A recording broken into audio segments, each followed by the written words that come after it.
the territory of Ardell. In this small provincial estate in the middle of nowhere, a child was born. The maid exclaimed, "Praise heaven, the gods have blessed my lady. A boy has been born." The boy looked just like the landlord. They were like two peas in a pod. Had they already chosen a name for the child?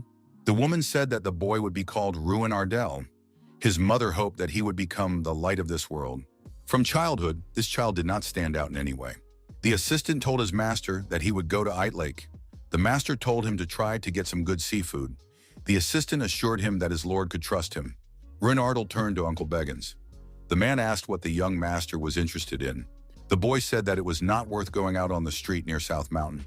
There was a strange flow of manna there. Beggins was surprised. What could that mean? Late at night, the owner opened the door and noticed that Beggins was late this time. He was already starting to worry. Besides, it was raining outside. Beggins apologized and said that he had taken a longer route. The owner asked what had happened. The assistant explained that he had managed to avoid trouble only thanks to the young gentleman's advice. Beggins admitted that because of the boy's words, he had not crossed the street at South Mountain. Now he knew that there had been an attack by beastmen there. Beggins added that everyone who had been there was in mortal danger. Thanks to the young gentleman, he was not among them. Beggins asked if Ruin Ardell could sense the manna floating in the air. The child's father replied that it was difficult to judge at this point. However, if it was true, he would become the future Ardell. From that day on, the boy's talent for magic became more and more apparent. At 6 years old, he could already sense mana, and at 7, he could manifest it. Finally, when he turned 10, he was sent to school. The floor was given to a representative of the first-year students. Ruin Ardell surpassed countless children from prestigious families applying to the Igni Magic Academy, the best school of magic in the Kingdom of Radian. Ruin Ardell was recognized as the best among the applicants. He was enrolled as the best applicant. The child was given the title of genius. This attitude weighed somewhat heavily on Ruin Ardell, but he reassured himself with the thought that his name would elevate his family's status. The teacher said that Ruin Ardell had demonstrated the best skills among the applicants. However, on the very first day of classes, it became clear that he was far from being the best or even the second best. The young man had a problem: mana release disorder. He lacked the innate ability to release magic even a meter away from his own body. For a mage, his body was literally the worst possible. It didn't take long for the others to learn about his humble origins and lack of talent for magic. Therefore, their attitude toward Ruin Ardell changed dramatically. The young people accidentally bumped into each other. One student told his colleague that he had just touched a disabled person. "You can't do that, or you'll become like him," he added. Another remarked that he needed to wash himself as soon as possible. A person incapable of using magic. One of the students said that Ruin Ardell was a defective person who was not even capable of practicing magic at the Magic Academy. For the envious, our hero's current status became the greatest pleasure they could afford. One student was indignant. "How can an insolent person who is incapable of using magic look at us like that?" Ruin Ardell was very upset. Would he ever be able to become a mage? After all, he was the one who entered the academy with the best grades and was considered more promising than anyone else. He was the most diligent student the teachers had ever seen. But because of this curse, the genius became a cripple in terms of magic.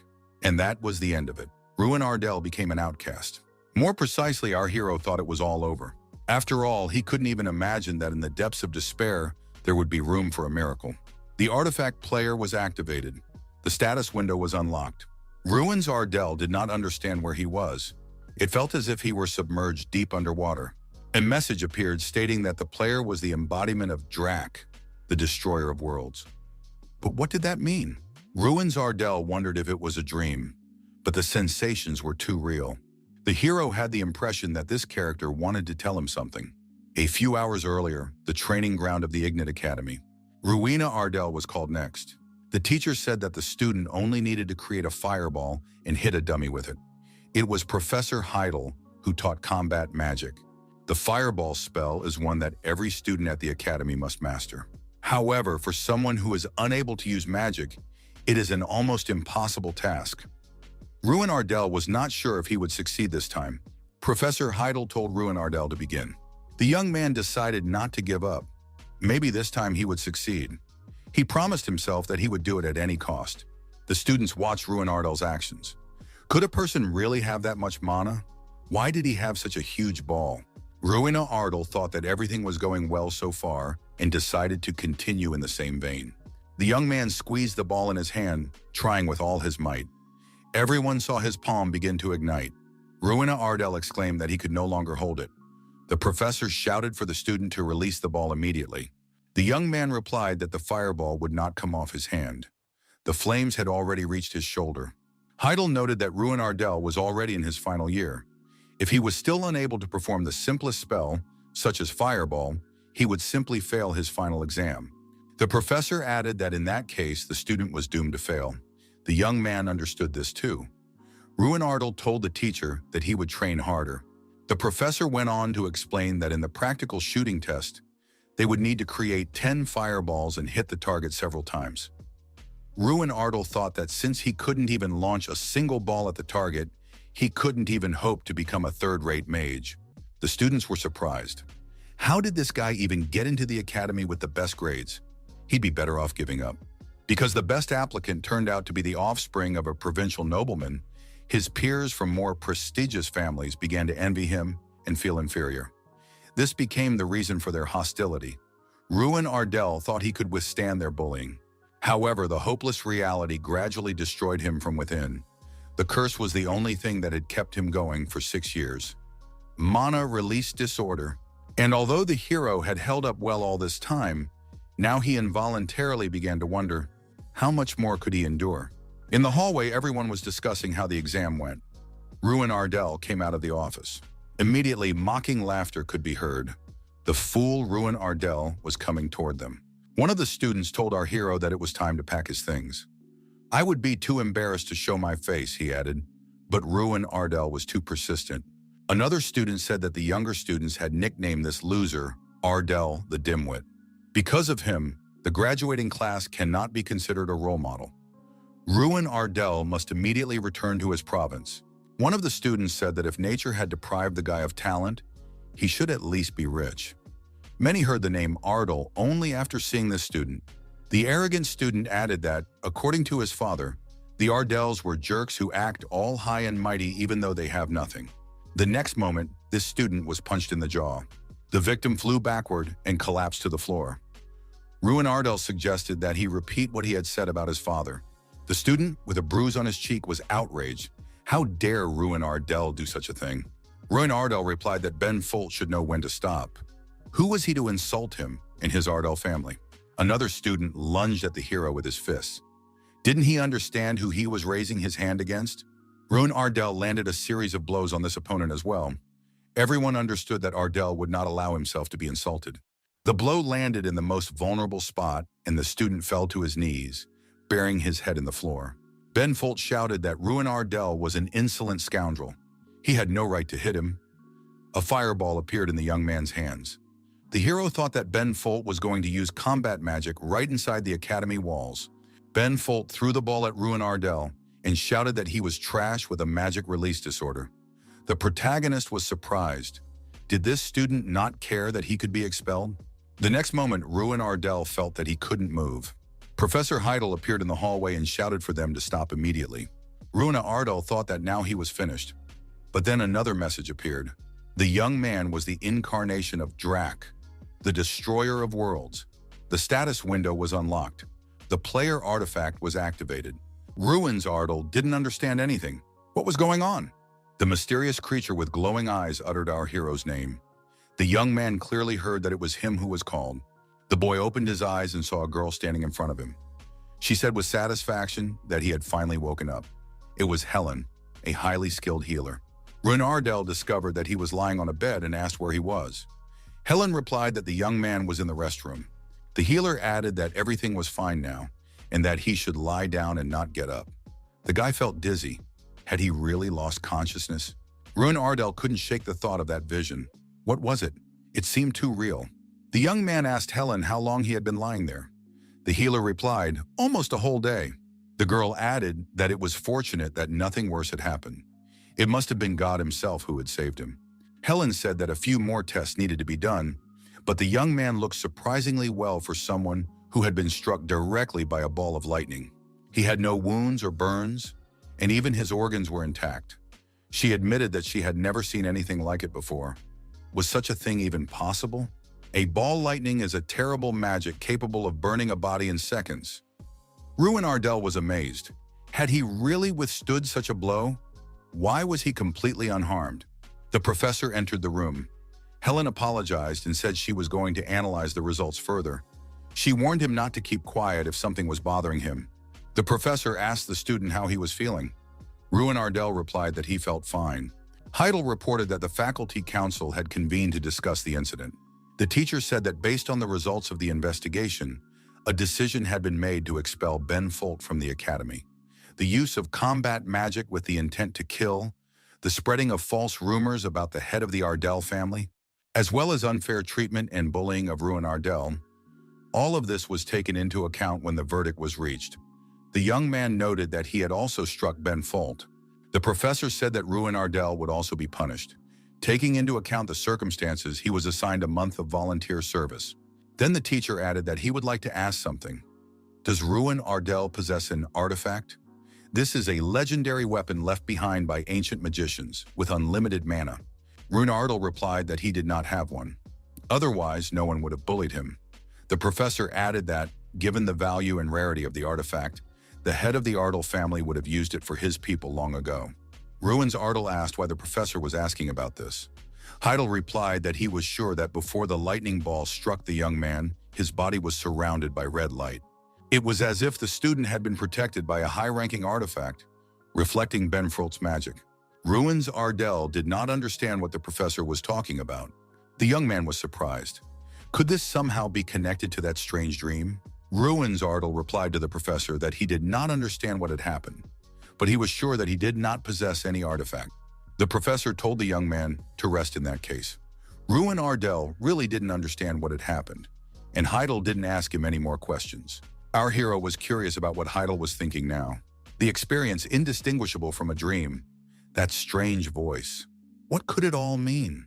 The artifact, the fight, the destroyer of worlds, the player. Why were there so many questions? Ruins Ardell tried to remember what else there was. However, he couldn't concentrate. He remembered it was a status window. A status window did indeed appear in front of our hero. Helen entered the office and asked if everything was all right, if the young man was feeling well. Ruin Ardell asked if she could see it too. He was referring to the blue screen hanging before his eyes. The healer said that there was nothing there. Was he sure he was okay? Ruin Ardell realized that the woman really couldn't see it. It turned out that only he could see it. The young man decided to make up an excuse.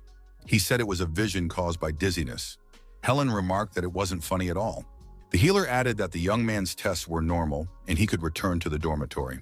Ruin Ardell thought that today he had survived being struck by lightning without consequences, met a man with a red eye in an alternate dimension, and received a status window. That window said that he was the incarnation of Drac. Was it possible that the artifact of a mage named Drac had been passed on to him? Now another strange window appeared in front of our hero. It said something about a task. It was necessary to perform strikes with his hands and feet. All of this was related to physical strength. But how could that help a mage like him? Ruins Ardell decided that now was not the time to doubt. He had to try first. The young man made several punches with his fist, imitating a shadow fight. With each strike, the counter showed his progress. The young man thought that at this rate, he would quickly reach his goal. However, some of the punches were not counted. Probably if there was even the slightest mistake, the punch would not be counted. In that case, it was necessary to complete the training properly. After a while, after exhausting repetitions, the protagonist decided that the intermediate stage had been reached. A message popped up in the info window saying that the task was done, and he got a reward, a skill. The protagonist felt an unfamiliar sensation circulating in his blood. It was something more fundamental than mana. Ruins Ardell decided that he had truly become stronger. He didn't even need to go to a fortune teller. Our hero also concluded that the power permeating his magic had become much more powerful. Speed, air resistance, destructive power, everything felt completely different. Ruins Ardell thought that his fundamental power had increased. Would there be another reward? Information about the passive skill, Power Circle, appeared in the status window. It replaces mana with physical strength. From now on, all magic will be influenced by the player's physical strength. The young man was surprised. Did that mean his mana would be replaced by physical strength? Everyone who feels and studies mana has a circle around their heart. The mana circle plays an important role in releasing and amplifying magic. The number of these circles increases depending on the accumulated energy and its volume, which the mage is able to control. Ruin Ardal knew he had 4 mana circles, more than is usually found in people his age. But because of his disorder, they were of no use. The mana circles had actually disappeared. In this case, the power circulating wildly in their place was power circles. The young man knew about mages without mana circles. If these new circles did not become a full-fledged replacement, what would happen to him? Ruin's Ardal decided that in that case he could forget about being a mage. However, it was too early to give in to pessimism. First, he had to check everything in practice. Ruin's Ardal formed a fireball in his hand. It happened very quickly. The guy was surprised. How was this possible? Seeing the size of his fireball, the protagonist realized that he had been given a unique opportunity. Since magic has a basic principle of operation, it takes an average of 10 seconds to release. However, the ability to skip this stage and create a fireball using his inner strength was definitely the power of the artifact. Information came in about the appearance of the passive skill, Mad Mage. This is a method of sorcery developed by the mage Draco, who had problems with mana release. Now it was necessary to fill the body with magic to perform an attack. But how? Was it possible that this Draka suffered from a similar disorder to our hero? Perhaps he fought by filling his fists and feet with magic. Ruin's Ardal did not yet understand how to come up with such a method. A new task appeared. Demonstration of the method. It was necessary to use the power circle and physical strength to defeat a tangible target. Ruin Ardal hadn't even thought about this method yet. Could he become a mage with its help? In any case, he had to try. Ruin Ardal ignited his hand and struck the mannequin. Thanks to the fireball, the effect was different, and it was amazing. Our hero decided that he had finally succeeded. The task was completed. The reward was an increase in strength by 10 points. Ruin's Ardal lay down on his back with satisfaction. He did it. The task was finally completed. Previously, every failure was at the discharge stage, but now that had been overcome. What a method to come up with. What kind of person is this Drac? After a while, our hero realized that he had either been unconscious or simply asleep. When he came to, he was surprised. Why was it so noisy around him? The students nearby said that he had finally woken up. Ruin Ardal shouldn't scare them like that. Ruin Ardal wondered why everyone was gathered around him. Had no one ever seen a person sleeping on the street before? One of the students replied that they had indeed never seen such a thing, especially a nobleman willing to trade the comfort of a pleasant dormitory for sleeping under the open sky. Ruin Ardal said that he was simply tired, which is why he fell asleep in that spot. One of the students noticed that this guy had somehow changed. The students also noticed that only scraps remained of the mannequin. Could Ruin Ardal have done this? The academy dormitory. It was ordinary, nothing special. Jason Damon, a 6th-year student at the Ignite Academy, was surprised to see that Ruin Ardal had just returned. Damon asked what had happened, since Ruin usually never left the academy. The eldest son of the Damon family, known for metal casting and mining, treated our hero, a universal outcast, with at least no hostility. Jason jokingly asked if Ruin had spent the whole night with a girl. He himself was obsessed with drinking and girls and often secretly left the academy grounds. Damon wanted to know all the details of what had happened last night.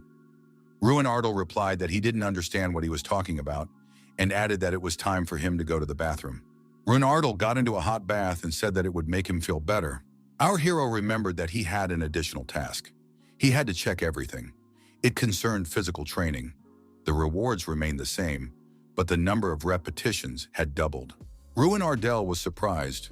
Would the task continue to double? As expected, it would not be easy. A month had passed since then. Repetitive tasks could only be completed once a day. But in contrast to the unchanged reward, the number of repetitions required increased with each passing day. If the task was not completed during the day, all progress was reset. Therefore, our hero was forced not to miss a single workout. The only upside, perhaps, was that the number of repetitions did not exceed 3,000. Ruin Ardal thought that otherwise he would surely have died in the process of completing the task. Over the past month, our hero has been doing these workouts every day. The young man even managed to acquire a new skill, body art. This skill enhanced his physical abilities. The students noticed that Ruin Ardell had been acting rather strangely lately. He regularly slept in class, although he had previously been enviably active. In addition, this guy has practically moved into the training ground. He is probably trying to compensate for his distress in some way, although it is unlikely to work. Thus, over the past month, Ruin Ardell has completed his task. Our hero also searched for any clues about the identity of Drac. However, the young man was unable to find a single mage with that name in the historical chronicles. The same was true for Destroyer of Worlds, Gamer, Status Window, and Quests. He couldn't even begin to understand the nature of all this. Who was this Drac? Who was the person who gave our hero this power? Jason Damon approached the young man and asked if Ruin had heard about it. The head of the Ardell family had come to the academy. It was truly sensational. Ruin Ardell realized that his father was here. Ruin rushed to the dean's office. His father was delighted to see his son. Over a cup of tea, Ruin reminded his father that he had sent him here when he was 10. 6 years had passed.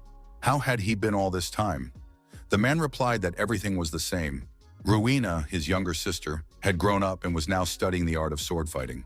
The girl said she wanted to protect her weak older brother. Ruina admitted that he felt a little awkward about it. Their father noted that his daughter had always been very confident. Ruina told her father that she was fine and that he shouldn't worry. The young man added that he was indeed fine. He was not being bullied either physically or mentally. His father said that he had actually come to find out if his son wanted to leave the academy. If it was too hard for him, the door to his home was always open. Hadn't he experienced many difficulties and things he couldn't talk about? Ruin admitted that he understood from the very beginning why his father had come after 6 years. But it seemed that he had found a way out. Ruin proposed a deal. He had to get a good result on the next practical test. However, if he failed, he would do as his father decided. Promising that he would succeed in the exam, Ruin showed his determination. After the conversation, his father returned to the estate. The long-awaited day of the exam arrived. The teacher announced that the written exam on understanding magic was about to begin. Any violation would result in a 0 score. The command to begin was given. The exam was divided into written and practical parts. The practical part, in turn, included 4 tests: target shooting, measuring magical power, real combat, and one-on-one combat. As someone with a magic release disorder, our hero had done perfectly on the written part throughout his training. First place in the practical part was always taken by Mikkel from the influential Garrickle family. Ruin Ardell thought that this time everything would be different, because this year he would definitely take first place. After completing the written part and several days of preparation, it was time for the practical exam. Damon said that Ruin had been acting strangely lately. Maybe he had some kind of plan for the practical part. Could Ruin Ardell really have found a new way? Mikkel asked what Ruin was doing here. Was he really going to take the exam? But with his disorder, it was useless. Ruin Ardell said that he had indeed come to take the exam. What was the big deal? Mikkel said that as an honorary student, he wanted to give a little advice to someone who had already failed the practical part 6 times. Instead of going out there and humiliating himself, why not just give up? Ruin Ardell replied that in this case, this advice was useless to him. Mikkel said that Ruin seemed to have misunderstood him. Did he seriously think that a person with a magic release disorder was capable of passing the exam normally? Mikkel was surprised. Ruin Ardell had not behaved so boldly before. Where did he get such confidence? He added that he would deal with this student in a one-on-one battle. The first part of the practical exam was target shooting. The official name of the stage was multiple target shooting exam. The purpose of the exam was simple: to determine how many targets a future mage could hit at once. However, this year, the difficulty level of the exam was increased because the targets were constantly moving. Herc hit 1 target. Angela hit 0 targets. Sigismund hit 4 targets. As a result, the average score was simply terrible. The teachers were perplexed. Who would have thought that the results would drop so much due to a slight increase in difficulty? The quality of the current graduates left much to be desired. Someone in the audience remarked that it was too early to be disappointed. It was Mikkel's turn. Let's see what he would show. It was the professor of potion making and Mikkel's uncle, Garishil, Professor Ellick. Mikkel came out and told Ruin Ardell to watch carefully. He added that he would demonstrate the significant difference between them. The audience was delighted. This student had hit several targets at once. He would definitely be the first. Professor Ellick said that he was a worthy successor to the Garrickle family. The elder told Professor Ellick to calm down and wait a little longer. The current head of the academy and 7th class Archmage, Tyrion Ignat, said that this was enough time to assess the level of the current graduates. Professor Heidel suggested waiting a little longer, as Ruin Ardell was next to perform. The Archmage remarked that he found it hard to believe that this student was still attending the academy. In that case, he said, we should give credit to the young man's persistence and watch his performance. Ruin Ardell thought this was a great opportunity to test his strength. Just wonderful. Our hero said he was starting, and 2 fireballs appeared in his hands. Those present were amazed. How was this possible? Where did such incredible speed of summoning come from? Mikkel said that this guy had a magic release disorder. Had everyone forgotten? Even if he conjured 100 balls, he had to hit at least one target. After all, this guy was essentially incapable of anything. Our hero activated the passive skill, Time Refraction. Ruin Ardell understood that this skill allowed him to move abnormally fast for half a minute in any direction. In other words, he was now like a typhoon. The professors, students, and everyone in the stands were extremely surprised. Ruin Ardell noted that he had succeeded. The instructor in charge announced that Ruin Ardell had hit 27 targets. Did he really summon magic into his hands and strike the targets himself? This is the greatest result in the history of the academy. How was he able to move so fast? Was it all achieved with magic alone? The head of the academy rose from his seat and applauded the young man. He said it was incredible. Mikkel couldn't understand how such a thing was even possible. It was universal ovation and recognition that our hero had not received in all 6 years. Warm congratulations filled the protagonist's heart. The young man had always dreamed of feeling this. Professor Ellick was no less impressed than the others. This student had hit the target by using magic on his hands. Could this technique have something to do with magic? He had never heard of anything like it. Professor Heidel said that the distinctive feature of magic was its limitless possibilities. If everything happened strictly according to expectations, it would no longer be magic, but mathematics. The head of the academy said that today he had witnessed a miracle created by a student. It was a flawless, magical miracle. The Archmage added that he could see that the other professors held a different point of view. Professor Ellick thought that because of Ruin Ardell, everything had gone to ruin. Who could have imagined that events would turn out this way? Our hero was congratulated. Jason Damon said that the young man had distinguished himself today. The students asked how Ruin Ardell managed to pull off such a trick. Ruin Ardell thought that until yesterday he had been an outcast, and now everything had changed literally overnight. It was still difficult to get used to it. He also noted that for some people, he had now become a thorn in their side. Ruin Ardell went to his room and saw Mikkel there. But what was he doing here? Mikkel said that Ruina seemed to have become arrogant after scoring a few points with something that could not be called magic. Ruina Ardell asked if it was because of the confusion of losing to someone he had looked down on for 6 years. Mikkel grabbed Ruin Ardell by the chest and asked how he dared to say such a thing.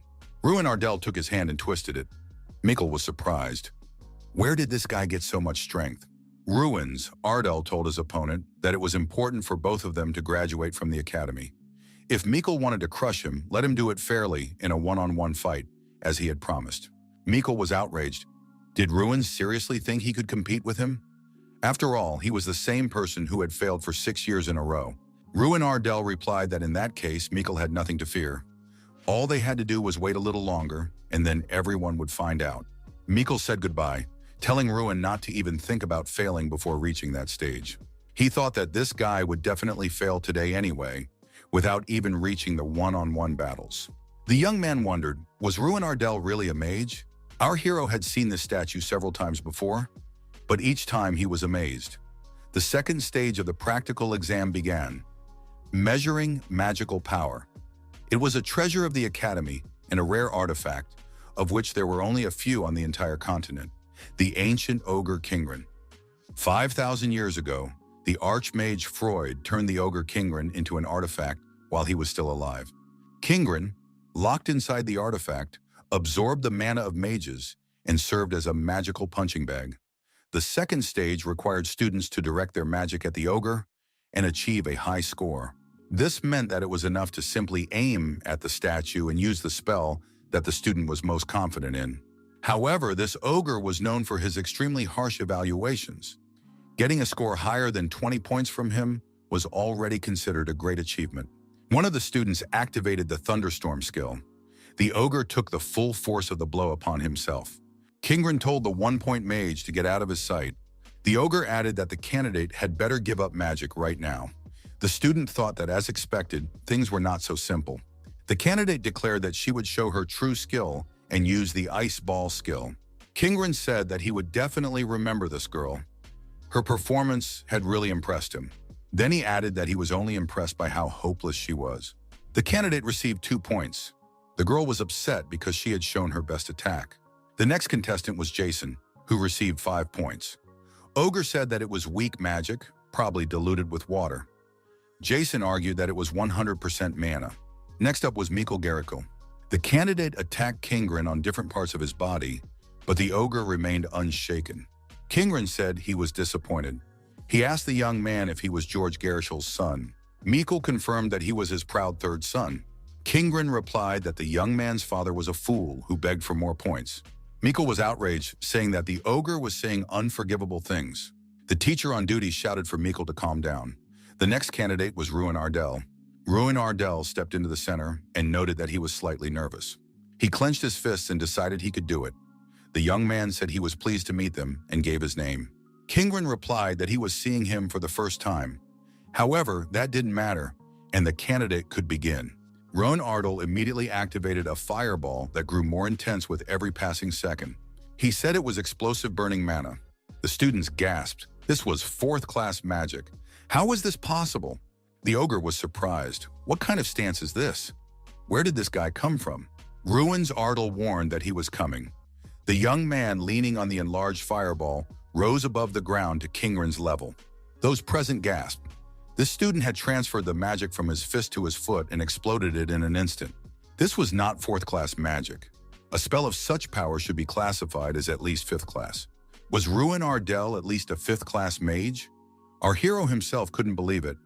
Had his spell really worked? But why was Kingren's reaction so strange? Maybe something went wrong. The ogre asked the student who he was.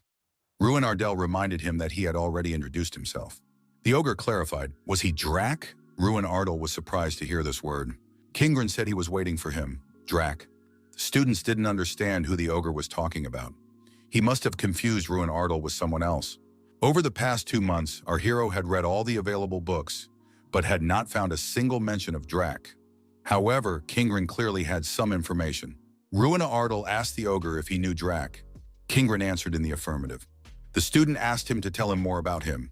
The ogre replied that it was extremely curious. Who would have thought that he would meet his incarnation here, at the academy? Ruin Ardell did not understand what incarnation meant and what it all meant. The ogre asked the young man to repeat his name. Kingren said he would definitely remember him. Ruin Ardell. The teacher in charge asked if Sir Kingren could give Ruin Ardell his score before leaving. Ogar replied that there were too many ears around at the moment and that he would let him know later. He added that the evaluation was complete. This student's magic was beyond his ability to assess. The attendant noted that according to the rules, Mr. Kingren was obliged to give students a grade, no matter what. This contract had been in effect for 5,000 years since the death of Archmage Freud Igrid. The ogre asked how he dared to mention the rules in his presence. For many years, he has been evaluating children who hardly resemble magicians. Kingren added that Ignite could fail as many times as he wanted, but the contract had to be honored, so he would give him a grade. 0 or 100 points. How many does the young destroyer want to get? Of course, our hero chose 100 points. Everyone was surprised to hear that Kingren had given his student a score of 100 points, and he gave the score to the failure of the century. Ruin Ardell.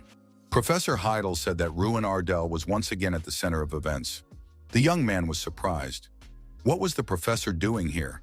Heidel replied that rumors that he had received 100 points from Kingren had already reached the head of the academy.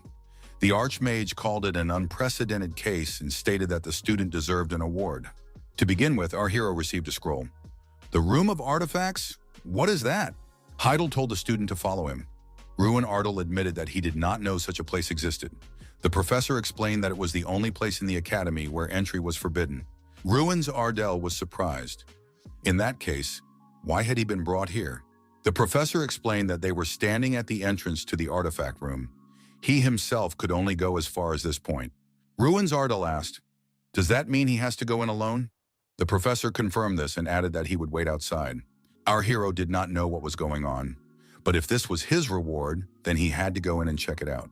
The young man entered the artifact room and saw someone sitting majestically on a throne in the back. There were many objects around that the young man had only heard about. Most likely, this was the magical warehouse of Archmage Freud Ignat. Someone said that the guy looked lost. Ruin looked back in surprise. Kingren, sitting on his throne, said that the young man did not realize his true value. Ruin Ardell was surprised. What was Oshk doing here? Our hero noted that Kingren was no longer a stone statue. Kingren asked the young man if he was surprised that he was not an ogre in the form of a statue. This was the only place where he was allowed to appear in his true form. Thanks to the ancient mana filling this room, he could remain in his own body rather than in the form of an artifact. Ruin's Ardell asked what Kingren meant by his value. The ogre replied that he meant exactly that. The young man did not understand his significance at all. Despite the fact that Ruin Ardell uses the same artifact as him, the player. The young man realized that the ogre knew about the player. Kingren added that this rare artifact was one of a kind. How did the young man get it? And what connects him to Drac? Ruin Ardell replied that he himself did not know. Who is this Draka? The ogre explained that it was a creature that wanted to become a god. One day it came to the tribe of the Heavenly Peak to which Kingren belonged. It was short and small in appearance and looked unattractive. However, his strength was so monstrous that no one in the tribe could resist him. Moreover, he grew stronger day by day, so that even several ogres together could not defeat him. Kingren added that they respected him. He lived among them and was considered a member of the tribe. Drac taught him, the future chief, language and magic for almost 100 years. Ruin's Ardell was surprised. How could a man live so long? Kingren replied, because he was not human. The ogre added that his true form was the Black Dragon of Dracagonia. Ruin Ardell thought this was incredible. So dragons really did exist. Kingren was surprised. Did Ruin Ardell not know that magic came from dragons?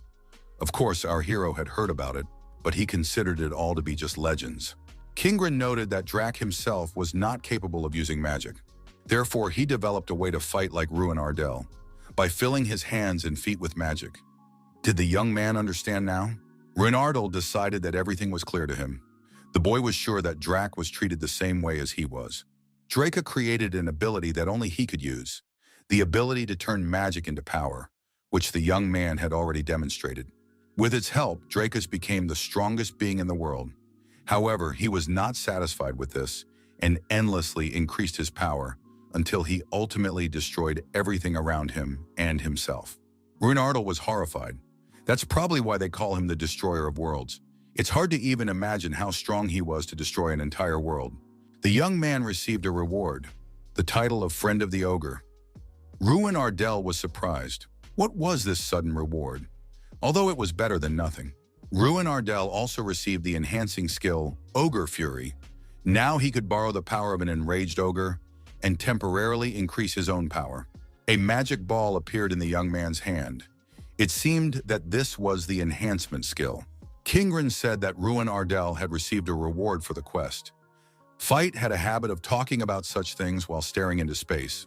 Ruin's Ardell pointed at the orb and asked what it was. Kingren said it was Strand. Wasn't it obvious? Ruin Ardell asked if Kingren knew anything about this item. The ogre replied that it was not an object, but an embodiment. He had always been close to Draka, so it was impossible not to recognize him. Given the current situation, Draca must have sealed him in the Spirit Stone when he died. It is the embodiment of power. Although it is called a spirit, it is different from ordinary spirits. Strand had a nasty temper and asked Drac for endless power every day. However, if his desire was satisfied, he promised to grant unlimited power. Ruin's Ardell was surprised. Would the embodiment be born from this stone? The ogre replied that there was no need to worry. Apparently, it would awaken soon. Ruin Ardell felt the stone begin to crack. The young man found himself holding a small, strange creature. Was it really a bear? The creature was indignant. Who did he call a bear? Ruin's Ardell was even more surprised. Could this bear really talk? The creature became angry. Stop calling it that.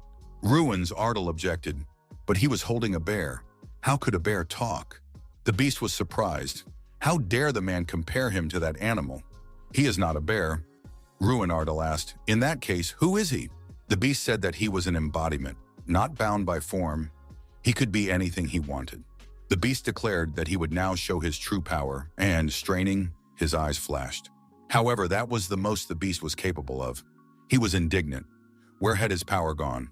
The beast said that the problem was that he had been reincarnated on an empty stomach. He needed a lot of food. Ruin Ardell was surprised. Why was this bear so rude? The young man replied that there was no food here. Moreover, it was unknown what this beast could eat at all. The beast was amazed. Why was his master so weak? He couldn't even feed him. Ruin Ardell was taken aback. Was he really the master? The beast said that in that case he wanted to sleep. He was ready to wake up when food appeared. Ruin Ardell still didn't understand. Kingren laughed and added that thousands of years had passed, but his character had not changed at all. The ogre noticed that looking at the young man from Strana reminded him of the good old days. These two reminded him of Strana and Draka, whom he had encountered in his homeland, in the tribe of the Heavenly Peak. Ruin Ardell, the young destroyer who carried Drak's will within him. What would he do next? What will the boy do with the power that made him stronger? Will he use it for creation or destruction? What will Ruin Ardell choose when he gains power? The reason our hero craved power was to protect his people from demons, to elevate the Ardell family name and properly assert himself to those who despised him. Ruin Ardell decided that this was enough for now. He has a lot to protect, so he will not give up this opportunity. Ruin Ardell firmly decided that he would live according to his own will for the sake of his people, his family, and himself. Kingren said that was fine and added that he would wait for the future that the young man would bring. Ruin Ardell thought that although he had received a clue about Drak's identity from Kingren, his daily routine had not changed at all, except for one detail. Now he had Strand, who needed to be fed regularly. This kid was obsessed with food. He ate often, but always a lot. After a meal, Strand invariably said that he felt better now. By food, he meant the strength he gained from quests. Strand fed on the young man's strength. Strand's skill was companion. This skill accelerated the hero's development. Strand received an additional 100 points to his strength every time the protagonist became stronger. Before being sealed, he had more than 31 stars. 31 stars is 3,100 points of strength. Our hero didn't even have 1,000 points, but he already felt incredibly strong. Ruin Ardell did not understand how Drak achieved such a level. Is there a way to increase strength other than completing tasks? Strand said that this was precisely why he was the Great One. If the young man wanted to know, he should give him a glass of water. Ruin Ardell replied that Strand didn't have to tell him if he intended to starve to death. Strand said that there were many ways to become stronger. For example, one could take on more difficult quests. The more difficult the quest, the greater the reward. You can also gain strength by creating items or finding artifacts, and also by boiling ogre tendons and making an elixir out of them. Strand added that none of these options were for humans. Ruin Ardell was surprised. Why? After all, there were so many ways. Strand explained that first, you need to earn at least 1,000 strength points. The young man's body is not yet able to withstand the power that is growing exponentially. Right now, he is like a child who has just started walking. Ruin Ardell thought he had already become stronger, but it turns out he is only at the beginning of his journey. In that case, his next goal is to gain 1,000 strength points. Our hero decided that he must continue training. He exercised every day to increase his physical strength. And when it reached 930, the third stage of the exam began, real combat. Strand asked, "Does Ruin Ardell have a combat test today?" The young man replied that he had been waiting for this day for a long time. Usually, mages attack from behind, so in the general chaos, a spell can hit their own side. This test is designed to check how well mages can manage risks. This stage was the most important of all. The players were surprised. What is this mage doing? You can't aim at them. The judge announced that Jason Damon was out. He missed. Foldren's knights were invited to assist with the exam to ensure the safety of the students and test their compatibility with combat units. The test lasted 10 days. Depending on the points scored, the students were given different monsters. At the end of the last day, 13 students with the highest scores were identified. Since today was the last day of the test, everyone was curious to see what kind of monster would appear before them. Judging by the noise, they would now have to deal with an orc. Orcs live in groups and are spread across the continent. They are much larger than humans and have comparable intellectual abilities. Orcs are cruel by nature, so there are constant wars between them and humans. The frightened students asked, "Is it right to fight an orc as part of the exam? What if someone dies at its hands?" The professor said that the students were magicians, so they had to keep a clear head. They should treat it as a real battle and give it their all. The mage at the back activated an ice arrow. The monster dodged the attack and, jumping high into the air, prepared to counterattack. Professor Heidel shouted for Mikkel to dodge. Mikkel knew he had to jump out of the way, but his body was frozen with fear. Then the professor activated the wooden prison. The orc growled loudly but couldn't reach the mage. The professor knew his stuff. The judge announced that Mikkel Garrikill was out. The professor thought that Mikkel had failed again.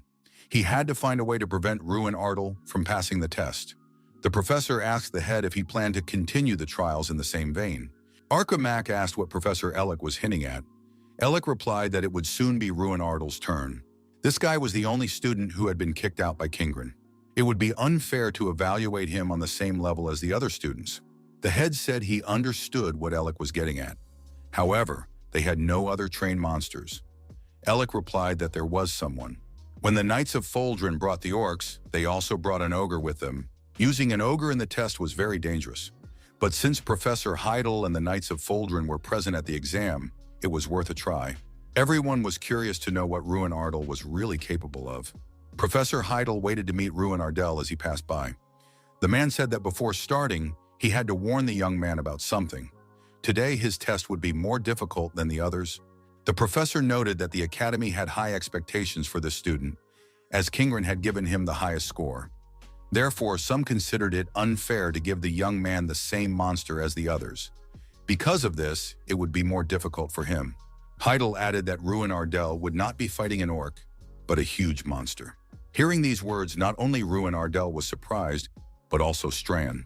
Strand said that the master's first real opponent would be an ogre. That means it will be fun. Before the battle began, the bloodthirsty ogre was bound with chains on his hands and feet. The fight hadn't even started yet, and the monster was already furious. Jason Damon was surprised. Was this really the captain of the orcs? His colleague replied that it was a real ogre. The knight thought that he had been asked to bring the ogre, but he did not think it was right to use such a monster to test the student's skills. How strong was this student? Ogres look like orcs, but they're way stronger. They can crush a skull or break vertebrae with one hit. The knight asked if the professor was sure about his choice. Even they, the knights, found it difficult to capture him. Heidel replied that it was an order from the head of the academy. The judge announced that Ruin Ardal was a participant in the trial. The knight was surprised. The knight thought, could they really be pitting this guy against the ogre? As if he could defeat it. The knight decided that in case of danger, he and the professor would be able to protect him. The knight was surprised. Where was the young man going and what was he doing? Ruin Ardal replied that he was preparing for the test. The knight reminded him that the student must stand behind him. Ruin Ardal declared that he would strike from a different position. Ruin Ardal said that his spell was slightly different from the usual ones. The knight replied that they would not be able to protect him if the mage was in front. This was no orc. He was not to be trifled with. Ruin Ardal said that he knew everything. The knight asked why the student was taking such a risk. The young man replied that this time he was determined. The knight realized that he felt no fear from this young man. Apparently, he really was different from the others. Professor Heidel told Ruin Ardal to prepare for battle, as his trial was about to begin. The handcuffs were removed from the ogre, and he immediately attacked the knights. Ruin Ardal activated a magical fireball in his hand, and breaking through the ranks of knights, rushed at the monster. The knight was surprised. What is this student doing? He must stop immediately. Why is he running straight at the ogre? Ruin Ardal threw the fireball in front of him and continued his attack. The knight was amazed. The student used a spell in close combat. The observers were surprised by this tactic. Such behavior had never been seen before in a battle involving a mage. The knight couldn't understand how the student of the Magic Academy was still standing after attacking the monster. The knight said that the young man should have warned him about this maneuver in advance, because he almost died. Ruin Ardal apologized but noted, would the knight have allowed him to act in such a way then? Our hero added that there was no time for conversation now. First, they had to complete the trial. The ogre continued to show aggression, so it was impossible to stop. The knight said that the students should retreat. It was too dangerous to stay there. Let him stay on the sidelines while they sorted everything out. Ruin Ardell replied that this was his trial and he would not retreat. The young man added that he had to finish what he had started. The protagonist did not understand how it happened, but standing before him was an ogre 5 times his size. There were 2 reasons that gave our hero courage. The first was his skill, namely the title he had received from Kingren, which allowed him to communicate with ogres. Ruins Ardell understood what the monster was shouting. Ordinary people saw only a ferocious beast, but not our hero. This ogre was frightened because he was surrounded by mages and knights. He shouted for the man not to approach him and to free him. The second reason was a sudden task. It was necessary to fight an enemy that could not be avoided and subdue the enemy faster than the others. The reward was increased strength and a new skill, Gamer's Eye. Ruins Ardell thought this was a great reward for him, who was forced to perform the same task every day. Our hero decided that he had no reason to hesitate. The student approached the monster and engaged in hand-to-hand combat. At the same time, a fireball reappeared in the young man's hand. The first goal, to strike the enemy with a fist, was accomplished. However, that was not all. The ogre jumped high into the air and shouted that he was going to destroy the man. The ogre growled that he would smash his opponent's head. This was followed by a powerful blow. Our hero dodged but was forced to fly far back due to the resulting shockwave. Ruins Ardell thought he needed to find his opponent's weak spot. The time reflection skill was activated. The knight wondered where this student got such speed. Ruins Ardell decided that he had to get closer and strike at a vulnerable point. That's exactly what our hero did. The knight was amazed. This student did not flinch when he came face to face with the monster. Who was he anyway? The observers did not understand what was happening. The monster was fighting back against the mage. During the hand-to-hand combat, the protagonist effectively used kicks. The ogre blocked his opponent's kick, after which Ruin Ardell pushed off and jumped back. The ogre delivered a powerful blow, but our hero managed to dodge it using his acrobatic skills. Ruins Ardell landed behind his opponent. The ogre looked back and noticed his enemy. The student jumped high into the air and deactivated the monster with a kick to the jaw. Ruins Ardell ran up to his fallen opponent and decided it was time to finish him off. The ogre's fury skill increased the student's strength for half a minute. Ruins Ardell swung at the monster, holding a fireball in his hand. Our hero struck and activated the explosive burning mana. The student went into berserk mode. After that blow, the monster lay motionless. Ruin Ardell thought that seemed to be it. Strand, watching the battle, decided that this man was not bad, perhaps even better than he had expected. The observers were surprised. Had this mage really defeated the ogre in this way? Professor Ellick was dismayed. This student had indeed won. The head of the academy was pleased that Ruin Ardell had defeated the ogre on his own. Professor Heidel and the team of knights surrounded the monster and couldn't believe how this was even possible. The commander of the knight squad asked our hero who had taught him to fight like that. Ruin Ardell replied that no one had taught him. The knight was surprised. Did the student mean to say that he had learned everything on his own? Ruin Ardell asked the professor about the results of the test. Professor Heidel admitted that he personally thought Ruin Ardell would not be able to defeat this monster. But the student did not even give him a chance to intervene in the fight. The professor added that the young man had once again exceeded his expectations. The emergency task was completed. The reward, the skill Player's Eye, was received. This is a passive skill that gives the player the ability to see the nature of everything. Now he could collect and digitize any information. The skill also allowed him to sense surveillance and track the invisible. Strand said that Ruin Ardell had now become a true player. Ruin Ardell asked if Strand knew this skill. Strand replied that only a player could possess such a skill. Enemies hiding themselves with stealth or invisibility magic would be visually distinguishable to the player. A faint outline would appear around them. Ruin Ardell acknowledged that this skill was quite useful. The minimap was unlocked. With its help, it was possible to see everything within a radius of 500 meters. The player gained the ability to view the status window of the selected target. The available information depended on the enemy's level.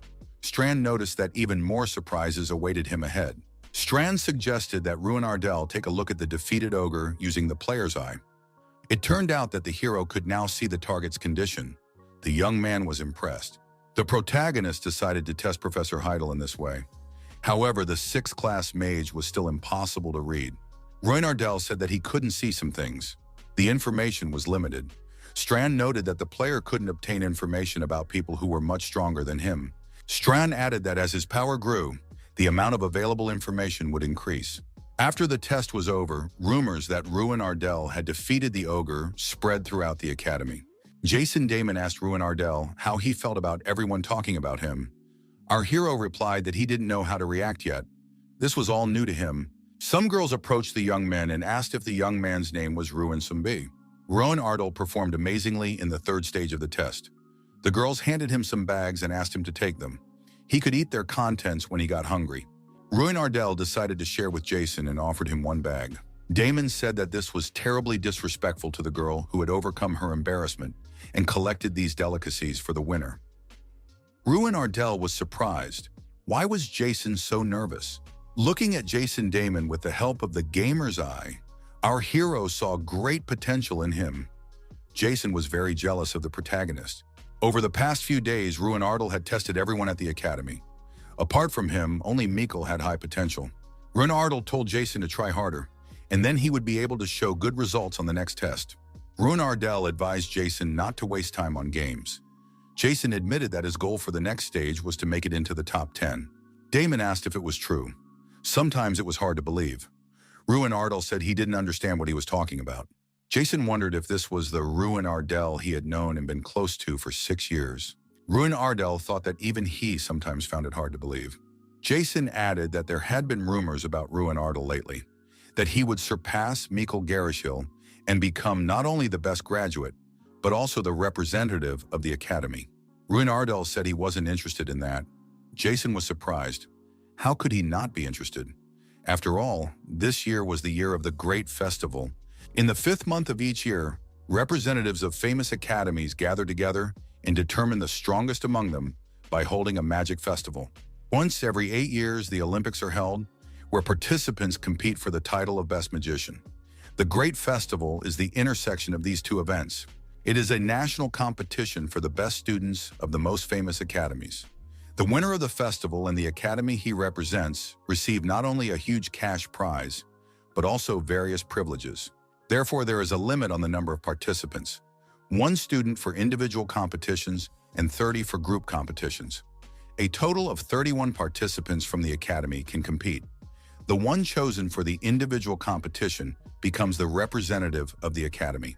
Jason Damon said that this year that student will be Ruin Ardell. Besides, he is the only mage who received 100 points from Kingren. Damon suggested recalling all the times Mikkel participated in the Magic Festival. Does anyone remember his performances?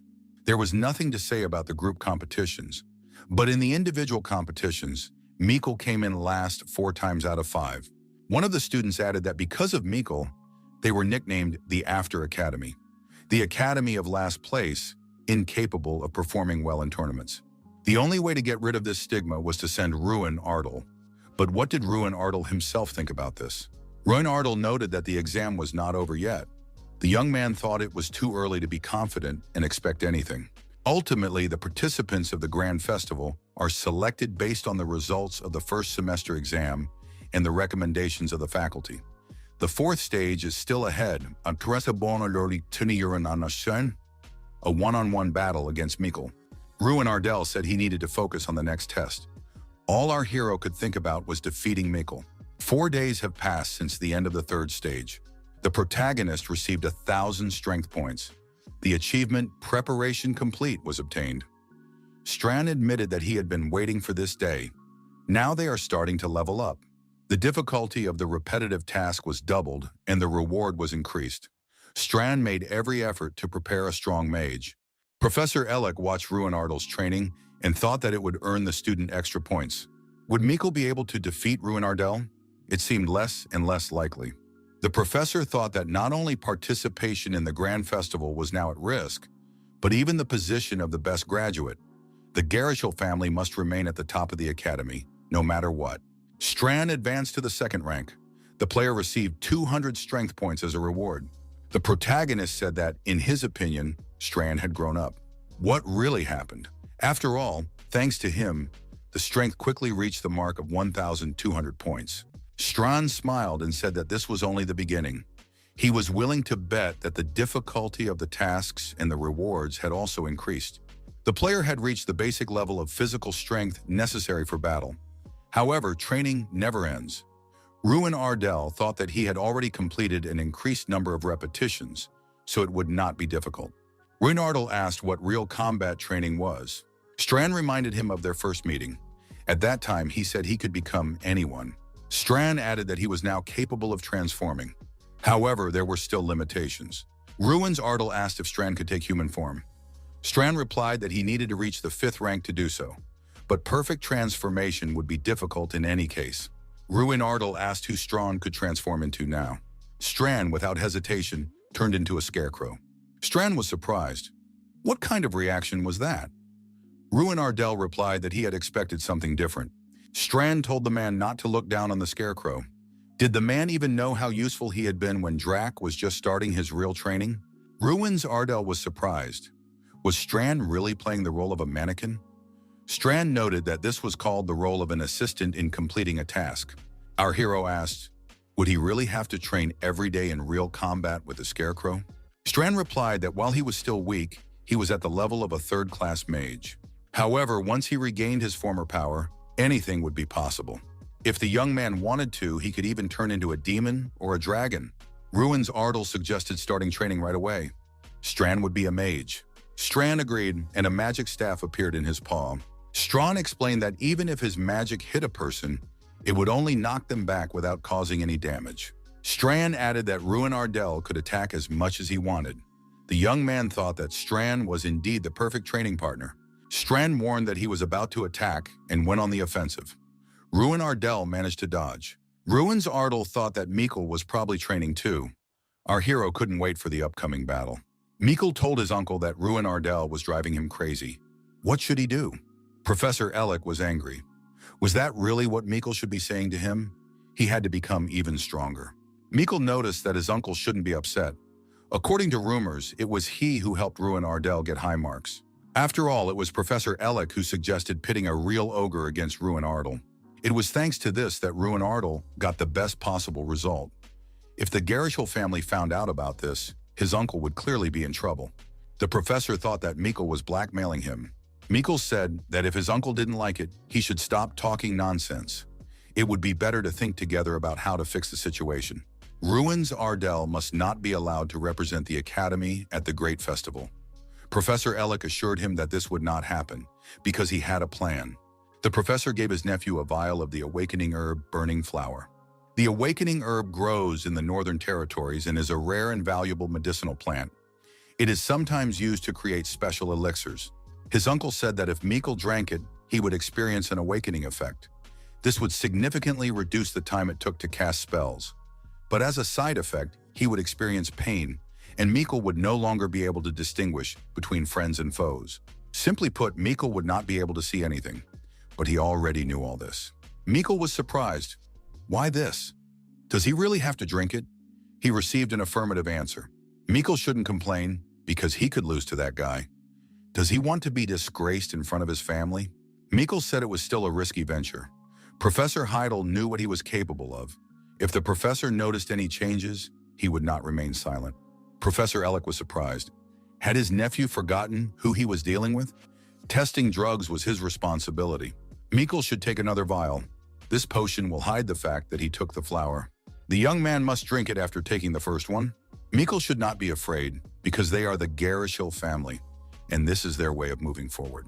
The professor asked if Mikkel would do it. The day of the one-on-one battles has arrived. This stage of the exam is held in the Mana Barrier Hall. Every year during the one-on-one battles, the stands are filled to capacity.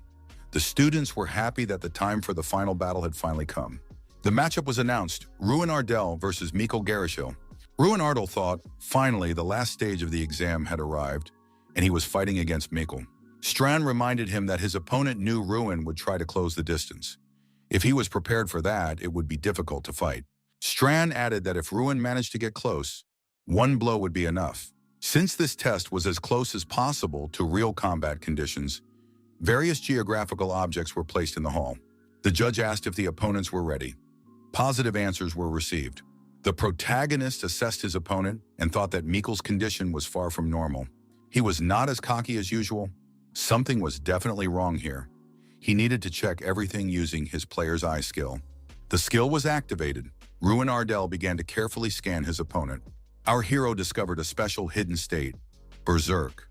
Ruin Ardell was surprised because he had never seen such a notification before. Berserk. In addition, in his hidden state, Mikkel had definitely taken something so that the others would not discover that he had taken the drug. Before the exam, a drug test was conducted, a doping control. However, Professor Elec was responsible for this. What if, as Mikkel's uncle, he somehow helped him hide the fact that he had taken banned substances? The judge said that the only forbidden magic in the duel was black magic.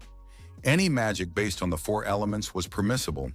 Points were awarded based on the level of magic that hit the opponent. The judge noted that there was no need to worry about the opponent. They were now in the mana barrier hall, where the effectiveness of magic was reduced by 99%. Ruins Ardell raised his hand and said he had a question. The protagonist asked what would happen if it turned out that someone had taken a forbidden potion. The judge replied that in such a case, the student would be deprived of the right to take the exam and would fail. Depending on the severity of the violation, the examiner could impose various penalties, up to and including expulsion. But why was Ruin Ardell asking about this?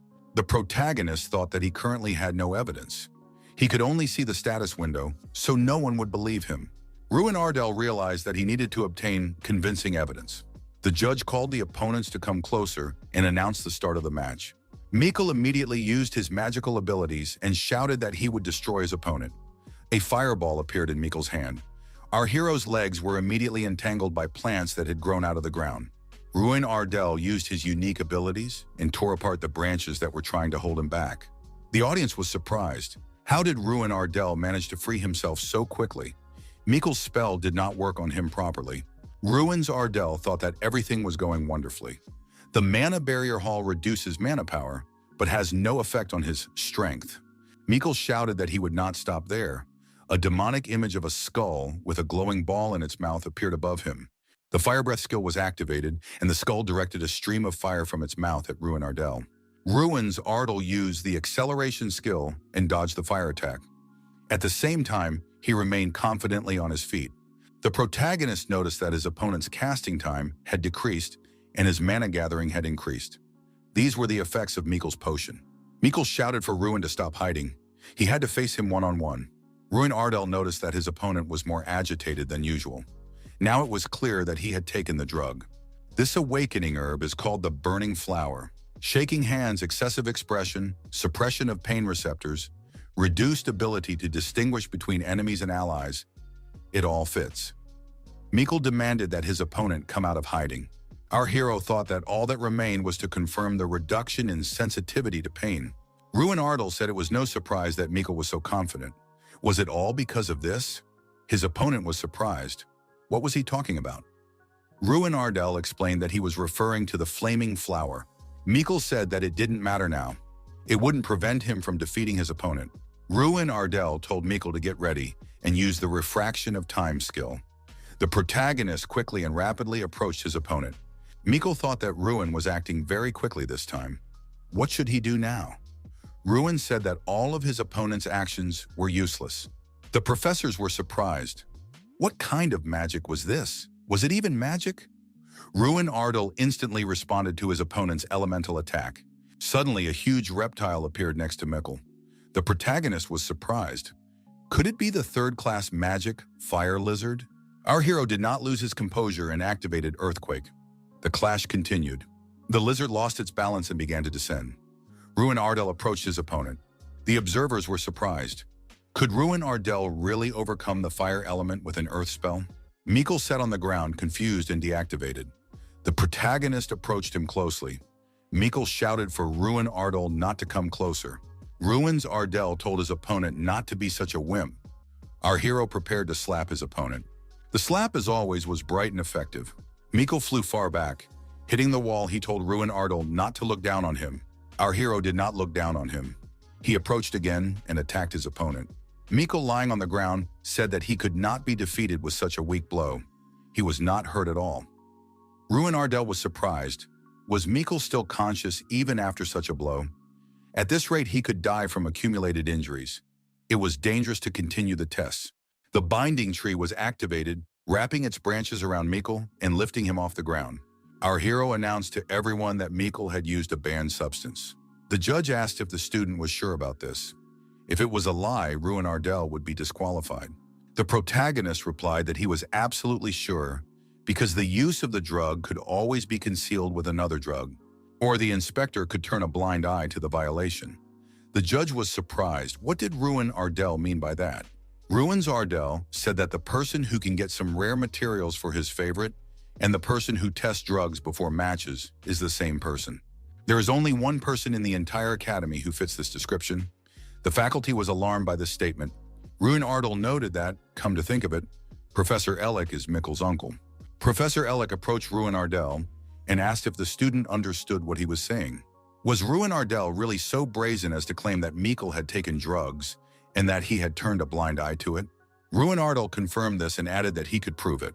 Professor Ellick suggested that in that case, they should conduct another drug test. Ruin Ardell said that it was useless. The professor gave his nephew a special elixir to hide the fact that he had taken a tranquilizer. Ellick asked what the student suggested doing in that case and how he could confirm his words. Ruin Ardell said that he would prove everything right now and walked over to the trunk of a large tree. Our hero, using a fireball from his unique magical abilities, struck the tree and it was destroyed. Ruin Ardell said that the blow he dealt to Mikkel was of such power.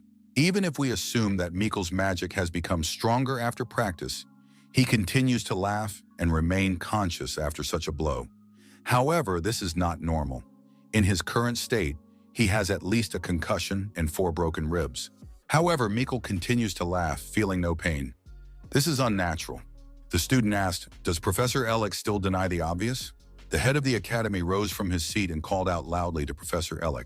The old man asked how Ellick dared to do such a thing on the sacred grounds of the exam.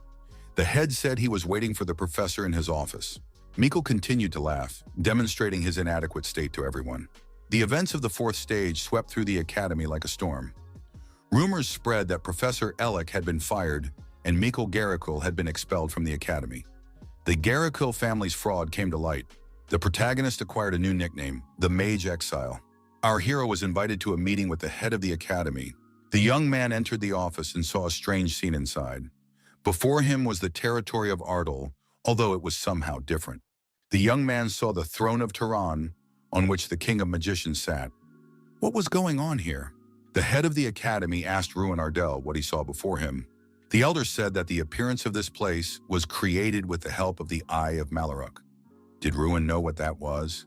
Malarok is the name of the leader of the demons who invaded the continent of Frelia. He possessed the power to make his target see what it desired most. After Malarok's fall, his parts were turned into artifacts. Malarok's eye shows the world that a person wants to see. The images around him are close to what Ruin Ardell wants to see at the moment. Ruin's Ardell wanted to see the Ardell territory flourish and himself become the best mage. The old man asked if the student was interested in knowing what he saw here. Ruin Ardell inquired. The head replied that he sees a world where students behave like students and magicians behave like magicians. The head of the academy added that he understood that this was not easy to achieve. Colleagues and friends congratulated our hero on his indisputable victory. Ruin Ardell was recognized as the best graduate. The elder sat the young man down in front of him and treated him to a cup of fragrant tea. The head said that he had invited the young man because he wanted to ask him something. Ruin Ardell replied that he was ready to tell him everything. The chief asked how Ruin Ardell was able to determine that Mikkel had used the burning flower. Ruin Ardell replied that Mikkel was behaving differently than usual. The first thing that came to mind was the burning flower because of his aggressive yet anxious behavior. In addition, the flow of mana around him was unusual and the mana itself was amplified. The head said that based on what he saw, Ruin Ardell did not simply suspect him of using the flower, but was certain of it. What was the reason? Ruin Ardell replied that he used physical force rather than magic, and the mana barrier hall only suppresses magic without affecting physical force. Our hero saw no need to tell the head about the player's eye. Ruin Ardell said that even if Mikkel was in shock, his laughter, despite his injuries, could only be explained by the use of the burning flower. The elder thought that at 16, this student was perceptive enough to instantly notice subtle changes in his opponent and remain calm in critical situations.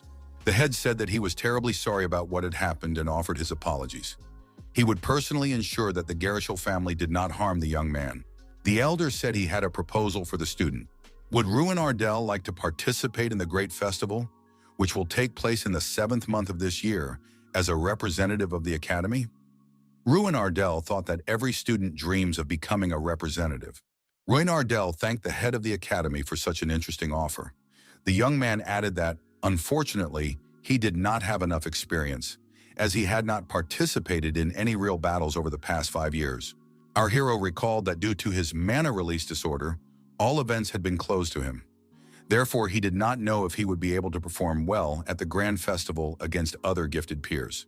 The chief said that this was not a problem. Moreover, he would personally be part of the judging panel at this festival. The elder said that Ruin Ardell was more than worthy of being considered a candidate for victory. The head of the academy reiterated that he can say with confidence that Ruin Ardell has every chance of winning. And what is even more frightening is that Ruin Ardell will become a secret weapon that appeared out of nowhere. The elder added that, from the point of view of his rivals, Ruin Ardell is a dark horse. There is no information about him, so they will not be able to develop methods and strategies against the magic that the young man uses. Ruin Ardell now understood what was going on. Because he always ended up last, no one paid any attention to him. Unlike Mikkel, there is no information about him in the database. Therefore, it will be easy to catch his opponents off guard. Ruin Ardell solemnly declared that in that case, he would do everything possible to justify the trust placed in him. There was a knock at the door.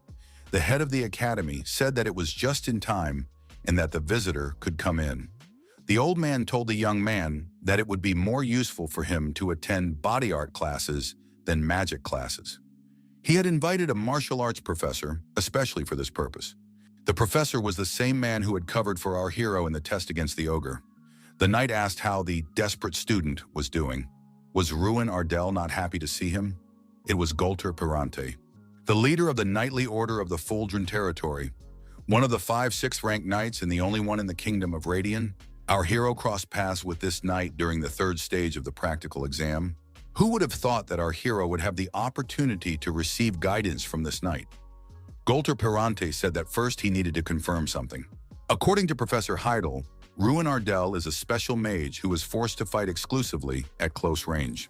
From the previous time, the knight concluded that the young man was quite good, precise and without unnecessary movements. Golter Pirante added that it was all too obvious that Ruin Ardell had not studied martial arts properly. This student's skills might work against an ogre, but a skilled knight would read the young man like an open book. No matter how strong the guy was, opponents who had studied the art of the body would be able to guess his next moves just by looking at the movement of his shoulders and hips. Ruin Ardell thought the knight was right. His movements were the result of repeating the same strikes within the framework of his knowledge. Therefore, their practical application was very limited. Pirante added that there was no need to worry. After training together, Ruin Ardell would be able to move beyond the basics. Golter Pirante said that he suggested starting the training process right away, especially since he was already in armor. The most important thing for a knight is his legs.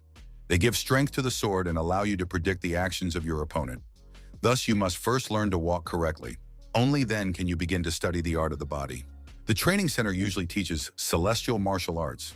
In addition to sword techniques, heavenly martial arts include 36 combat techniques. Our hero listened carefully and, following the instructions clearly, practiced hand-to-hand combat techniques. His fist-striking technique underwent changes, and the protagonist began to reach a new level. Ruin Ardell wondered why Golter Pirante was doing this, since his training would be of no use to a knight who appeared at the academy every day. The knight said that it was a kind of investment. One can assume that he is meeting a person who could become a great magician. If he can help him in any way, wouldn't that be considered a good investment? Ruin Ardell bowed to the knight and said that in that case, he was at Professor Golter's service. The knight said he felt awkward hearing that. Ruin Ardell could just call him Hyun. After all, he wasn't even 30 years old. Ruin Ardell continued to do everything the knight asked of him day after day, under his watchful guidance. Golter thought that this student was doing well, that the guy had a lot of stamina. Golter Pirante remembered that ogre. His jaw had been broken back then. The melee mage turned out to be physically stronger than the ogre. This young man is very interesting. 3 weeks passed. The skill level of body art was increased. Now the player can fill every part of his body with magic. Ruins Ardell acknowledged that the effect of mastering the heavenly martial art was incredible. Strand said that thanks to this, he had advanced to the third rank. The protagonist said he felt tremendous power. Strand noted that the man was getting stronger, surprisingly quickly. Fight had gained 2,000 points in over a year, and another 6 months after meeting him. Perhaps it was due to the difference in the perception of time between humans and dragons. A friend ran up to the student and said that something incredible had happened. Jason asked if Ruin hadn't seen it yet. Jason said that a list of participants in the Great Festival had been posted at the entrance to the academy. At the admission ceremony, Ruin Ardell introduced the new students and spoke from the stage. Because of this, he was envied and given suspicious looks. Justifying their secret hopes, Ruin Ardell had shown himself only from his worst side all these years, and he could only occasionally watch as Miko received all the laurels. Now, however, our hero has rightfully become the Academy's representative. His colleagues sincerely congratulated the young man on his position as representative of the Academy. Ruin Ardell thought that it had taken a long time, but he had once again become the representative of the Academy. Professor Heidel was surprised to hear from Sir Golter that this student had mastered the heavenly martial art. The professor added that sometimes the genius of this young man frightened him, but he believed that Ruin Ardell would succeed. Preparations for the great festival went smoothly, after which they set off for Altain, the venue for the festival. The students discussed the fact that they would be riding the Mana train. They say it is incredibly fast. There are only 2 transit points in the Kingdom of Radian, but there are more than 100 in the Imperial Federation of Raynok. Some students were seeing this train for the first time and had never traveled on such a vehicle before. Jason also watched the train's approach with interest.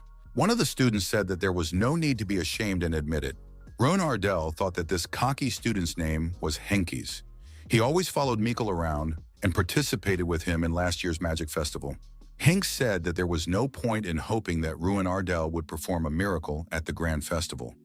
There was nothing to be proud of because he had only received good grades for the first semester. The students said that the representatives of other academies were like ghosts. They would have a better chance if they chose Mikkel, who had already fought against them, as their representative. In any case, they did not want to recognize Ruin Ardell as their representative, so this guy would have to manage on his own. Ruin Ardell thought that many people were eager to gain an advantage by somehow currying favor with the Garrickle family. Strachan said that Ruin Ardell was in an unpleasant situation. Our hero understood that he had to perform well, even if someone disagreed with his candidacy. Ruin Ardell said that Mikkel would be flattered, because his dogs remain loyal even when their owner is kicked out of the academy. Henkes was outraged. What did Ruin call them? Our hero replied that his opponent was well aware that he had deliberately expressed himself as clearly as possible so that even someone of his intellectual level could understand everything. Ruin Ardell interrupted his interlocutor, who wanted to say something else. Our hero said that this festival would be a level above those that Henkes had attended. If a student achieved good results in it, they would receive opportunities better than those that connections with the Garrickle family could give them. Henkes agreed, but noted that this would only be possible if they achieved something. But how could this be achieved? Those chosen to participate in this festival were all monsters. Ultimately, their fate was to be stuck in the Kingdom of Radian and work under the Garrickle family. Ruins Ardell interrupted his interlocutor again and said that it was possible. The Great Festival is an event in which cooperation plays an important role, so it is better not to use those who interfere with teamwork. Hanks asked if Ruin Ardell was going to compete without them. Ruin Ardell suggested that they think about who their representative was now while they were on their way. Ruin Ardell decided to remind them that there was no one from Garrickle here to assess their loyalty. Henkes told Ruin Ardell not to even think about losing his first individual battle. Otherwise, he would not obey a single one of his commands at the Grand Festival. The high-speed train sped through the forest located in the valley between the mountains. The students noted that the train was going very fast. Strachan said that the world had become a wonderful place. In his time, there were no such fast means of transportation. Someone in the car said that it smelled like losers. The young people looked back. The young man was surprised. Could it be that there were country bumpkins from the Post Academy among them? This person had the symbol of the Oyo National Magic Institute on his chest. It is the only educational institution in Oyota, the Sand Kingdom. It is known for its ancient history and is also famous for its reverence for the art of sword fighting and extreme physical training. Ruins Ardell wondered what they were doing here. The student wondered where their permanent Mikkel Garrickle was. He hadn't run away from this festival, had he? A student from Oyota asked if those present would come last again this year. Strawn asked if Ruin Ardell was being too calm. After hearing this, he didn't even bat an eyelid. Ruin Ardell thought that since he had never participated in such events, he had no idea that they were being so openly bullied. Professor Heidel also had no intention of defending them. The Grand Festival is a competition for students, and at the moment, he is acting as a regular chaperone. The young man thought that now the power and responsibility for the team were in his hands as the representative of the academy. The student from Oyota greeted Henkes and asked where his representative was hiding. At least he was interesting. Runardel rose from his seat and said that Mikkel was probably lying in bed praying that his broken ribs would heal properly. The student from Oyota looked at our hero in surprise. Henkes said that this was their current representative. The stranger approached Ruin Ardell and said that he was seeing this guy for the first time. The young man said that he was a representative from Oyota. His name was Seda Malkiri. The protagonist gave his name. He said that was enough for a first meeting. If Seda Malkiri was done looking for trouble, who could keep an eye on what was happening in this car? Ruins Ardell pointed out that before that, Seda Malkiri should apologize for all the insults he had uttered and do so politely. Malkiri was indignant. Did someone really want him to apologize? Malkiri was surprised. Had Henkes not told his new representative anything about him? Seda Malkiri was indignant. Couldn't everything be done properly? Or did Henkes want him to make it memorable for the rest of his life? Ruins Ardell understood what was going on. Apparently, the students who participated in the Magic Festival were trembling in the presence of Seth Malkiri. Apparently, they were constantly subjected to his attacks. Our hero understood. This was Oyo's plan, to crush the morale of his opponents before the battle even began. Ruins Ardell asked Seda if he wanted to settle the matter right there and then. Seda Malkiri thought this guy had completely lost his mind. Malkiri clenched his fists and told Ruin Ardell not to regret his words. He was already swinging. At that moment, the professor appeared in the car and shouted for Malkiri to stop immediately. The professor told Seda to calm down. Did he really want to make enemies right from the start? The professor noted that his students had been rude and apologized on their behalf. Heidel said that the apology was accepted. The professor ordered Saint Malkiri to return to his carriage immediately. Our hero thought so too. He simply would not argue. Malkiri asked the professor why he had been stopped, since the professor himself had suggested this method. What had changed? The professor was surprised. Had Seda Malkiri really not noticed? Professor Ignat of the Academy Heidel grinned as he watched Seda, as if he was just waiting for the fight to start. Seda asked if it was confidence. The professor replied that he couldn't know for sure. However, the guy named Ruin Ardell definitely has something unknown to them. He is different from Mikkel Garrickle, whom Seda fought last time. After a brief scuffle with Oyota, the atmosphere in the car changed. The Ignat students began discussing the first match of the group competition without a representative. It turns out that Ruin Ardell will not be joining them. Will they be able to cope on their own? Henkes declared that they simply had to win. They couldn't lose to these Oyo students. From a certain point on, these guys, filled with envy and selfishness, began to unite. Henkes said that Ruin Ardell had acted too rashly. These strong guys had literally grown up in battle. Ruin Ardell was surprised. Weren't his colleagues angry? Their opponents did not respect them, did not respect him, their representative, and made no secret of it. If he had not responded, Oyota would have been delighted and would have mocked them even more. Ruins Ardell added that if he remained silent, they would completely justify this mocking nickname. Did everyone present really want that? Would they continue to tolerate disrespect? The students allowed themselves to be beaten, and so for 5 years in a row, they were dragged through the mud. Ruin Ardell asked what they were going to do. He did not believe that now was the time to fight purely out of selfish motives. One of the students said he was thinking of putting Henkes in goal for the aeroball match. Ruin Ardell thought that, apparently, Mikkel's minions had also decided to take his side. They should keep the same attitude until the very end. The conductor announced that the next stop was the Duchy of Altaine. The train would arrive shortly. Everyone gathered their belongings and disembarked in an orderly fashion. The Duchy of Altaine is a state that is part of the Imperial Federation of Rhaenok. It has been granted neutral status. This week, it is necessary to put emotions aside, even if they have been irreconcilable enemies for decades. If bloodshed occurs on Altaine territory, The Raynok Empire, represented by the ruler of the continent, will put the criminals on trial and punish them for their crimes. In this regard, large-scale international competitions, such as the Magic Festival for magicians and the Sword Grand Prix for swordsmen, are held in Altain. The students saw the Imperial Federation under the control of the authorities. Jason asked Ruin Ardell what he thought. After all, everything was completely different here. He added that he was from the Daemon territory, which was considered a fairly wealthy region. But it was nothing compared to this place. Ruins Ardell thought that this was exactly what one would expect from the capital of the kingdom. Everywhere there was a sense of noble antiquity, and the inhabitants strolled carefree through the streets. This sight once again shows that they have come from a very small place. Now they are heading to their temporary residence. Everyone was offered a seat in the carriages. Heidel expressed his hope that none of the students would go to the participants from other educational institutions, even by mistake. The professor added that nothing good would come of starting a fight. Strand told Ruin Ardell to look out the window. There was a very interesting smell coming from there. It was as if the relic of Drac was there. The next day arrived, the room for the Ignite Academy. Jason wondered if Ruin Ardell was going on a date. Our hero picked up a decent speed and asked Strand if he was sure. Strand said that Ruin Ardell would see it himself on the minimap. Even for an embodiment of power like him, this was unusual. The Touching Memories workshop was directly ahead. Strand said that was where they were going. The protagonist thought that an item used by the Black Dragon himself would be in a more unusual place, but everything here looked too ordinary.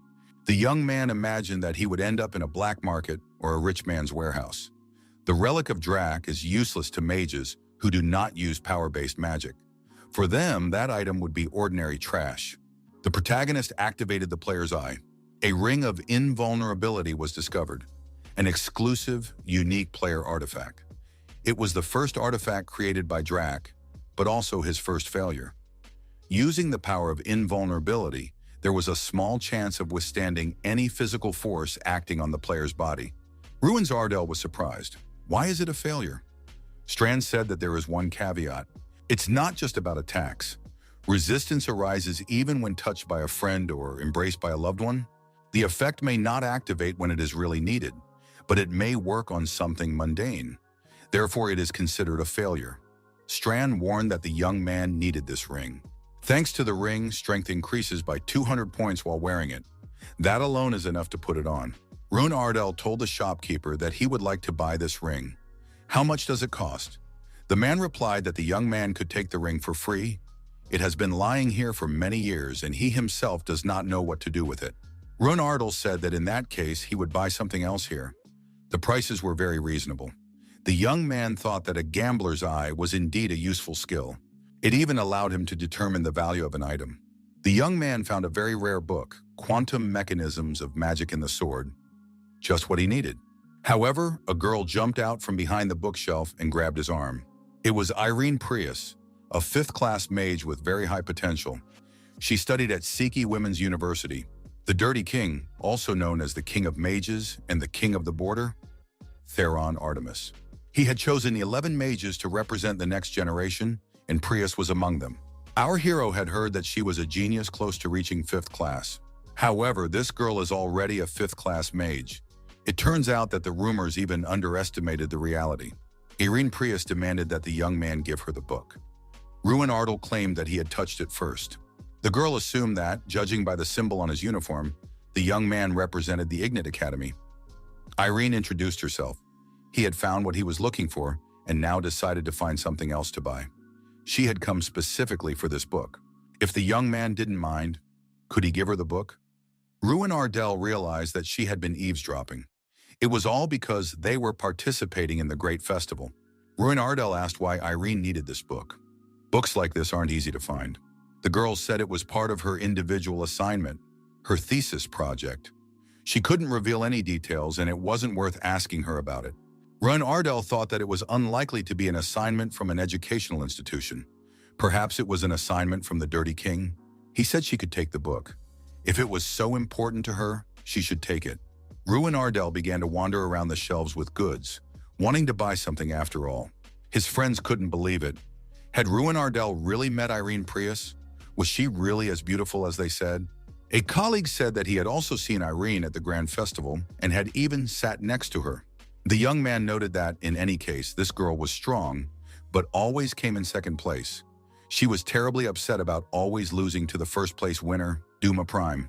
The student clarified that he was referring to the top student at a special school for battle mages. He is a recognized mage among all his peers on the continent. He is also the owner of the Shining Sword. Now our hero understood everything, why Irene needed this book, to defeat Duma Prime. However, being a magical swordsman is not so great. Compared to other weapons, the magical sword does not provide a significant increase in magic. Moreover, becoming a skilled swordsman is not easy either. The student said that Duma Prime is different from the rest. The Shining Sword is an S-class artifact, and his sword skills are at the level of an average knight. He has an artifact, good sword skills, and a talent for magic. In addition, he comes from a good and wealthy family and is attractive in appearance. His popularity among girls is off the charts. Do such people really exist? Irene Prius mastered 5th-class magic at the age of 16, and the magical swordsman Doom Prime defeats her every year. The young man wondered, if he had to fight against these famous geniuses, would he be able to win? Ruin Ardell understood that no one considered him a threat. However, the head of the academy said that Ruin Ardell was more than worthy of being considered a candidate for victory. It was necessary to make sure of this. A student entered the room and announced that the first team for the opening day of the Great Festival should gather outside.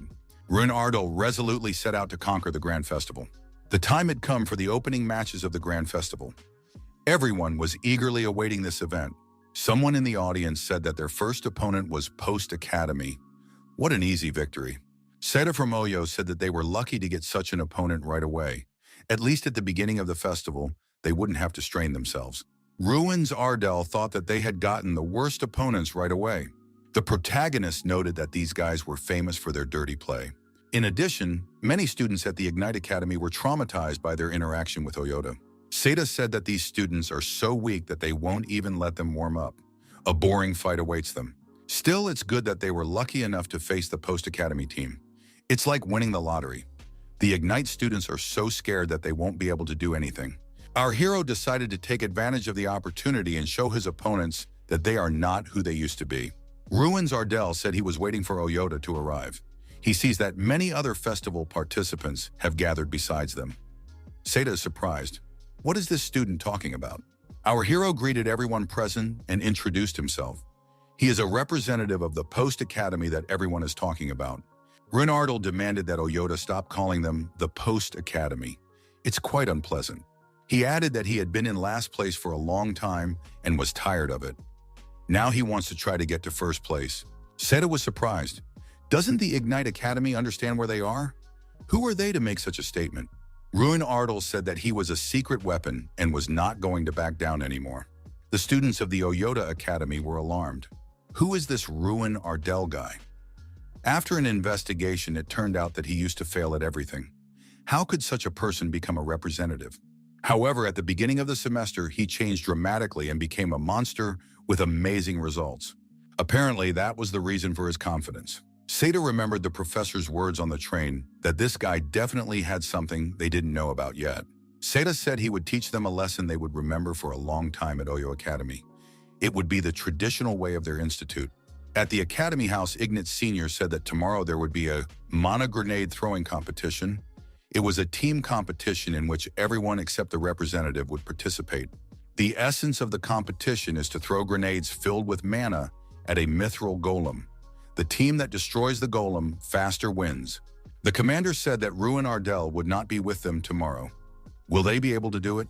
The protagonist agreed that compared to the Oyo Institute, they lacked talented students. Our hero noted that he knows how they can win. This is a group competition. If the students work together, they can win. Therefore, it is necessary to start forming groups. The first group will heat the mana grenades, the second will move them, and the third will directly attack the golem. A fourth group is also needed to repair the enemy's golem. Someone objected that this approach would take them longer to destroy the golem. The enemy would attack with all 30 hands, and if they attacked their own golem with fewer people, the Oyo students themselves were not weaklings. Ruins Ardell reminded everyone of what he had said before. Now they would not be last, but first. This was his sincere intention. Therefore, he would do everything he could to achieve this. including in games where he himself could not participate. While Oyota would throw one grenade, they would throw two or even three. For teams with outstanding individual skills, the traditional approach is effective. But for their team, this method would be very time-consuming. Jason Damon said he trusts Ruin Ardell. Others expressed the same sentiment.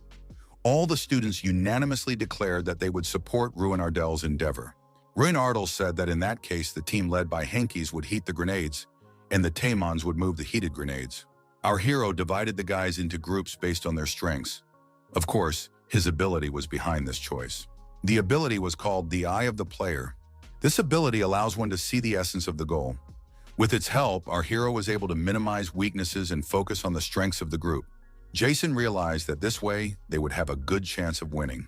Once everyone was in the group that suited them perfectly, even the doubters began to warm to the idea. Ruin Ardell thought that the process was underway and that their teamwork was at a decent level. The team members became more confident, and hope began to emerge in the guys. Suddenly, Fell ran into the room. He looked very bad and could barely stand on his feet. Ruins Ardell asked what had happened to him. Fellum said that Oyo's students were to blame for everything. Oyota's representative brought his guys with him, and then they took Fellum out and beat him up. The door to Oyota's room swung open, and our hero entered. Seda declared, "Here he is."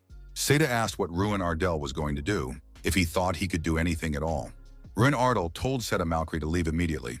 Seda said that this student was crazy. On what basis was he behaving so arrogantly? Ruin Ardell grabbed his opponent by the shoulder and pressed down hard. Malkry grimaced in pain and crouched down. He was surprised. Where did this guy get such strength? Seda Malkry jumped to his feet and swung his arm, but our hero caught his hand. Seda Malkry screamed in pain again. He no longer had the strength to resist. Ruin Ardell said that this was his last warning. If he touched any of Ignat's students outside the arena, it would end badly for him. His colleagues rushed to Seda and asked how he was feeling. Ruins Ardell offered his opponent a bet. If he won, he would get a slap. He told his colleagues about the bet.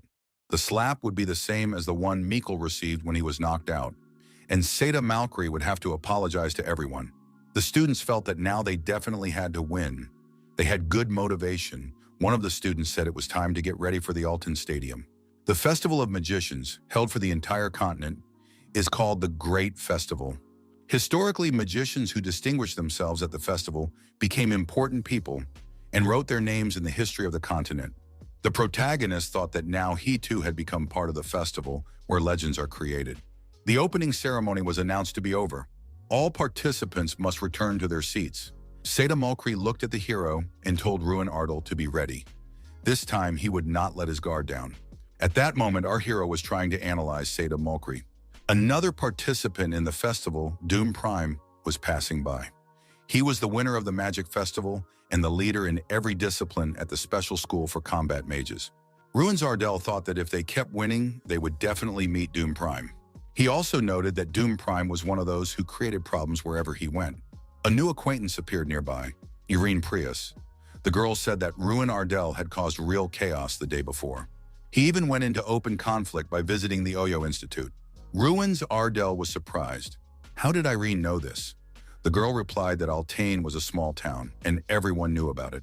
Ruin Ardell said that he had not gone there to cause conflict, but simply wanted to talk. The girl said she was ready to give him some advice. It was better not to stand out. Ruin Ardell was surprised. Was Irene suggesting that he hide his true abilities, just as she did? The young man said goodbye and told her it was time for him to go. They were participating in the first match. Irene Prius thought that in just a few minutes, the mana grenade throwing would begin. The first to participate would be the Ignat and Oyota academies. Ruin Ardell suggested that everyone prove their strength. They were no longer the last ones. The first competition finally began. The audience was in turmoil. Previously, those who had outstanding individuals won in team competitions.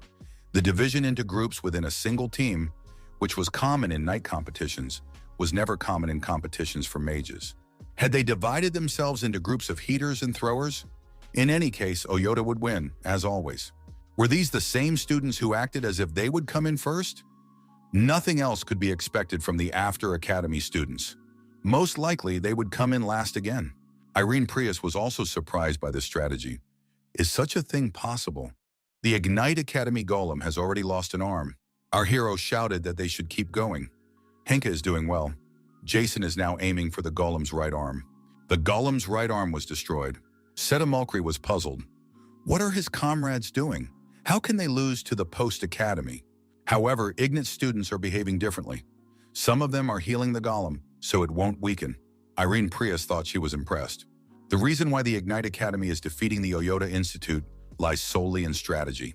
However, this approach only works if you have a precise understanding of each person's strengths. Irene thought that this guy had easily found the book she had been looking for so long. He also divided the students into groups according to their skills. What kind of person was he if she had never seen him in a competition before? A charged mana ball appeared in Jason's hands. The young man shouted that it was all over now. The mana ball hit the golem, and there was a powerful explosion. The golem lost its balance and fell to the ground. The Igni students had won. The tournament participants shouted that they had done it. They had won. The Grand Festival, the first competition, mana grenade throwing, which was expected to end in victory for the Oyota Institute, ended in victory for the Post-Academy. It turns out that the Post-Academy is no longer last. Now Oyota is in their place. Now it's Post-Oyota. Soon the competition for representatives of Capture the Flag will begin. The first match will be between Ruin Ardell and Setamulkri. The rivals entered the arena and stood facing each other. Strand asked if Ruin Ardell was nervous. They are now 20th out of 32 educational institutions. That's perfect. Strand was surprised. What's perfect about that? After their last victory, people are showing interest in them again. But that's not enough to remove the label. Ruins Ardell said they needed a landslide victory. If they achieve a crushing victory over the Oyota Institute, the others will start to look at them differently. Ruins Ardell added that they must show themselves in a good light to the King of Magicians. Representatives of the leadership watched the tournament through the magic sphere. Among those present was the Dirty King Tehran. Tehran said that he had previously considered Ruin Ardell as a candidate for the next generation. The head of the academy noted that this meant the king remembered him. Tehran said that he had a habit of remembering talented students. This guy was born with enormous talent and was able to instinctively learn magic at a young age. The king added that he was incredibly disappointed when he learned that he had mana release disorder. The head of the academy was surprised. Didn't Tehran consider him a useless child? The king noted that if this student, who was unable to cast spells properly, had been chosen as the academy's representative, then there must have been reasons for it. Did that mean he had overcome his curse? Strand asked what Ruin Ardell was going to do. Whether it was binding or freezing magic, it was necessary to get closer to the opponent.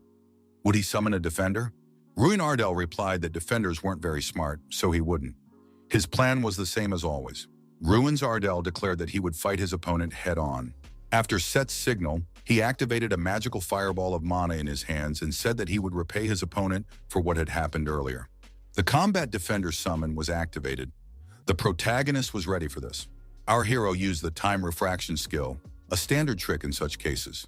Ruins Ardell quickly changed his trajectory, and the combat defender did not have time to react in time. Ruin Ardell ended up behind his opponent at close range. Setamulkri noticed our hero in time and tried to punch him. However, Ruin Ardell grabbed his opponent's arm and blocked the blow. Ruins Ardell said that he knew it would happen this way. Seta asked if Ruin was not going to let go of his arm. The protagonist replied that now was not the time for talking. The combat defender turned around and began to approach the opponent standing nearby. Seta was seriously frightened. Seta shouted for the defender to stop immediately. However, the combat defender continued to approach. Malkiri realized that he couldn't move. Ruins Ardell told Malkiri to try to leave on his own. The protagonist continued to hold his opponent's hand. Seta Malkiri thought that his opponent's strength was real. It wasn't because he had let his guard down. Seta lowered his head and thought he had lost. The combat defender was close by and swung for a strike. At that moment, Ruin Ardell delivered a series of devastating blows with magic mana balls and stopped the combat defender's attack. Seta thought it was impossible. His opponent had struck the steel defender with his bare hands. Having dealt with the combat defender, Ruin Ardell turned and approached Seta Malkiri, who was sitting on the ground. Seta was surprised. Had Ruin saved him? Ruin Ardell replied that this was not the case at all. The young man added that he simply wanted to finish off his opponent with his own hands. Ruin Ardell asked if Malkiri had forgotten about their bet. Just one slap. After the slap, during his brief flight, Seta Malkiri thought that the sky was very blue. Spectators shouted that it was incredible. The Ignat Academy won an undisputed victory. The Althea Stadium was filled with applause. What magic it was! The battle turned out to be one-sided. Ruin's Ardell surprised one more person. The head of the academy thought that it had happened again. The king thought he was at the demigod stage, the only 8th class mage known as the King of the Border.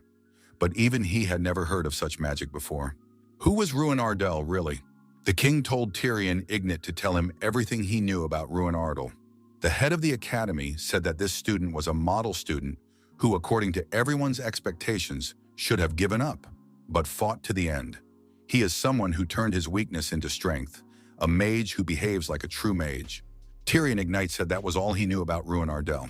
The king noticed that the headmaster was trying to shield his student from his curiosity. The king said he would try to summon the young man himself and ask him directly. The head of the academy said that if the king tried to get answers from the young man by force, he would have to stop the king. The king asked if Ignat was going to remind him that magicians had the right to keep their techniques secret. The Oath of Milia? The king remarked that he could exchange a few words with the student. The dirty king thought that he and no one else should stand at the pinnacle of magic. He would do everything to learn this magic he had seen for the first time. After the congratulations, our hero said that they had won only one competition and had not even prepared for the rest. In such a situation, one cannot relax. His colleagues said that students from other schools were present at the celebration. What's the problem? Just enjoy the evening. Jason Damon offered his friend some local coconut vanilla juice. Dragon's Kiss was already on the table. Jason, bottle in hand, added that he felt a great sense of patriotism. It was a special drink from his region. Jason said that just one sip would help you taste its wonderful flavor. Seta Malkiri approached the relaxing students. The young man was determined. Jason said that everyone understood how bitter it was to lose, and this hurt Malkiri's pride. But couldn't he leave them alone for now? They were just starting to have fun. The protagonist was surprised. What brought Seth Malkiri here? Did he want to argue again? Seta said he had come to ask for forgiveness. It was like a bolt from the blue. Malkiri apologized for looking down on them all this time. Seta noted that after losing at the stadium, he finally understood. You shouldn't look down on others just because they are weaker than you. He added that there are many people in this world who are much stronger than him, so to some people he is also weak. At that moment he realized that his past actions were fundamentally wrong. Jason said that things don't change that easily. Malkiri replied that he really wanted to say that. Malkiri bowed his head, repented, and added that he was very sorry. Everyone present agreed that it was an awkward situation. Seta apologized again for ruining the atmosphere. He said it was time for him to go. Ruin Ardell asked, did Seta apologize because of the bet, or were those his true feelings? Seta said he was sincere. Ruin Ardell thanked his opponent for having the courage to say it. Ruin Ardell and Seta Malkiri shook hands and decided to have a drink together. The guys also accepted the apology. At some point, they all started celebrating together. With their arms around each other's shoulders, they drank Dragon's Kiss and immersed themselves in the drunken atmosphere. In the morning, their colleagues said that Ruin Ardell had finally woken up. The night had not been wasted. Does Ruin Ardell remember what he did the night before? No one knew before that he liked to drink so much. His colleagues said that Ruin Ardell almost cried with gratitude for being trusted. His life at the academy had been very difficult before. Who would have thought that the seemingly perfect Ruin Ardell had such a side to him? Ruin Ardell was annoyed. He had only just come to his senses and immediately everyone was laughing at him. Why was he being treated this way? Ruin Ardell thought that in the future, he should avoid drinks that made him overly emotional. Seta Malkiri met our hero and asked if he had slept well. Ruin Ardell walked past. Seta said they would see each other again. The young man was surprised. Did Seta not know what embarrassment was? Professor Heidel teased the student. The teacher said that this young man was constantly haunted by problems. Ruin Ardell was frightened. Did the professor also know about his dark past? Heidel explained that he had come for another reason. Someone wanted to see the young man.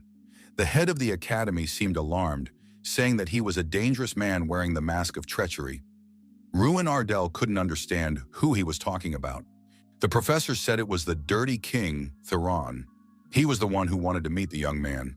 Heidel advised the student to be careful. Theron was full of secrets. People who hid their true nature, like the dirty king, were dangerous. The professor apologized that this was all he could tell him. Ruin Ardell knew that Theron was the king of magicians who watched over them. The protagonist told the students that now they had another reason to win. Now they needed to discuss a plan. The code name for the upcoming operation was Defend If You Can. Ruin Ardell said he was going to run straight to the gate.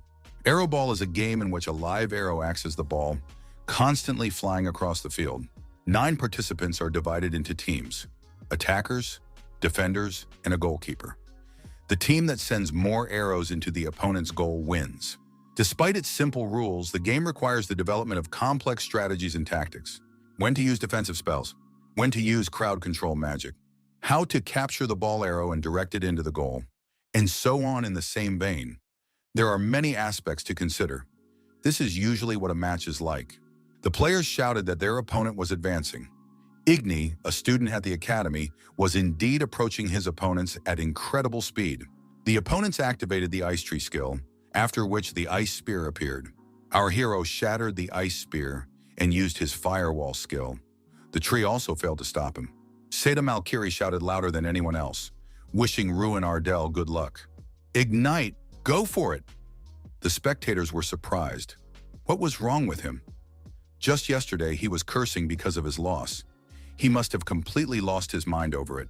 Seda Malkiri said that it was all untrue. Real men become friends after exchanging blows. His colleagues were surprised. What exchange? It was a one-sided game. Seda thought that after the match with Ruin Ardell, he understood. His opponent was a next-generation mage. Ruin Ardell truly deserved that title. Iris Prius from Siki Women's University, Dillian Malkin from the Holy Magic School of Godfrelia, and Doom Prime from the Special School of Combat Mages. They were all strong. Seda knew this because he had personally competed against them in the Magic Festival. However, Ruin Ardell is stronger than each of them, and it's not just about strength. Ruin Ardell has leadership skills and is capable of reconciliation. The student told the captain that they were next. Wasn't it time to discuss strategy? Seda said that Malruni was right. Everyone needed to get together. The commander shouted for the mages to stop Ruin Ardell. The students replied that they were doing everything they could. Ruin Ardell, without slowing down, said that now it was his turn. Opponent, get ready. A huge mountain of ice crystals appeared in front of our hero. However, this could not stop him. Jason, with an ice arrow in his hands, asked, "Do they really think that apart from Ruin Ardell, there is no one else to fear?" His opponents were surprised. Did this player really grab the ball arrow? We have to stop him. However, the defenders had already lost. Even after that, the opposing team focused their efforts on Ruin Ardell. Jason and the other team members successfully took advantage of the opening. When the opponent's attention weakened, they couldn't stop the Ignite team. The opponent's defensive formation immediately collapsed. The opponents shouted that they were ready to give up. They couldn't cope with such monsters. In Arrow Ball, a score of 3 to 4 points is usually expected. The winner of the match was the Igneat Magic Academy, which defeated its opponent with a score of 11 to 0. The Igni Academy won by a stunning margin. Their opponents admitted that Ruin Ardell was not joking. Perhaps he really would be the champion. Ruin Ardell thought that at this rate, they really could become the first. He was called over. Professor Heidel approached the winner. The teacher said that the meeting time was set for 7 o'clock in the evening during dinner. Heidel warned Ruin Ardell not to eat anything before the meeting. Our hero, on an empty stomach, strode decisively toward his meeting with the King of Magicians. Stran, as always in such cases, was on his shoulder. The head of the academy, Ignat, greeted the student and said that they would go in together. The Dirty King greeted them politely and invited the visitors inside. Stran was surprised. Was he really a dragon? Why did he have such a powerful mana? Ruin Ardell thought that he was a mage standing on the border between a human and a demigod. During dinner, the Dirty King Theron said that he had known about this student for a long time, once he had the opportunity to observe him. The king noticed that 5 years had passed since he had chosen 11 children. At that time, Ruin Ardell was one of the candidates, but now he seemed like a different person. Theron said he wanted to get straight to the point. Could the young man tell him what had been going on with him all this time? Ruin Ardell thought that now everything was clear to him. As he was definitely a thorn in his side, living proof that the mage of the border was not perceptive enough. Theron wanted to hear that he wasn't wrong after all. Ruin Ardell apologized and said he could only say one thing. Even if the words about talent might be an exaggeration, they couldn't negate his efforts. The head of the academy said that this was precisely why he liked Ruin Ardell so much. Theron asked what efforts the young man had made. Ruin Ardell replied that he had recently become interested in the art of the body. The king was surprised. Had the student studied it to overcome his disorder, thanks to which he became as strong as an ogre, and was able to cast spells without releasing mana? Was that even possible? The king asked if it was possible that the reason was some kind of artifact. However, he had never heard of an item with such an effect. The head of the academy said he wanted to interrupt the king at this point. Theron agreed. There were still many competitions ahead, and he would keep an eye on the young man. The king said he would see if his efforts would help him prevail even against the children he had chosen. Ruin Ardell asked the king to watch them.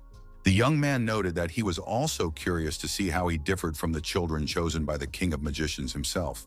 After the student left, the elder said that Theron had spoken much more politely than expected. The king was surprised. Did Ignat really expect him to devour him alive? Theron added that there was no need to worry. He was always happy to see talented mages. It was just that curiosity got the better of him. The elder asked if the king had been able to satisfy him. The king replied that they still hadn't told him what they were hiding. However, something else pushed this question into the background. The elder heard how the insolent scoundrel decided to warn him. The head of the academy said that the student was still very young and that it was not worth being so strict with him.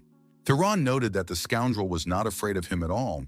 Most others would have already begged and groveled at his feet. Theron admitted that this student was an interesting young man. The king added that he would like the one he was nurturing to become at least a little interesting too. After another competition, the students scanned and pronounced the winner's name, Dumb. Dumb Prime thought it was meaningless support. A young man ran into the office and whispered something in Doom's ear. Prime asked if he was sure. The student said he had seen everything himself. Ruin Ardell, a representative of that very academy, had visited the magic tower. Dumb thought that the Dirty King had met with someone other than him. He had seen some matches with him participating. This man had stirred everyone up. Rumor has it that he is difficult to oppose because of his unique magic. Dumb did not pay attention to him because despite all his hardships and battles, he did not see this student as his rival. This student could only arouse curiosity because of his unusual approach to witchcraft. The student saw Doom's annoyance and asked what was going on. Dumb thought that he could not forgive Ruin Ardell for this. Only he alone was worthy of the recognition of the king of magicians. Unexpectedly, by coincidence, the young men met in the corridor. Doom saw Ruin Ardell standing before him. Our hero also realized that he was standing before Doom Prime. Prime asked what the student had been talking about with the Dirty King. Ruin Ardell was surprised. Had Doom been waiting for him here just to ask this question? Prime said he was waiting for an answer. Ruin Ardell was surprised. Did he have to answer? Doom grabbed his sword and said he had to hear the answer. Ruin Ardell thought that this guy had an aura of destruction about him. Just in case, our hero took a boxing stance. Ruin Ardell wondered if Doom Prime was challenging him, but they weren't at a tournament right now. Dumb said that if he couldn't get an answer any other way, then it meant he was challenging him. Ruin Ardell thought that this guy was definitely strong. He didn't show a single weakness. Ruin Ardell thought that Doom wasn't even holding back. Was he really going to draw his sword outside the competition area? A woman's voice was heard. The girl told them both to stop immediately. It was Irene Prius. Irene found it amusing that they had all ended up in the same place. Was there some kind of meeting planned? Ruin Ardell replied that nothing was planned, but he was already thinking about how to introduce himself properly. Dumb said that he wasn't interested, turned around, and headed for the exit. Ruin Ardell was surprised. Did he always behave this way, doing whatever he wanted? Irene said that this situation was an exception to the rule. Usually, you couldn't get a word out of him. Dumb Prime loses his composure in situations involving King Theron. He wants Theron to recognize him and single him out from everyone else. Irene added that such individual meetings were completely out of character for the Dirty King. Ruin Ardell suggested that Doom might have thought he had received special attention from Theron. Irene asked if Ruin Ardell, when he was alone with him, had really planned to fight. Ruin Ardell said he hadn't planned to. He didn't want to be disqualified. Ruin Ardell suggested that Prime didn't really want to fight either. He probably just wanted to scare him. Irene said that Doom Prime was like a wall, a thick wall that couldn't be broken through with a normal attack. Ruin Ardell declared that he wouldn't have lost. No matter how thick the wall was, after a certain number of blows it would fall. Ruin Ardell told the girl that he was quite strong. Irene admitted that he was indeed a strange guy. In any case, caution must be exercised because Doom Prime knows no mercy. Because of what happened today, Doom will now keep a close eye on Ruin Ardell, the dormitories of the Ignite Academy. Ruin's Ardell praised Jason Damon and said that they had worked their hardest. The team leader acknowledged that they managed to take fourth place in the team competition without Ruin Ardell's help.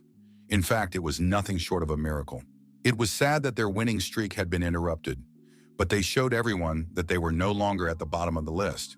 One of the students brought bags of coconut vanilla drink. Ruin Ardell was asked what his plans were for today, as it was almost time for the individual competition. Ruin Ardell said that his plan was to win. The protagonist added that he must remain at the top. At the moment, he is aiming for first place in the individual competition rankings. Irene Prius, Cherky, Dillian Malkin, and Doom Prime. He stands shoulder to shoulder with the leaders of the competition. Therefore, unless something significant happens, the next game is particularly important. Battle for Survival. A royal battle between representatives of 32 schools, starting at the top of a man-made island. The winner will receive 32 points. Points will also be awarded for the quality of the performance, so changes in the rankings are inevitable. The squad leader believed that Ruin Ardell would perform well. Still, shouldn't he prepare like everyone else? Jason noticed that the other representatives were already forming alliances. To survive the upcoming battle, it is permitted to form alliances. Dividing everyone into allies and enemies, as well as forming strong groups, is considered an effective tactic. Everyone would move in groups. Ruin Ardell would not be able to fight them alone. The squad commander asked about those who had supported them during Arrowball. Of course, Irene was the first to come to mind. However, there was no guarantee that she would agree to join forces with him. Even if she did, who else would be there? Seta Malkiri appeared at the door and offered our hero to join forces with him. Ruin Ardell thought it was a good idea. Seta told Ruin Ardell not to even think about abandoning him in the middle of the competition. Ruin's Ardell thought that Malkiri was being sincere. He could be trusted as a team member. Ruin's Ardell said that they needed to team up with one more person as soon as possible. Malkiri asked if there was anyone in mind. The young men overheard the students discussing the impossibility of teaming up with the girl. They claimed that she was not their cup of tea. She had rejected everyone who had offered to form an alliance with her. Seta realized where they had arrived and couldn't believe it. The coat of arms on the flag spoke for itself.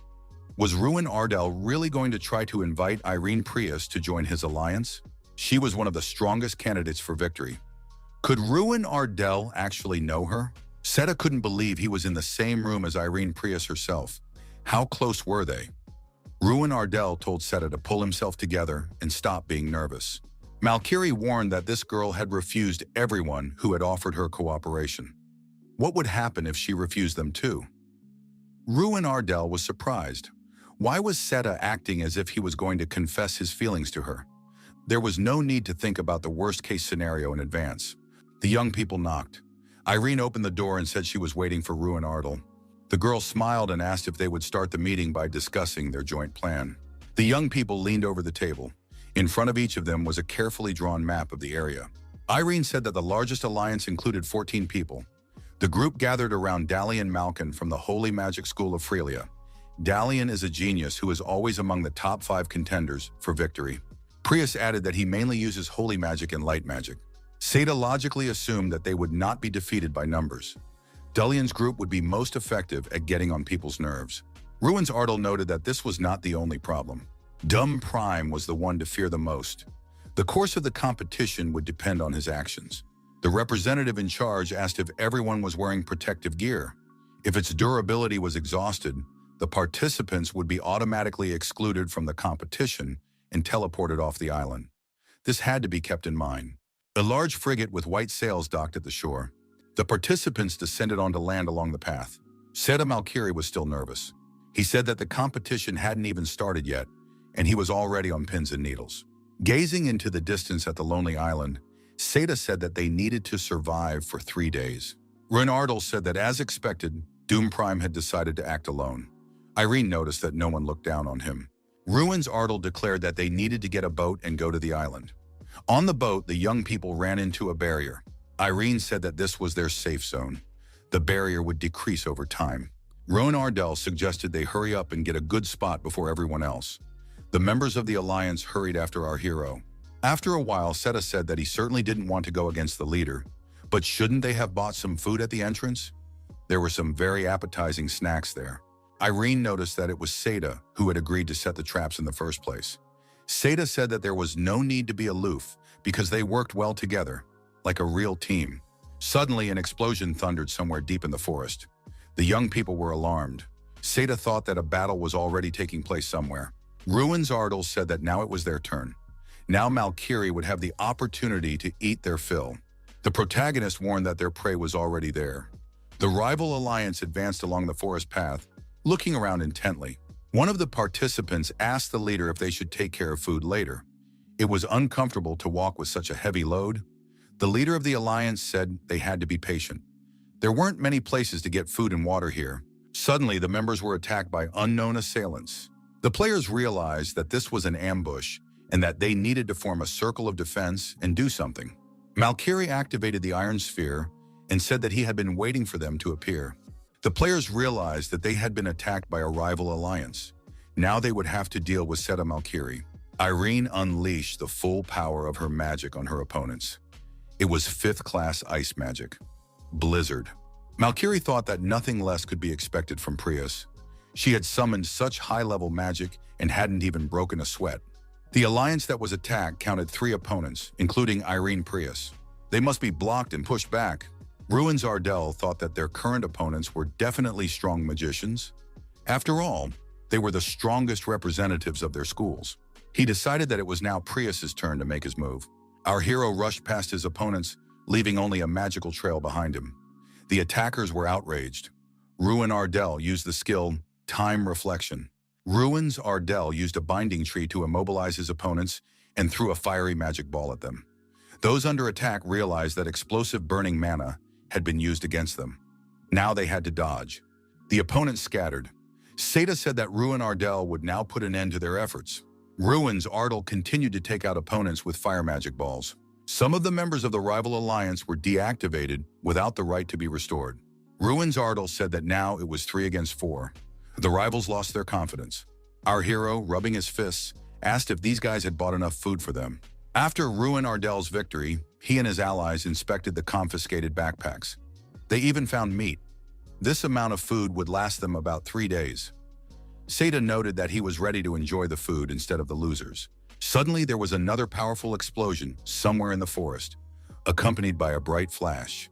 Seda wondered if that was where Dalian's group was headed. Whoever the attackers were, they were certainly brave to take on a group of more than 10 people. Irene said it was the work of Doom Prime. It was his signature. There weren't many mages with that level of mana.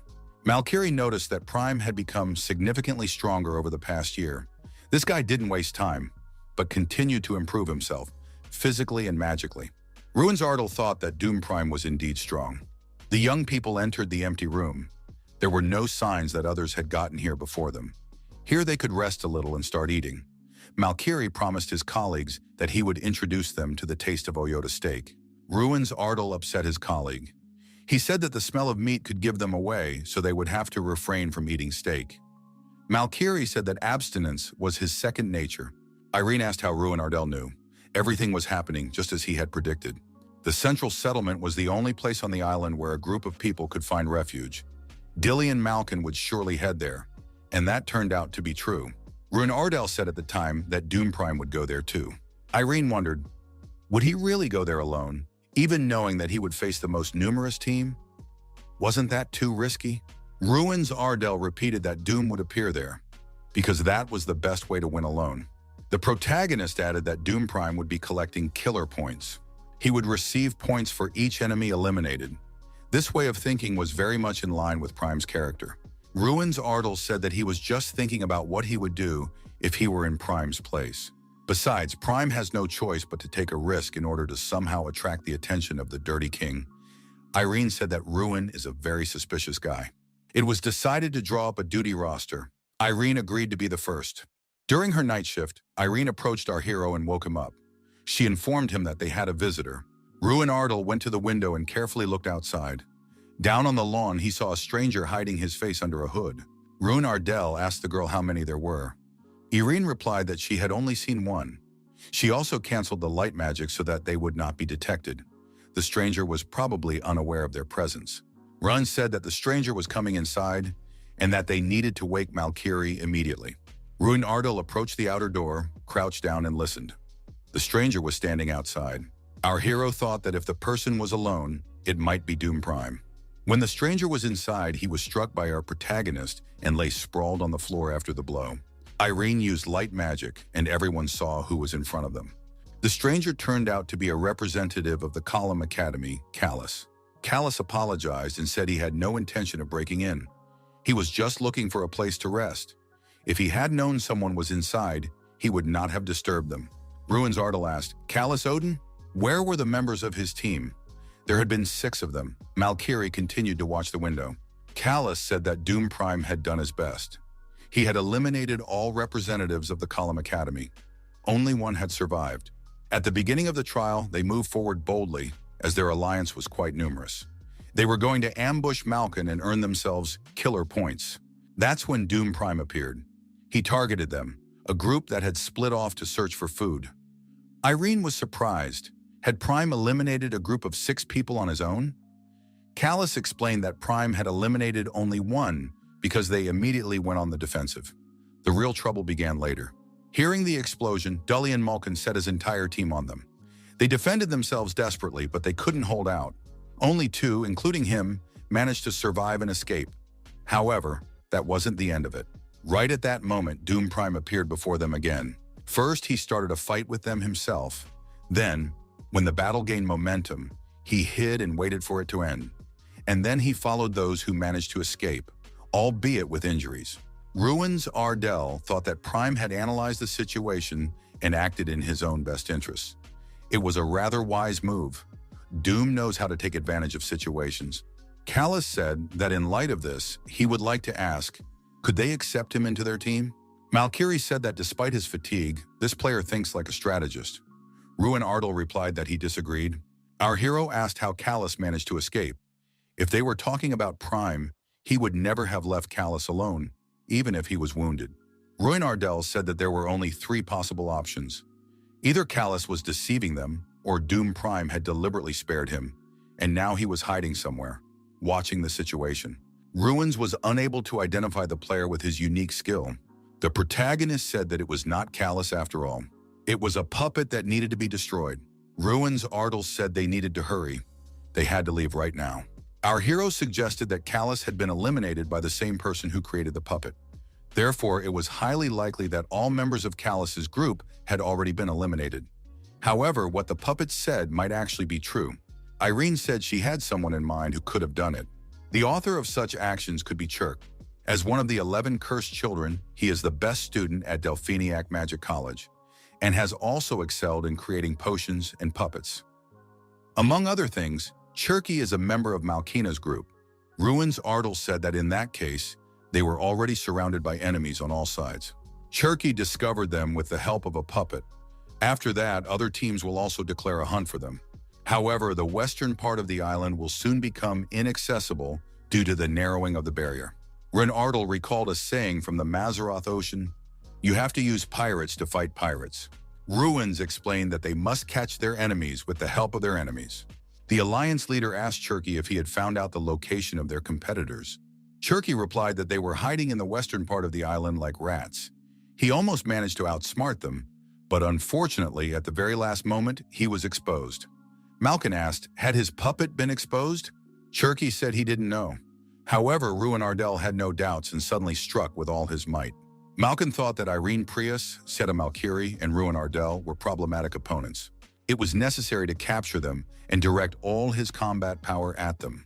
The squad began moving in the specified direction. After a while, Malkin said that they would soon be at the western base. Suddenly, there was an explosion ahead of them behind the forest, accompanied by a bright flash. Chirky took a closer look and guessed that a battle was going on there, and that they were fighting very loudly. Malkin added that in that case, Ruin Ardal must be there too. It was high time to earn some killer points. However, one of the players shouted that it was an ambush. They had to turn around and everything would become clear. Malkin did not lose his composure and fired a holy arrow from his bow. He realized that the ambush had not been organized by Ruin Ardal. Our hero and his allies settled comfortably on the branches of a tree. Irene said that it was the holy magic of Dally and Malkin. Everything was going according to plan. Malkiri said that everyone had gathered for their fireworks, but they weren't even there. Irene asked what they should do next. Ruin Ardell said that now they would go there and collect killer points. Malkin was informed that Ruin Ardell had appeared. Irene noticed that Dalian's group had noticeably thinned out. Apparently, the story about Doom Prime was true. However, they still outnumbered them. Malkiri looked at the players standing nearby and said that this would be a temporary alliance. They had to try.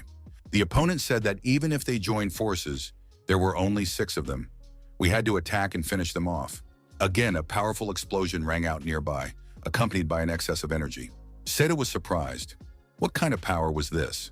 Our hero understood what was happening. Doom Prime had appeared. Prime rushed past the temporary alliance and attacked Malkin's group. Before his opponents had time to recover, Prime began to effectively take them out, swinging his battle sword. Malkiri suggested that Prime was making it clear that he was still on their side. Irene suggested that their temporary alliance had new members. Ruins Ardell thought that Prime first wanted to get rid of Dalian's group in this way. If all the survivors had gathered here, perhaps they would soon learn the outcome of the match. Shirky did not understand why Doom was attacking only them. Malkin said that no one should retreat. They needed to unite and fight back decisively. Ruins Ardell declared that they too must do something, that they must make their move. The protagonists activated the time refraction skill. Before their opponents could react, our hero deactivated many of them. Dumb Prime paused for a moment and stared intently at his main opponent. Prime said that he would get rid of Ruin Ardell with his own hands. Prime rushed past with his sword in his hands and continued fighting Malkin's group. Sometime later, a meeting was held in the organizer's room. The head of the academy, Ignite, noted that the 10 finalists had been determined. The Dirty King acknowledged that everyone who should have been included was included.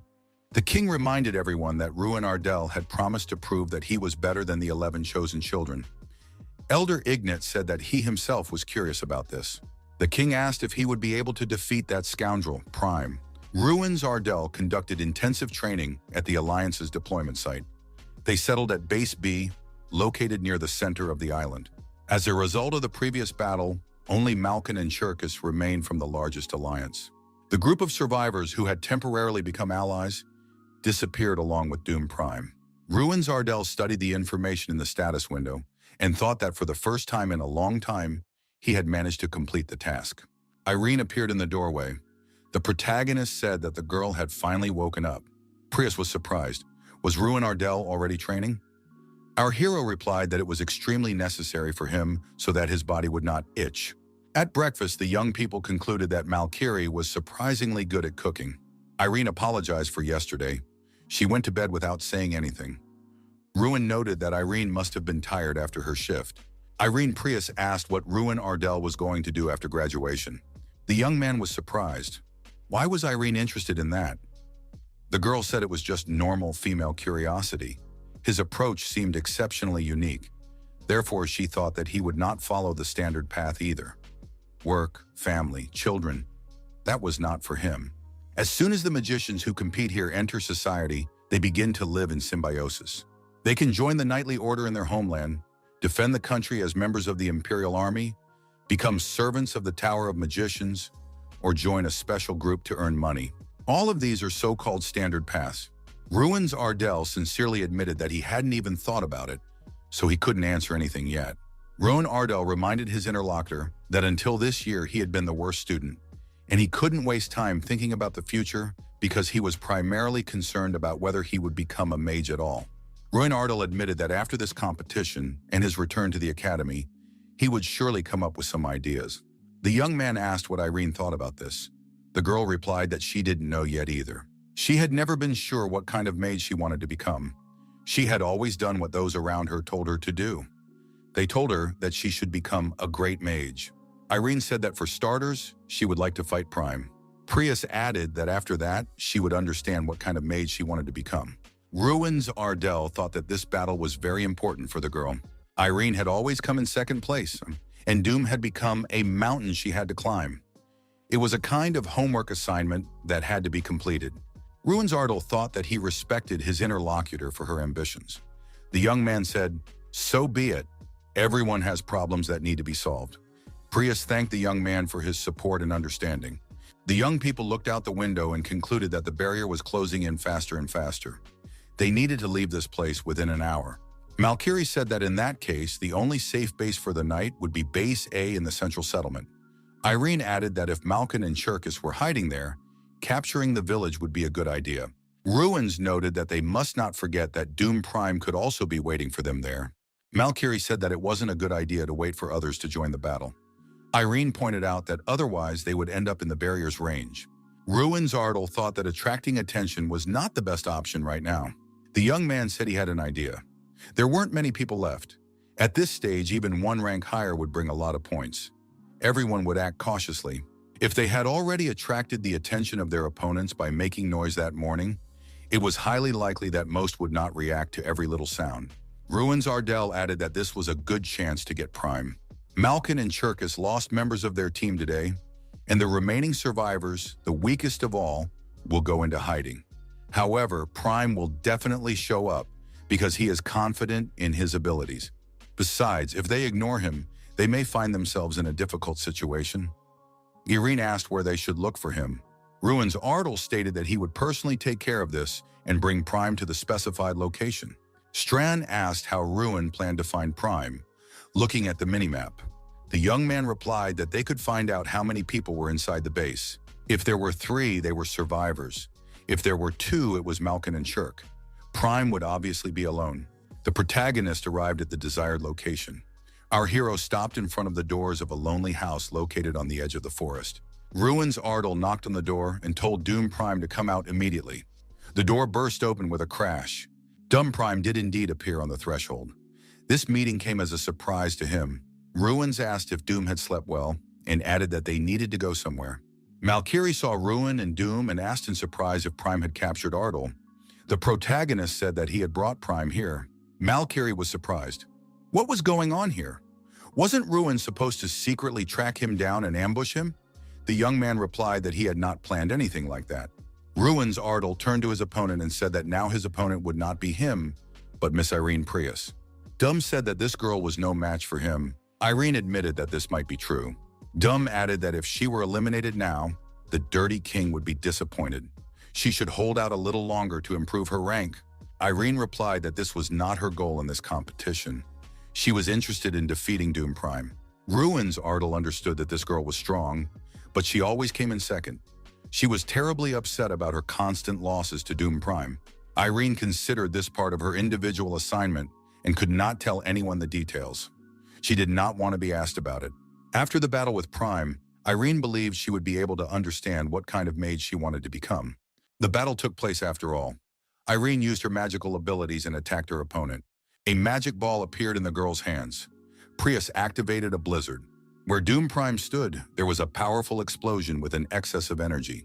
When the smoke and fire cleared, Doom found himself standing on a tiny island in the middle of a deep pit. Of course, he was ready to retaliate. Malkiri wondered if it was okay for them to just watch from the sidelines. Prime swung his sword and attacked Prius. The girl continued to use her magical abilities. Suddenly, the protagonist appeared between Irene and Doom and took the brunt of the attack. The girl was out of the attack zone. Irene was surprised. What was Ruin doing? The young man replied that he had promised to give her the opportunity to fight Prime, but they had not agreed that he would eliminate her. Ruins Ardal added that he couldn't lose a precious comrade for the sake of victory. The protagonist said that he would fight in place of Irene Prius. Prime asked, is Ruin Ardal going to fight alone or with that small fry? Seda was indignant. No one had ever called him that before. Run said that he alone would participate in this clash. It would be awkward if there were 2 against 1. Ruins Ardal thought that he had learned how to fight with a sword from Sir Golter. The most important thing for a knight is his legs. They give strength to the sword and allow him to predict his opponent's actions. Run thought that if he watched Prime's feet closely, it might give him an advantage. Using this knowledge, our hero managed to dodge the attack of his opponent, who was swinging his sword at him. However, Ruin Ardal was still unable to completely avoid his opponent's impact on his body. Our hero stood in the middle of the clearing, holding his shoulder. The young man was wounded, and it was bleeding. Prime said that he was not a knight, but a mage. Dum said that people believe that mage swordsmen are not very powerful because they are not quite mages and not quite knights. But they only think that because they have never met a real mage swordsman. Prime continued his attack, swinging his sword. He told Ruin Ardell to try to respond. Prime approached his opponent at a dangerous distance. The protagonist thought that he had never faced such an opponent before. All previous times during battles with mages, Ruin attacked at their moment of weakness when they were casting their spells. However, Doom Prime compensated for this weakness with his sword. After another swing of the sword, the protagonist received another wound. Now his leg was bleeding too. Prime said that this was called a trace of radiance. Doom added that this wound would cause pain with every movement, and at some point, Ruin, like Irene, would not be able to move a finger. Prime said that now he wanted to end it. A powerful pillar of energy burst from the ground and shot straight into the sky. Suddenly, Prime grew enormous black wings.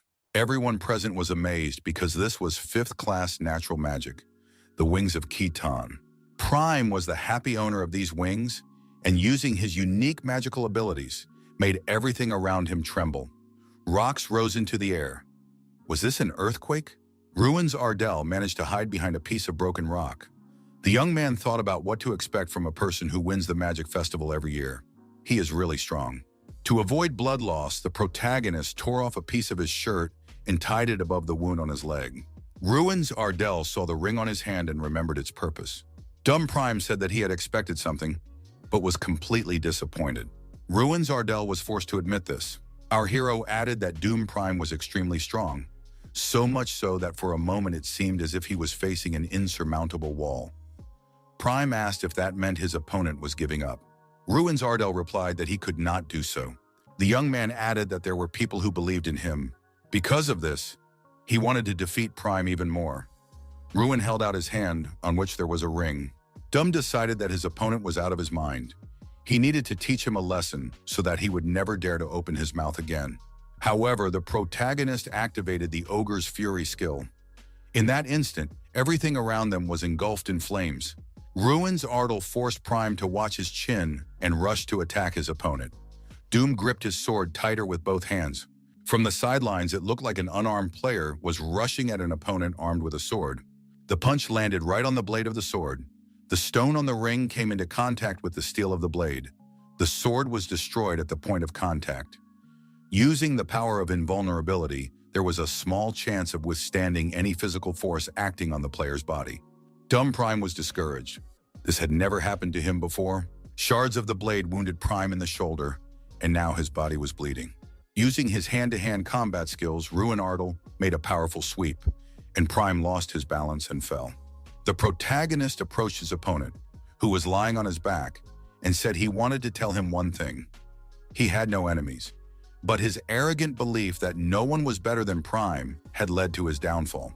To seal the deal, Ruin Ardell delivered a series of crushing blows to his opponent lying on his back. The protagonist and his allies looked with satisfaction at their deactivated opponent. Doom Prime was no longer a threat. Seta announced that his heart had nearly jumped out of his chest. If Ruin had lost, he would have had no chance. Our hero said he was just lucky. Ruins Ardell apologized to the girl for interfering in her battle. Irene smiled and said that she was the one who should apologize. Because of her selfish desire, she had put the whole team in danger. That's why she was apologizing. Ruins Ardell said that she was unable to achieve her goal in this match because of him. Prius told Ardell to forget about it. That goal no longer existed. Irene said that now she was interested not in Prime, but in Ruin Ardell. The young man warned that it would not be easy with him. Irene replied that she was ready for that. One day she would surpass him, and it would cost her nothing. Thus, including this alliance, there were 5 participants left. Malkin and Cherky fought with all their might. However, the 2 of them were no match for our hero's team. The rivals were activated and taken out of action. Ruin Ardell said that now there were 3 of them left, stuck together. Seta admitted that he couldn't even imagine that they would get this far. Ruin Ardell warned that he was not going to give in to them. Irene announced that she was giving up at this stage. She was not in the best shape right now. The girls suggested fighting another time, when they were ready. Ruin understood that Irene was tired and said he would remember her offer. Malkiri said that even though Ruin was the leader, he would not back down so easily. There would be no mercy, as there had been last time. Ruin Ardell took a boxing stance and said he was ready to start right now. Seta suggested waiting a little longer. The students celebrated and congratulated the winner, the representative of the Ignite Academy. Everyone raised their mugs to Ruin Ardell.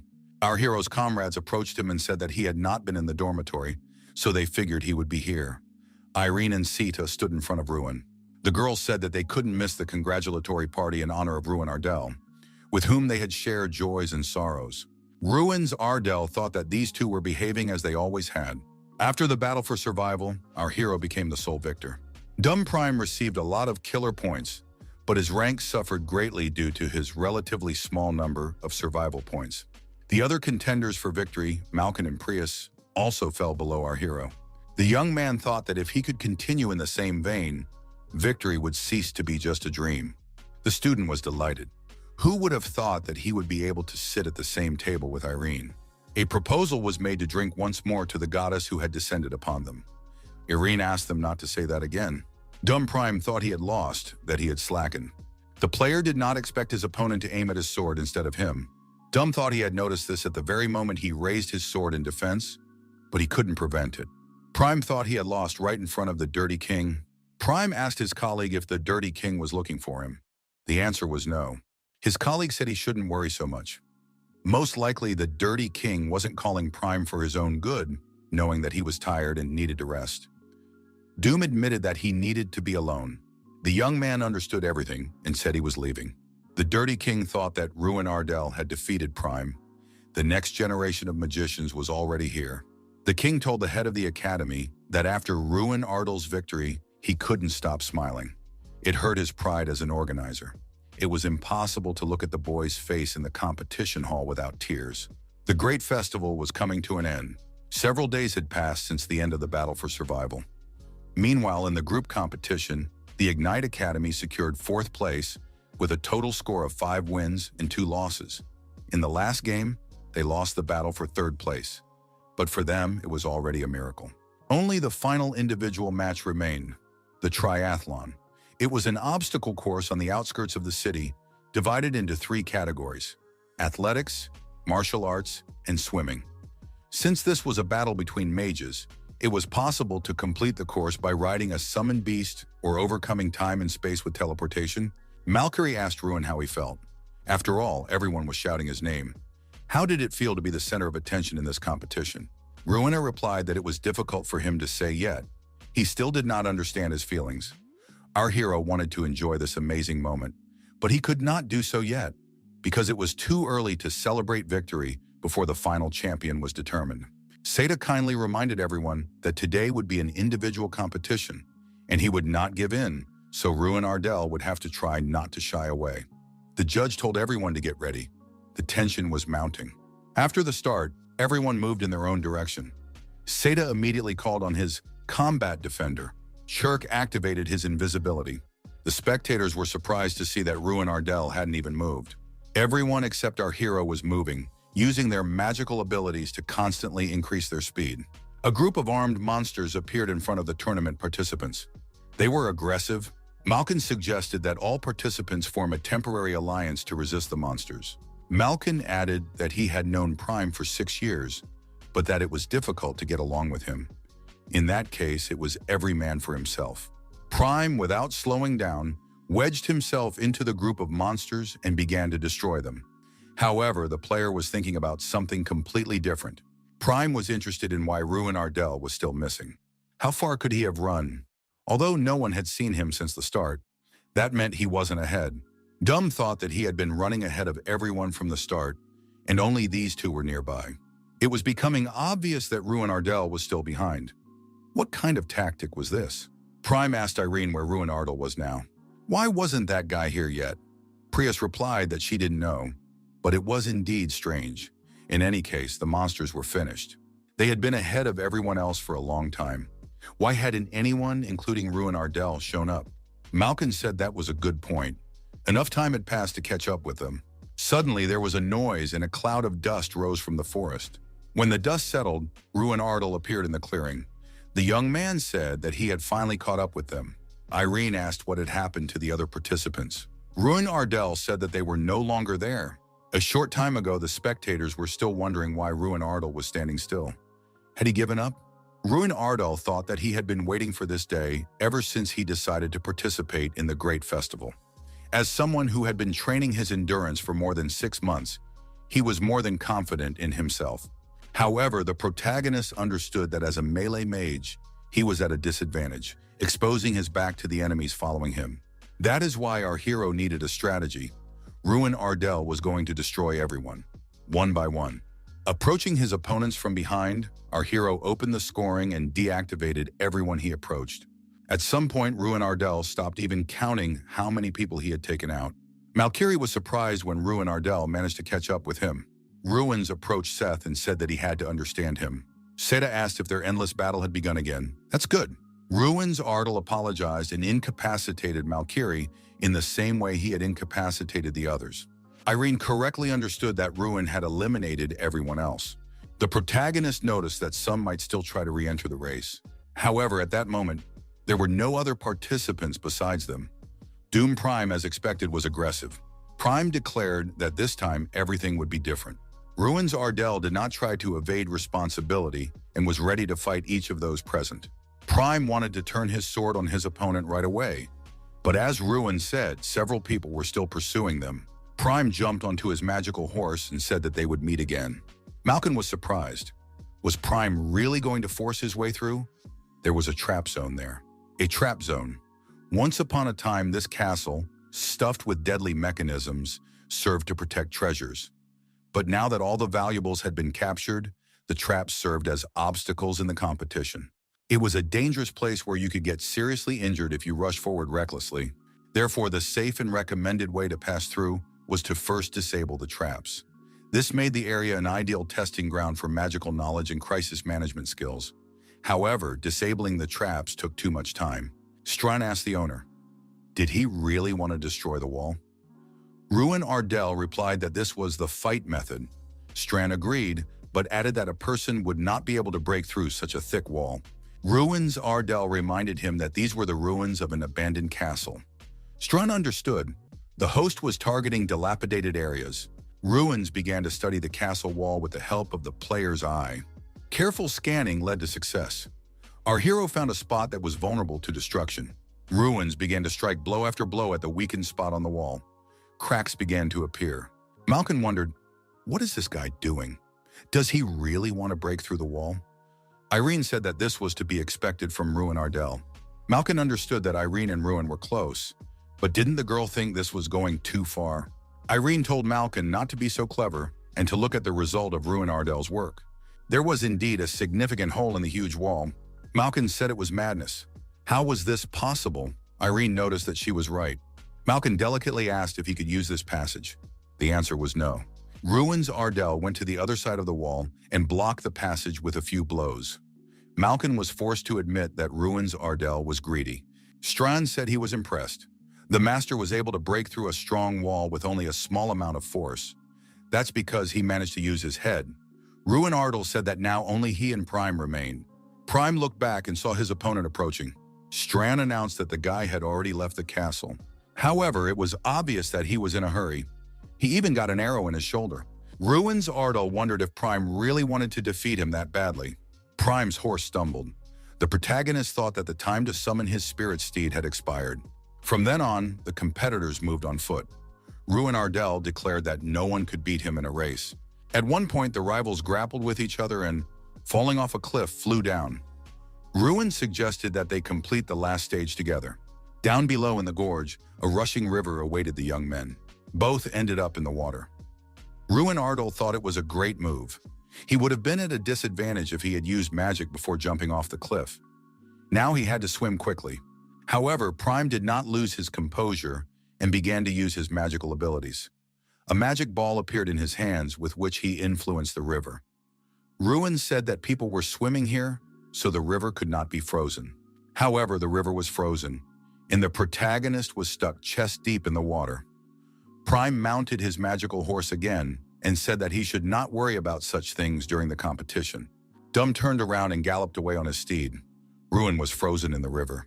Even in this state, our hero managed to mobilize himself and activate the fireball in his hand, beginning to thaw the river. After a short time, Ruin was unblocked and able to continue moving. Looking back, Prime saw his opponent again. But that's impossible. How did Ruin manage to catch up with him? Our hero realized that they would soon arrive at the Altane Stadium. There were no obstacles left on the way, so all that remained was to run. Ruins jumped high and suggested that Prime arrange a rematch. Doom would have liked to avoid this fight in his current state. However, Ruin Ardell caught up with his opponent. A cloud of dust rose, nothing could be seen. The spectators in the stadium were able to watch the competition on a large screen. However, due to the dust, it was unclear who had won. Prime's magical horse ran into the stadium. However, the rider was missing. What happened to the magicians? When the dust cleared, everyone saw that Ruin Ardell was standing on his feet. Doom Prime was lying nearby. Ruin suggested that his opponent had overreached when passing through the trap zone. His movements were now somewhat clumsy, and yet Prime said that there was no need to think about such things during the competition. The protagonist said that in that case, he was leaving. Ruin Ardell won 2 awards. In the battle for survival and in the triathlon, won in individual competitions, and ultimately took first place. Thus, the great festival came to an end for our hero. The audience shouted that Ruin Ardell was the magician of the next generation. Many chanted his name and began to call him the magician of the next generation instead of the failure. These voices felt like words addressed to a man who had endured 6 years of suffering, locked in a dark cave of isolation. To that lonely Ruin Ardell, who had done a tremendous job. These encouraging cheers were a reward for his hard work. Our hero was grateful to everyone for their support and warm words. He didn't want to lose that support. Looking out the window at the arriving carriages, the students said that there were a lot of them. Malkin said that they were all selected nobles. Ruin Ardell noted that not everyone had been invited. It turned out that they were here to see the winner. Ruin Ardell. Our hero was bored sitting at the festive table. He wanted to return to the academy as soon as possible. Runa looked up and saw Irene Prius in front of him. Irene said that it was all strange. The people here weren't even trying to talk to the winner. Runa Ardell suggested that they saw him as a smug person because he came to the banquet dressed without enthusiasm. Irene said that this was not out of the question. The girl added that, based on what she had heard, that wasn't the only reason. It would not be an exaggeration to say that most of the nobles came here to meet the winner. But even if he looked smug, how come no one even tried to talk to him? Irene noted that there was a theory that someone had reserved the young man, a person so powerful that no nobleman would dare to speak to Ruin Ardell. The start of the evening banquet was announced. The dinner with the Dirty King was full of dishes, as if it had been prepared for an imperial feast. But in reality, the dinner was a cover for a debriefing of the past competition. Those present, of course, would have preferred to avoid this. This meal was known as the banquet under the guillotine among those who had performed poorly. Our hero thought that only the Dirty King would be present, but 2 seats were reserved for guests of honor. The arrival of the Dirty King was announced. Everyone present froze in a deep bow. A young man appeared with the king and was also honored. Those present welcomed the crown prince. An awkward silence fell over the table. No one dared to speak until the king spoke first. The Dirty King said that none of the 11 chosen ones had been able to defeat Ruin Ardell even once. Was the gap in their skills really that great?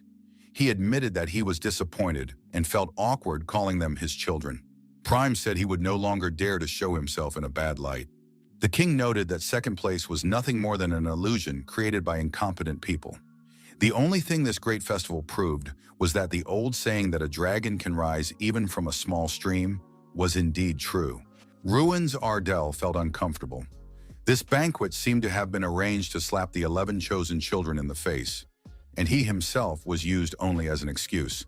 However, the Dirty King was not the only one who made our hero feel like he was sitting on pins and needles. There was a man whose gaze had long burned a hole in him. Somerthan Raynack, the crown prince. Even in the disadvantageous position of the third son, he used his sharp mind and outstanding political acumen to push his brothers to the edge of the empire, becoming the sole heir to the throne. He was a man whose oratory skills and combat abilities were close to perfection. Ruin Ardell understood who Irene Prius had been talking about recently. A powerful man, perhaps it was the crown prince. The king asked our hero how he felt about winning the great festival. Ruin Ardell replied that he was currently feeling uncomfortable. The king was surprised. Rowan added that he was satisfied with the results of the competition, but he was unhappy to realize that his victory was being used as an excuse to belittle the efforts of other participants and cause them irritation. The king said that this feeling of inferiority was the best fuel for growth. Wasn't Ruin Ardell familiar with this? Ruin replied that he saw this as nothing more than an attempt to stir up hostility towards him. Pointing out weaknesses and encouraging the desire to improve are completely different approaches from sowing hostility based on feelings of inferiority. Ruin Ardell noted that he did not come from some little stream. His homeland Ardell may be small, but it is a beautiful country. The Igni Academy where he studies should not be belittled as a small stream either. The Dirty King did not expect such a conversation with this young man. The Crown Prince said that Ruin Ardell was a real headache. He even dared to talk back to his godfather. The king admitted that this student was a very interesting young man. Somerthan Raynak asked where he came from. Those present began to discuss our hero's words that he did not come from a small stream, but from the small but beautiful country of Ardell. Many dreamed of visiting it. Irene told Ruin not to do anything like that again. Ruin Ardell promised that it would not happen again. Probably. The king said it was an excellent victory speech. But since he had already heard a similar, idealistic story from the head of the academy, Tyrion, it would not change his opinion. However, the king acknowledged that the student's words sounded fresher than those of his mentor, and therefore he was looking forward to what the future would bring. The king announced the end of the banquet. The crown prince invited our hero to have a cup of tea together. Somerthan Raynak added that refusal would not be accepted. The young men talked privately over a cup of tea. Our hero was curious. What did the crown prince want to tell him? Clearly not to congratulate him on his victory in the great festival. Somerthan Raynak offered our hero a job working for him and added that he would not take no for an answer on this matter either. The crown prince gave Ruin Ardell a month to finish all his urgent business. Raynak promised to arrange for his transfer to a special school for battle mages and to prepare a place for him to live. Of course, the young man would have to consider naturalization. After all, it was not fitting for the crown prince's closest ally to be a foreigner. Ruin Ardell was surprised. Why was this necessary? Didn't the empire have countless magnificent mages? Dumb Prime alone was worth his weight in gold. The crown prince said that Prime had ultimately lost. How could Ruin suggest that he take a loser? Somerthan Raynak explained that it was better to keep certain things in mind when talking to him. He preferred a simple yes as an answer, rather than counter questions. But in this case, he would still answer. The first reason for his decision was a personal recommendation from his godfather. Several years ago, he told the king to let him know if he came across a promising mage, but until now he had not recommended anyone. The second reason is the courage of Ruin Ardell, who wore this outfit to meet him and the king. Meanwhile, the others were trying their best to impress those in power. The courage to stand up to the king and openly declare his position. Finally, the courage bordering on recklessness to continue asking questions despite warnings. The crown prince added that, in matters of politics, sometimes you need someone who will express an interesting point of view. Ruin Ardell asked if that meant he was only required to give advice. Raynak said he didn't need advice. He needed protection from his brothers, who were unable to accept their younger brother as crown prince. Ruin Ardell said he did not want that. Raynak noted that this was precisely why he said he would not accept refusal. The highest authority in the empire belongs to the crown prince. The opportunity to become his closest ally is a once-in-a-lifetime chance. Most mages end up joining forces with influential people anyway. Even in the magic tower, where mages spend their entire lives studying magic. Ruin Ardell thought that if he missed this chance, he might seriously regret it in the future. Ruin said that there were still many things he wanted to do. The protagonist did not want to become someone's mage. The crown prince said that he considered the young man to be a sensible person, but he turned out to be unexpectedly idealistic. Such an opportunity hardly ever comes along, even once in a lifetime. Wouldn't he regret it? Ruin replied that it was possible. The crown prince suggested pretending that this conversation had never taken place. Raynak noted that Ruin Ardell was called the brightest gem of the past festival. Collecting such gems was his hobby, and there was not a single gem that he had not obtained. The crown prince added that this was because he destroyed what he could not possess. Ruin Ardell thought that the crown prince's last words definitely sounded like a threat. The young man wondered if he had made the right decision. Our hero still wanted to be a mage. When he met with the king, Raynak said that he was curious about the man who had earned his recommendation. And as it turned out, he was indeed an outstanding guy in many ways. The king suggested that the dialogue had not gone well. Raynak said that he had even threatened him, but it had no effect. The king asked if the crown prince was going to give up. Raynak said that the king knew him. He had nothing stronger than his passion for collecting. Ruin Ardell would belong to him in any case. Ruin Ardell did not interrupt his intense training, achieving his goals every day. Strand admitted that the young man's body was getting better every day. Ruin Ardell said he didn't want to hear that from another man. Strand replied that he was a woman. The protagonist was surprised. Why was she a woman? Strand replied that she was born that way. Ruin was surprised. Did incarnations have a gender? Strand said indignantly that Ruin had never asked about it before. Ruin pointed out that they had been sitting together in the bathroom. Strand replied that there was nothing to look at there. The young man became angry. If Strand said so, then he had already seen everything. Ruin Ardell got up and headed for the house. Strand asked him to wait. Ruin declared that from now on, Strand was forbidden to joke about this topic. The express long-distance train arrived at the platform. The young people said goodbye. Malkin told Ruin Ardell to take care of himself and stick to his daily routine. After the train departed, a young man approached our hero and said that it was time for them to leave as well. After the protagonist's friends had gone home, he, as the winner of the festival, had to first visit Revadine to complete all the items on the schedule. A man who introduced himself as Street Cat accompanied our hero. This man turned out to be a high-level mage whose characteristics could not be discerned even with the help of the player's eye.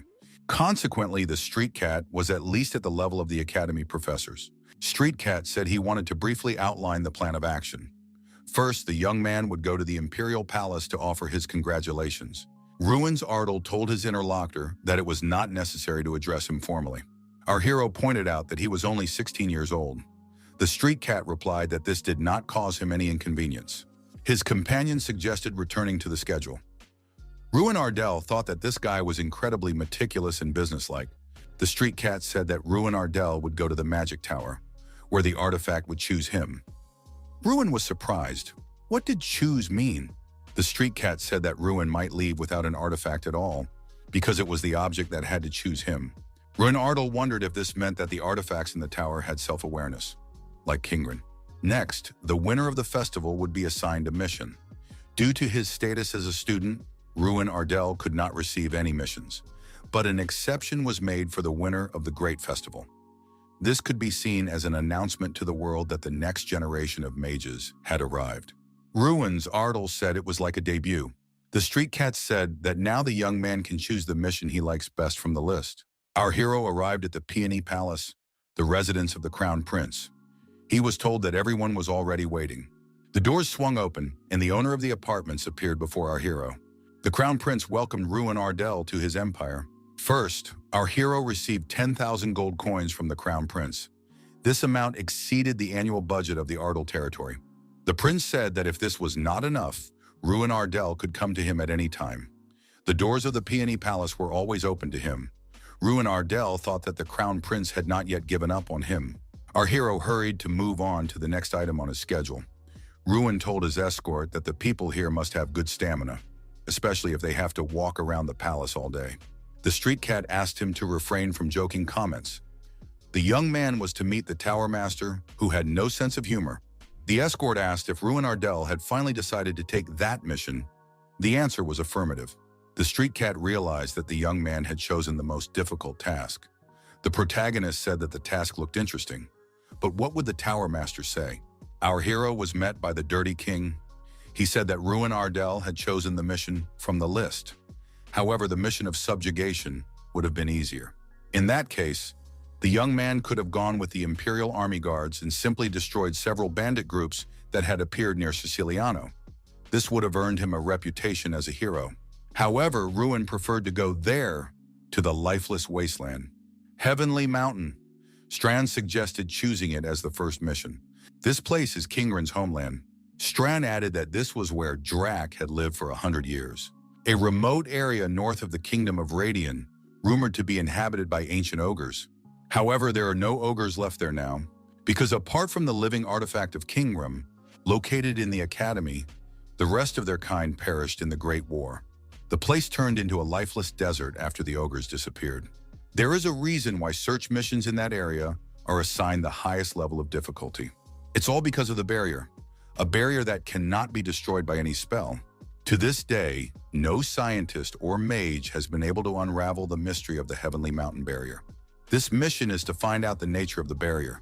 The king was curious why Ruin was interested in researching a wasteland where there seemed to be nothing. Perhaps the young man was intrigued by the hypothesis that the wrath of the ogre god had turned that place into a sanctuary. Ruin's Ardal thought that others had no reason to go there. However, it was in those lands that the Dracogonia, the destroyer of worlds, had lived for 100 years. That alone was enough. But there was no need to explain all this to the king. Our hero said that the mission was of the highest level of difficulty, and that was reason enough. The king remarked that if that was all there was to it, he would recommend choosing another task. The reason for the increased difficulty was not the high level of activity in the area, but the mystery that no one had been able to solve. Ruin Ardal remarked, if a 16-year-old mage reveals the secret, won't that achievement be even more impressive? The king said that otherwise the young man would become the first winner of the great festival in history to fail the mission. Ruin Ardal replied that it was too early to rule out an impressive achievement. The king asked if the young man knew why he had recommended him to the crown prince. It was because he wanted to keep Ruin Ardal in Revadin so he could watch him. The king also asked if his unique ability was the reason for the increased interest in this mission. The king added that, in any case, he would be watching over the young man. Although our hero said he could handle it, he wasn't sure if he could succeed. Strand asked why he was worried. Run said that the place had not been visited for several hundred years. Would he be able to find out anything after so much time had passed? Strand noted that so far no one had been able to get results by human means, but the master should be able to do it. Ruin Ardal objected that he was also human. Strand pointed out that the master had abilities that exceeded human capabilities. There was a knock at the door. Ruin Ardal replied that they could come in. The door swung open, and Street Cat and Delightful Boar appeared on the threshold.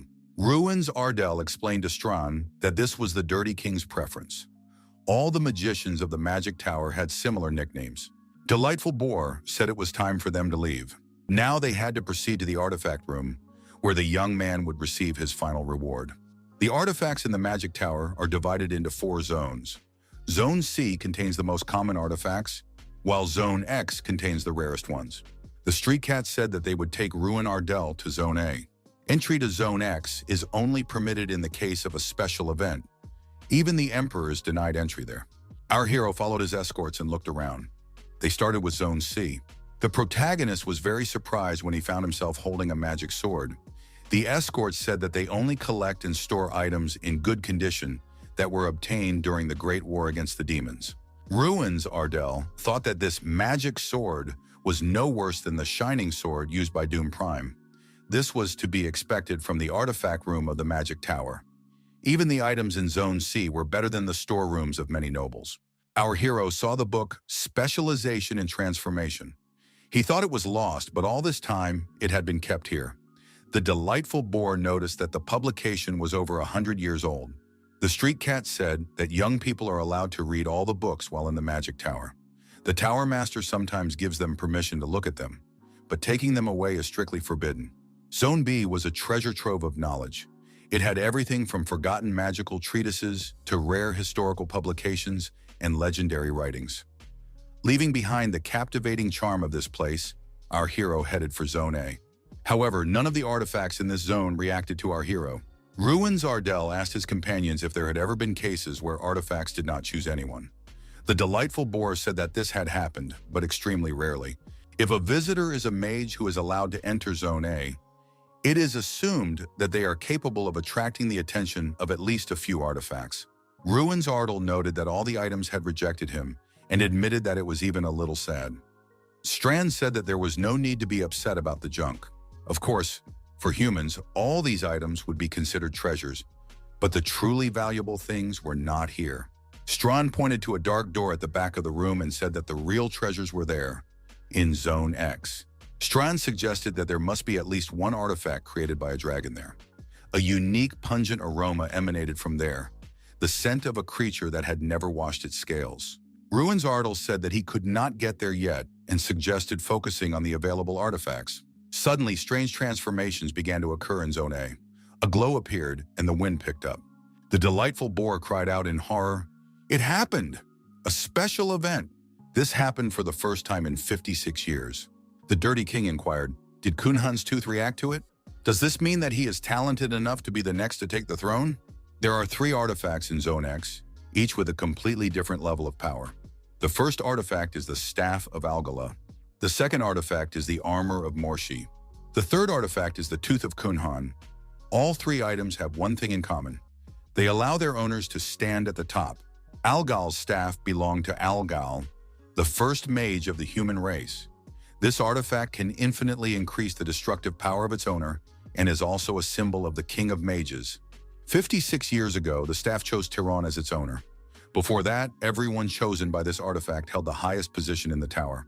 Morshi's armor provides absolute protection against any physical and magical attack. They choose their owner once a century, and each of them has become a legendary knight. However, the Root Tooth of Kunhan, the first leader of the ogres being the most mysterious artifact, has not chosen anyone for itself for several hundred years. And today it chose Ruin Ardell. Does this mean that the young man has truly mastered the power of the throne? The Dirty King asked Street Cat if Ruin Ardell had easily lifted Kunhan's tooth. The attendant replied that it had happened with incredible ease. The Tooth of Kunhan is so heavy that it takes the strength of more than 5 adult men to move it. Such an artifact certainly cannot be lifted alone. Incredible physical strength comparable to that of an ogre, and being chosen for a special mission to search the area around Heavenly Mountain. All this came together in the tooth of the first ogre chieftain. The Dirty King ordered Street Cat to summon everyone, all the mages of the Scream. The protagonist decided to travel west to reach Heavenly Mountain. The time limit for completing the mission was 1 month. The escort gave him a permit, an ID, and a mana train ticket. Ruins Ardell asked if Street Cat had anything to say to him. The attendant replied that as a mage of the Magic Tower, who was not allowed to have his own opinion, he had no right to speak. But as a senior member, he would say a few words. The Magic Tower is incredibly kind to mages who bow down to it, but terrifyingly cold-hearted to those who disobey it. Ruin Ardell must know which category he belongs to. The young man must be cautious and question everything. The ancient castle of Tesharan. It is the closest city to Heavenly Mountain, created to protect the continent from ogre invasions. It is also known as the Shield of the Continent. In this regard, Tesharan is surrounded by high walls comparable in size to those of the capital and possesses a strong iron will. At least that's what it said in the books. However, the city turned out to be quite deserted. Strawn frowned. This city was built to hold back the ogres, but that threat disappeared on its own. Strand noticed that the day had barely begun, and the local soldiers were already drunk. But they said that in this city, everyone fought bravely against enemies. Our hero realized that the real world was very different from what was written in the books. The protagonist approached a man who was sleeping peacefully on a bench in broad daylight. The man apologized for daring to doze off, not realizing that he was in the presence of a mage. Ruin Ardell asked where he could get a horse. The man admitted that they did not have a single horse at the moment. Ruin Ardell asked if there were any stables nearby. The man replied that this was the only stable in Tesharan. Strand was surprised. How was it possible that there were no horses in the stable? Ruin Ardell admitted that it was very wasteful to maintain a stable without animals. The man said that they had 3 horses that morning, but they had all been taken away. Previously, the only visitors were flies, but today some guests had arrived. Ruin Ardell was surprised. What kind of visitors could have appeared today? Our hero wondered, where did these people come from? Who wanted to take horses in Tesharan, where no one usually comes? Could it be just a coincidence? Ruin remembered the words of the Street Cat that everything should be questioned. Ruin asked if Strand felt the same way. Strand replied that he had felt it since the moment he got off the train. The protagonist realized that he was being followed. Upon discovering the surveillance, Ruin Ardell took immediate action. He told the hotel staff to let him know if anyone asked about him. After that, our hero decided to take a walk around the city to lure his pursuers out. They would think that he had left the hotel, so they would go there and start asking about him. Ruin Ardell assumed that his pursuers were people from the Raynak Empire. Our hero did not know whether they had been sent by the Crown Prince, who was angry at his unwillingness to comply with the naturalization order, or by the King of Magicians, who had shown excessive interest in him. However, both options were equally unpleasant. The young man decided that he needed to sort everything out before he went directly to Heavenly Mountain. Our hero could not allow his pursuers to follow him after the surveillance became obvious. At the inn, the young man was told that no one had come in. Strand assumed that this man was not lying. The man said that something was troubling him. He had a memory lapse of about 3 minutes. Ruin Ardell realized that this was mind control, a high-level, 6th-class spell capable of subjugating the human mind. The person loses their memories of being under control, and the caster gains the ability to look into their memories. Ruin Ardell said that the enemies turned out to be much more careful and powerful. If they looked into this man's memories, they realized that they had already been discovered. Ruin Ardell returned to his hotel room. Everything looked the same as he had left it before leaving. However, there was a note hanging on the wall. It said that they did not intend to harm the young man, so there was no need to waste time trying to find out who they were. He could just continue with his mission. Ruin Ardell thought that they even dared to enter his room, leaving a message hinting that he should not try to find out their identities. It was a clear threat. The protagonist left the hotel and ran away. Strawn asked what he was going to do. The young man replied that he intended to find them and bring them to justice. Our hero activated the minimap. Now he could see everything clearly. Ruin Ardell increased his speed and told his pursuers to try not to fall behind. Our hero ran fast. It was no wonder he had won first place in the triathlon. The pursuers asked the elder if they should follow this guy.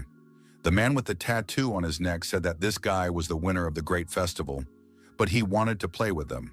It was difficult to refuse him. The order was given to continue the pursuit, but not to do anything to the young man. At one point, the pursuer said that Ruin Ardell's trail had been lost. The senior objected, saying that this was not the case, that the young man was simply waiting for them. And indeed, now our hero jumped out of ambush and attacked the magicians of Crick. Rowena Ardell was swift and decisive, so the pursuers received a punch to the jaw. The senior of the magicians of Crick stood silently aside. The man said he was curious about who this person was, but Ruin turned out to be a real monster. The young man asked who they were. The man was surprised. Didn't he know? The head of the tower had sent them. He wanted them to watch over their younger comrade. Ruin noted that this was outright surveillance. The man replied that it made no difference. In any case, it was nice to see his abilities. He added that they would meet again and, tearing up the talisman, teleported away. One of the immobilized mages had a skull tattoo on his neck. He was a vicious mage. Ruin Ardell said that the group of vicious mages was shrouded in mystery. The only thing he knew was that these mages of the Magic Tower were exclusively engaged in dirty work. The secret organization is called the Corrupt Mages. The only information available is their name and the fact that they have tattoos. What exactly they do, how powerful their mages are, and who their leader is unknown. Strawn asked what the young man planned to do after the skirmish with the mages. Ruin Ardell replied that he had mixed feelings. It seems that they are weaker than the representatives of the Great Festival, but he was not sure about the abilities of one of them. He used a high-level 6th-class spell, so he is not an ordinary opponent. Moreover, this man continues to pursue him, but from a distance. Ruin Ardell thought that for starters, he would make this pursuer appear before him. The next day, our hero immediately set off for Heavenly Mountain. A horse was found for him. The path to it was an endless, barren land, devoid of any life. However, the guy felt that he was approaching his destination. Ruin Ardell stopped, dismounted, and said that his power circle would not calm down. Our hero found himself at the foot of Heavenly Mountain. The young man did not understand how to get inside. Ruin wondered what a mind unlike that of a human actually meant. Strawn said that this was the only way to pass through the barrier. Strawn explained that if he were human, he would try to destroy the barrier. Ruin Ardell noted that this was the first thing that came to his mind. Strawn said that this barrier could not be destroyed by human means. Ruin thought for a moment and said that he could call on the ogres to help open the door. Strawn remarked that they had finally come to some conclusion. Rowena Ardell asked in surprise, "Didn't the ogres of Heavenly Mountain perish to the last man?" Strawn replied that this was merely human opinion. Strawn reminded him that Ruin's ability was not for confirming or refuting, but for destroying. Rowena Ardell held out his hands and asked if they could hear him. He knew they were pretending not to be there. The young man said he had come to return the tooth of the leader Kunhan. If anyone could hear him, they should open the door. Incredible transformations began to take place before our hero. Flashes and unusual swirls appeared in the air. The pursuer, who was watching Ruin Ardell, said in surprise that this guy had passed. He was able to do what no one before him had been able to do. The evil mage approached the same place, but the passage closed again. The man did not understand what was happening. The next moment, Ruin Ardel's fist appeared out of nowhere in front of the wicked mage. The young man delivered a stunning blow, and the evil mage flew far back. Everything around them shook. Was it an earthquake? The evil mage, unable to move, was showered with stones flying from all sides. Ruina Ardel activated the binding tree, and the pursuer was bound hand and foot. Our hero said that the pursuer must have decided to get him at that very moment. However, he fell into a trap. That's it for the game of tag. Out of nowhere, a huge ogre appeared and attacked the evil mage. The ogre swung his club at the pursuer, and the evil mage was finished. The ogre turned to our hero and asked who this man was.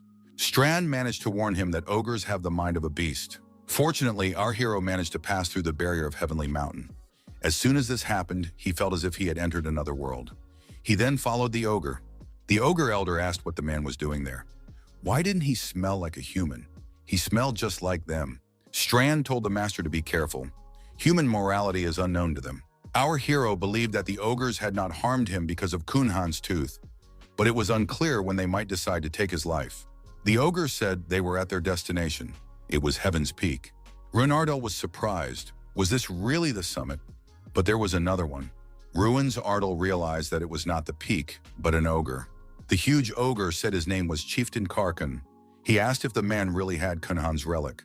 Karkan was much larger than the other ogres. Chieftain Karkan said he welcomed the man as a guest. He had not yet decided to tear him to pieces and feed him to the eagles. Who was this man? Ruin Ardel repeated what he had said at the entrance. He had been chosen by Kunhan's tooth. The chieftain said that this was a lie. A human could not wield this object. Ruin Ardel declared that he was telling the truth. The young man took the tooth out of his pocket and said he could prove it. Karkan saw the tooth and believed it was true. Kuran said that he had sensed the smell of a human since he arrived, and he was filled with power. Ruin Ardel admitted that he was quite strong. Karkan said that in that case, he wanted to hear who this man was. Ruin Ardel asked if they knew the name Dragonia. It belonged to a dragon that once lived here on Heavenly Mountain. The ogre asked how the man knew this name. Ruin replied that he had heard it from Kingren. Karkan was surprised. Was Kingren still alive? Ruin Ardel replied that he was alive as an artifact in his academy. One of his professors, so to speak. The young man said that they were curious to know who he was. He was a friend of Kingren, the former ruler of Heavenly Mountain, the man chosen by Kunhan's tooth, and the one who inherited the power of the Destroyer of Worlds, Drak. The protagonist said his name was Ruin Ardel. The young man asked if, now that they knew all this, they intended to send him to be eaten by eagles. Chieftain Karkan said he had no intention of doing so. They welcomed the man with open arms. Ruin Ardel found himself in a huge pit next to a large stone. He told Strana that the ogres had mentioned hospitality. Strand said that ogres undergo an initiation ceremony when they come here. If a person wants to be treated as an equal, he must prove that he is worthy of it. Drak also went through this. This must be proven through arm wrestling. A huge ogre appeared before the young man. The ogre said he was the son of Omerikan, and his name was Omerish. Was this the man they were supposed to welcome? Ruin Ardel couldn't believe it. Was this giant really going to be his opponent in arm wrestling? Something seemed wrong here. The ogres shouted for Omerish to crush this man quickly. Ruin Ardel asked if he would be fed to the birds if he lost. Strand said he wasn't sure. The protagonist was indeed frightened by his opponent's enormous physique, but he did not go into it blindly. The match between an ordinary man and a giant looked more than ridiculous, but thanks to the artifact, the young man also possessed extraordinary physical strength. Ever since Ruin Ardel got his hands on Kunhan's tooth, his strength had increased by 1,000 points. Now his strength was 3,250, so victory was entirely possible. Omerish said that he did not think he was facing an ordinary person, but his hand felt different. The man could not count on mercy. Ruin Ardel told Omerish to try to defeat him once and for all. The judge gave the command to start the competition. The opponents exerted maximum effort, but neither could prevail. Ruin Ardel tried with all his might to bend his arm, realizing that this was his last attempt. Ogre's fury was activated. However, no miracle happened and Omerish won. The judge declared Omerish the winner of the contest.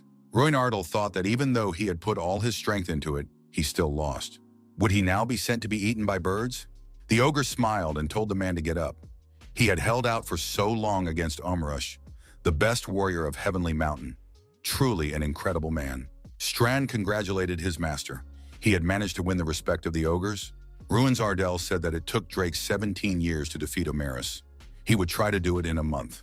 After the arm wrestling match, a large banquet was held at the small peak. The food here was tastier than the young man had expected. The ogres turned out to be skilled cooks. Strand admitted that even the smell of the food was strong. Ruins Ardell wondered why the local ogres lived locked up in this refuge. Our hero had a feeling that he would have to face something more important than the mission. Omerush approached our hero and called him a strong man. What was he going to do with the tooth of their first chieftain? Ruin Ardell was surprised. What could be done with it? Omerush said he could help. He could make a weapon that would only suit a human. Strand said that it was a source of primal power, a symbol of great authority. The tooth of an ogre, which had inherited the strongest willpower. Ruin Ardell asked how to use this artifact. Algal's staff and Morshi's armor had clear uses. Ruins Ardell asked if he could remake the tooth into a mace. Omerush was willing to help the man, and it was bound to be an excellent weapon. Ruins Ardell brought the tooth with him, but did not know how to use it. This unexpected offer would only be beneficial. Omerush said that the chieftain's tooth was quite hard and heavy. Therefore, not everyone would be able to make something out of it. However, he worked with iron and could handle it. Strand said that in human language it meant blacksmith. Omerush asked if the man had any specific weapon in mind. Ruin Ardell asked if Omerush could really make a weapon according to his design. Half a month had passed since Ruin Ardell's arrival at Heavenly Mountain. During this time, the young man helped the ogres hunt. Sometimes he did exercises that he had not been able to do before. However, something else took up most of his time: arm wrestling. Strand announced that today there had been 15 matches and 15 defeats. That was the result of the arm wrestling matches with Omerush. Strand said that the master should cheer up. He was gradually getting better. Omerush noted that the man had begun to use all his strength and was wasting less of it. Ruin Ardell said that he was slowly beginning to understand the essence of the matter. Thanks to Omerush's advice, he was gradually figuring out how to use his strength correctly. Thus, the amount of time he could hold on was increasing. Ruins Ardell thought that he must defeat Omerush before leaving this place. Omerush said that the man had no chance of winning in arm wrestling. Several days passed. Omerush lost his gift of speech. Strand announced 17 matches, 16 defeats, 1 victory. Ruin Ardell joyfully raised his hands to the sky and shouted that he had won. Omerush said that this strong man had surprised him many times. This time, Ruin Ardell had won. The young man noted that Omerush had called him by name for the first time. Omerush said that now the man was ready. Ruin Ardell asked, had Omerush really made them? Omerush explained that he had finished them long ago, but was just waiting for the right moment to hand them over. The ogre said that he had been waiting for the day when the man would defeat him, and until that moment, he had no intention of giving up the weapon. The leader's will was an important thing for them. Omerush held out his hand and said that now it belonged to the man. In the ogre's palm lay the gloves of Kunhan's tooth. The young man thought that the artifact in the form of gloves was created by dividing the tooth into 10 parts and attaching them to the gloves. It was the ideal weapon for a mage like him. Omerush asked what the man would say about this work. He had tailored the form perfectly to fit him. Ruin Ardell thought it was incredible. He felt much stronger with an additional 2,000 points of strength. Ruin Ardell asked if Omerush could summon all the warriors of Heavenly Mountain. Omerush clarified, does the strong man want to arm wrestle with them? The ogres were puzzled.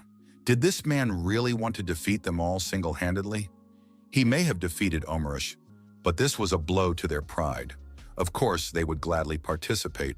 From the ogre's point of view, the proposal sounded provocative, but the atmosphere was quite pleasant. The ogres, who respected strength and loved competition, highly appreciated the man's fighting spirit. Strand said it brought back memories of the old days. Fighting also loved to do this, but after 30 years here, he had only been able to defeat 17 ogres in a row. So the young man had brought something new. Ruin Ardell noted that humans did not live as long as dragons, so he needed to act quickly. Ruins Ardell thought that if yesterday's him were here, he would agree that it was impossible. With the feeling he got from wearing these gloves, the hero felt like he would never lose. Ruin Ardell won. After the tournament, the ogre asked the man, is he already returning? Ruin replied that it was time for him to go to Revedine. The ogre said that the man had given them wonderful memories. They were grateful to Ruin Ardell. Ruin Ardell held out his hand for a handshake. The ogre asked, does the man really want to arm wrestle again, even after 100 victories over them? Ruin said that was not what he was asking. It was called a handshake. It was a human way of greeting each other when happy to see someone or when meeting a friend. A way to tell a friend that they would see each other again. The protagonist said goodbye to the ogres. The dirty king asked a street cat if there was any news. The mage replied that there was no news yet. The king thought that so far nothing was known about the magicians of Crick.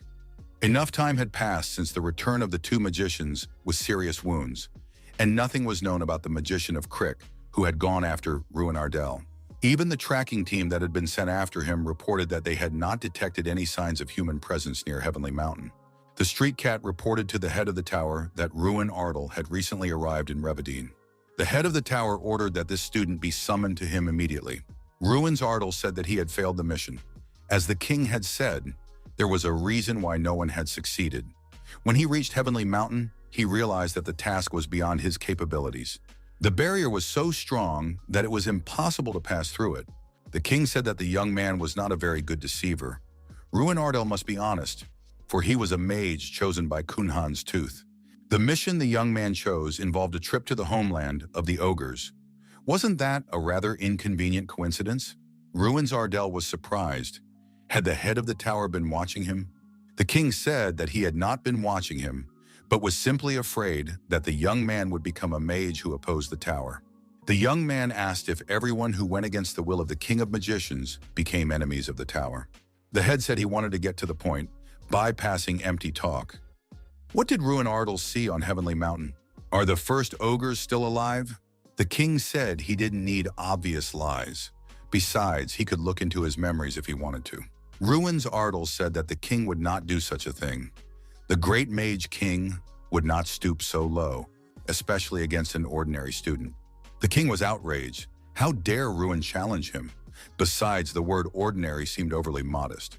The head of the tower sighed and said that this student's first official mission had failed, so he could go back to the academy. Our hero thought that he had played on the pride of the king of magicians, and it had worked.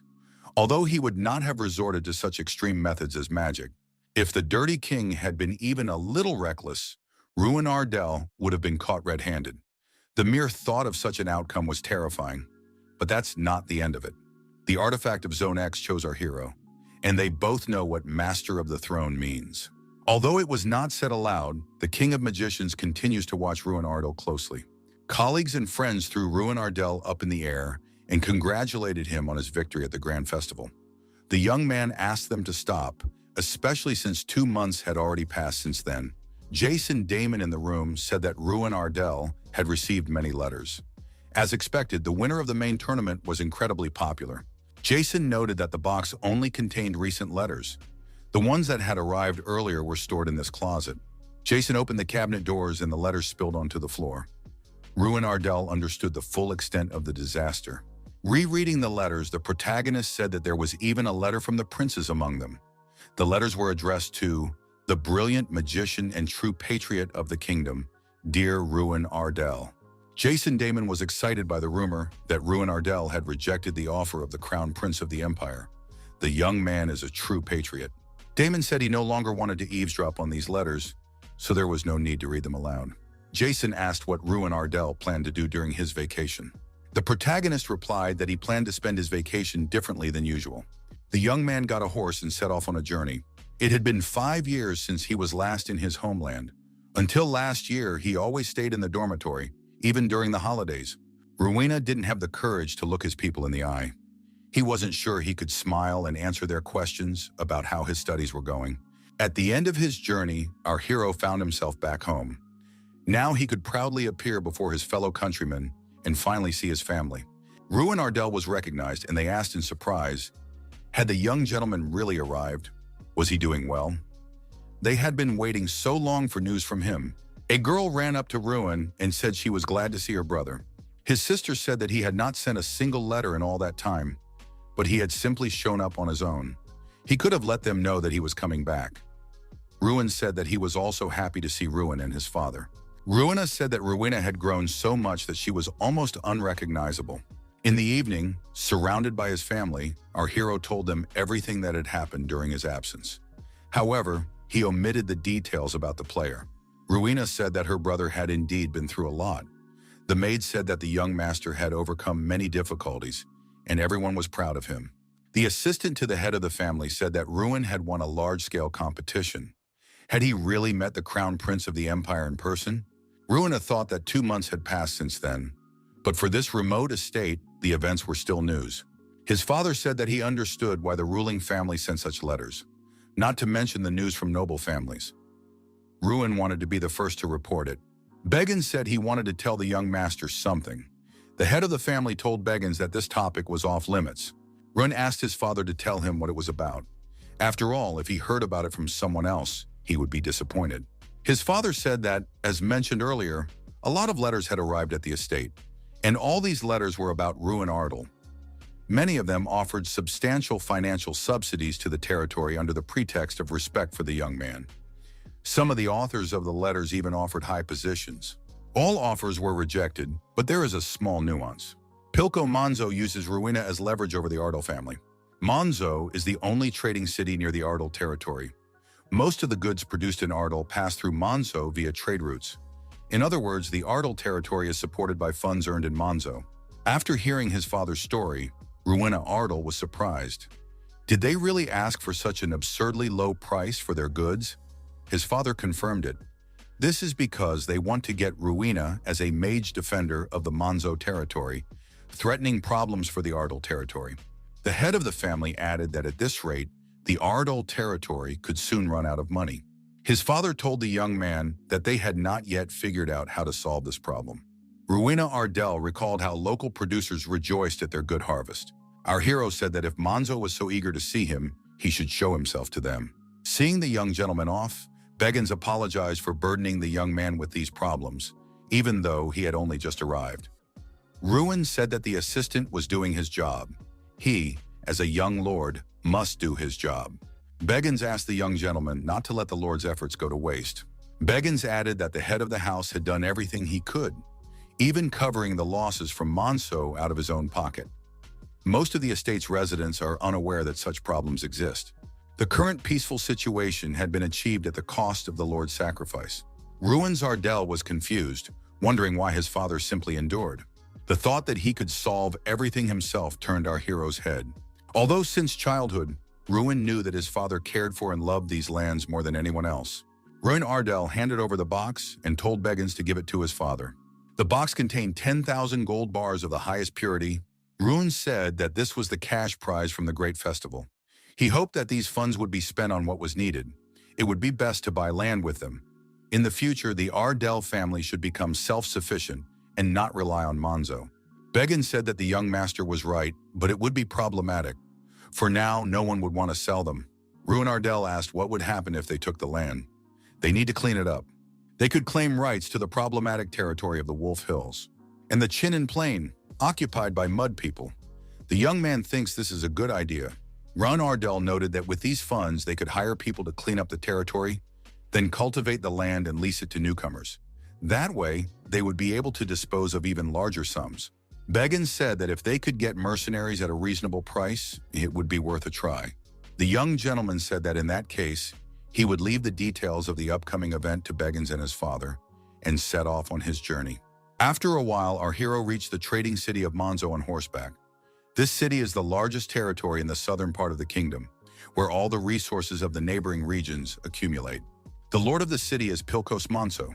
There are many bad rumors about him, rumors that he bought his title or that he was previously the leader of the Valp gang. In other words, the protagonist must be prepared for anything. Our hero arrived at the gates of Lord Monzo's estate. At the entrance, he was met by armed guards. The young man said he was a young gentleman of the Ardal family named Ruin. "Is the lord here?" The guard sighed heavily and said, "Ardal again? Why do they always make such a fuss when things don't go their way?" Another guard noticed that there was a child in front of them who had not yet learned to beg, and wondered if this boy would be polite. Ruin Ardal thought that his father faced this kind of attitude every time. And how many times had he been here already? The guards told the young man to go in and look for the lord himself. If it was Ardal, they would just chase him away anyway. Ruin Ardal thought that this time the circumstances were completely different. He was not here as a student, but as the son of the Ardal family. If he accepted such rudeness, what opinion would people have of their territory? The young man approached the guards and said that they needed to be taught respect. The most insolent of the guards received a punch to the jaw and flew far back.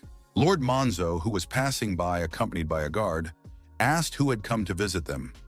Could it be the hero who won the great festival, the magician of the next generation? Could it be Ruin Ardell? Ruin Ardell turned to the owner of the house and asked if this was Pilkos Manzo. Manzo bowed and said he was so embarrassed that he couldn't lift his head. Ruin Ardell said that in that case, the Lord did not have to raise it. The young man added that if Manzo was so embarrassed that he had to come here, he could continue to stand with his head bowed.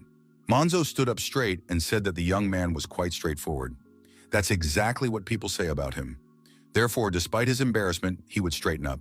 Ruin Ardell said that the Lord should retrain his guards. Manzo asked what mistake his men had made. Ruin Ardell replied that their mistake was that they treated his family like some kind of rootless goblins, so they had to be warned. The Lord looked back and saw the deactivated guards lying at the entrance to the estate. Ruin Ardell asked if Lord Manzo had any objections. Manzo told the young man not to be shy and to treat them as he would his own subordinates. Ruin Ardell said he would take note of that and put on his gloves. The knight who accompanied the Lord was also deactivated. The young man said that would be enough. Ruin Ardell asked the host if he was going to keep him outside. Our hero insisted that Lord Manzo invite him in.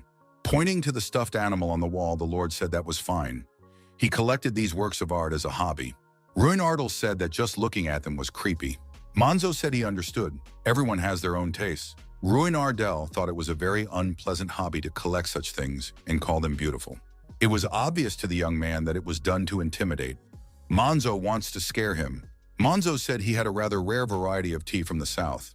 It was called perimi. The host offered his guest a taste of this tea. Ruin Ardell thanked him and declined. Manzo was surprised. Did the young man not like tea? Perhaps he would like a soft drink. Strand, sitting on his shoulder, laughed and said that this lord wanted to appear naive. Ruin Ardell was surprised. Did Pilkos Manzo really not understand why he refused to drink it? At the same time, Ruin Ardell poured the contents of the cup out. Manzo asked if Ruin Ardell really thought he could poison the tea. However, he had no intention of becoming his enemy. There was no poison in the tea, only the desire to be a good friend. Ruin Ardell asked if friends threaten each other. Manzo replied that this was absurd. What kind of threats could there be? It was simply a proposal made with the best of intentions. Ruin Ardell was angry. He asked if the Lord was calling the trick of bringing Ardell to ruin a proposal. Ruin Ardell said he was not interested in such an offer. Manzo replied that this was unfortunate. But if the young man refused his friendship, the cost of goods from Ardell would remain the same, at the level of terribly cheap. Ruin Ardell replied that it would be better to return prices to their original level. Manzo told his interlocutor that he was just a country bumpkin who didn't understand anything about this. Did Ruin Ardell really think he could just ignore his offer? It was not he who should be kneeling, but the young man. Manzo reminded him that students of the magic school were not allowed to use magic during the holidays. The Lord added that he would teach the young man obedience. At that moment, armed guards appeared in the room. Ruin Ardell rose from his seat and put on his gloves. He realized that Manzo had no intention of letting him go. Manzo ordered his men to deal with the young man. He added that he wanted to make him a stuffed animal for his gallery. Ruin Ardell noticed that Manzo was much crazier than he could have imagined. Our hero did not expect a fruitful conversation. After all, he was facing a pompous pig caught in the trap of wealth. Ruin Ardell approached the armed knight and told him to catch a slap. After these words, the knight lost his balance and flew far back. The same fate befell all the knights present in the room. Ruin Ardell said that he wanted to tell the Lord something else. The unique skill Leader's Will was activated. The spirit of Kunhan appeared above his head and moved with the young man. The area of effect increased to the length of Kunhan's arms. Everything around was engulfed in flames. Ruin Ardell warned that his life was in danger, even on vacation. That is why he can use magic. A fiery monster appeared above the young man. Some opponents, stunned by Kunhan's aura, were overcome with deep horror. They realized that they could not stay here, or they would die. The knights turned around and began to leave the room, crowding at the exit. Ruin Ardell said that escape would not help them. Explosive burning mana was activated. The townspeople watching from the sidelines were surprised to see Lord Manzo's estate in flames. Manzo was devastated. The collection of stuffed animals he had spent his entire life collecting was burning. Ruin Ardell was surprised. Did Lord Manzo still have time to worry about his collection? It was time to worry about himself. Ruin Ardal told Pilkos Manso to bring the cost of goods from Ardal back to normal and compensate tenfold for the losses incurred through his fault. Would the Lord accept this offer? The young man grabbed Manso by the chest and demanded that compensation be brought here immediately. After settling matters in this city, the protagonist headed back home. Thus, Ruin dealt with the sales problem and went to Ardal. The young man was called out.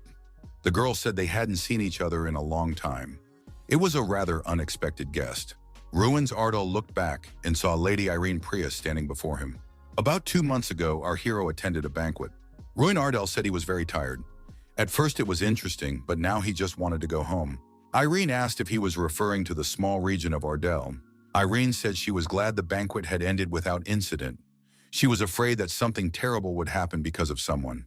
Ruin Ardal said that they not only belittled the student's efforts, but also spoke ill of his estate. Irene asked if it was really that beautiful there. Ruin Ardal replied that it was a wonderful place that brought peace. The girl should visit it sometime. Irene said that she would take him up on his invitation someday, but that he should not regret it. Ruina Ardal did not really expect Irene to come here. Ruina demanded that her brother explain himself immediately. Ruin did not understand what had come over her. Ruina was interested in their relationship. Was she his beloved? Where did they meet? Her father said that Ruina herself had volunteered to show Lady Irene the area and its sights. He added that his daughter did not want to lose her brother, whom she had not seen for 6 years. Her father asked if Irene was really his girlfriend. Ruin Ardal replied that they were just friends. The man said that was very sad. Ruin was surprised. Why was he disappointed by this news? The father said he wanted to discuss something else. Beggins entered the room. He was holding the box. His father said he couldn't accept these valuables. The man added that it was Ruin's money, not Ardal's property. He reminded him that he was part of the family. Father agreed that no one would deny that the young man was the heart of this territory. Didn't he have other business outside of it? Ruina understood perfectly well that this was said out of concern for him. The young man said that he wanted to use these funds for the benefit of Ardal, just as his father did. Beggins admitted that he had told the young gentleman how the head of the family had been supporting Ardal all this time with his own money. The head of the family said that he would prefer Beggins to discuss everything with him first in the future, rather than making hasty decisions. The father said that whatever his intentions, he could not accept the money. He was not yet ready to place the responsibility for the estate on his son's shoulders. The father added that he still had 600 gold coins. It was their rightful money, but receiving it in the current circumstances was like discovering a long-forgotten stash. Ruin Ardal asked Beggins what he meant by that. After all, he had given 3 times as much. The assistant replied that the head had refused to accept the rest. Rokin asked why his father was so adamant. Beggins explained that attempts had already been made to reason with him. The young man left the house and saw Irene walking around the grounds accompanied by his sister. Ruin asked Lady Irene if she liked the estate. Ruina replied that she was going about her business and wished Irene good luck. Ruina added that Irene should get along with her little brother. She seemed like a good person. Ruin was surprised. What was Ruina talking about? Irene blushed with embarrassment. Why was Ruin saying such strange things? Ruina Ardal suggested that the guests take a short walk. Irene said that Ruina was a very nice girl. She would like to have a younger sister like her. Ruin expressed his satisfaction that the girls got along well with each other. Irene asked what was bothering Ruin Ardal. For some reason, he seemed very pensive. Ruin was surprised. Was it really that obvious? The young man replied that as the heir to the family, he would like to do something for his territory, but nothing came to mind. Ruin Ardal thought, if you add up the cash prize for the great festival and the money received from Manso, it comes to 40,000 gold coins. His father said he could use it as he saw fit. Irene said that Ruin couldn't stop thinking about his region. And this despite the fact that she had come such a long way to get here. The young man realized that he hadn't even really talked to Lady Irene. The young man asked how the girl had gotten here. She must have gone through a lot. Irene noted that the journey had not taken that long. She had arrived in 2 days from Revadane. It was just a modest question intended to assuage his guilt. Irene Prius pointed into the distance and said that once you cross that mountain range, Ardal was just a stone's throw away.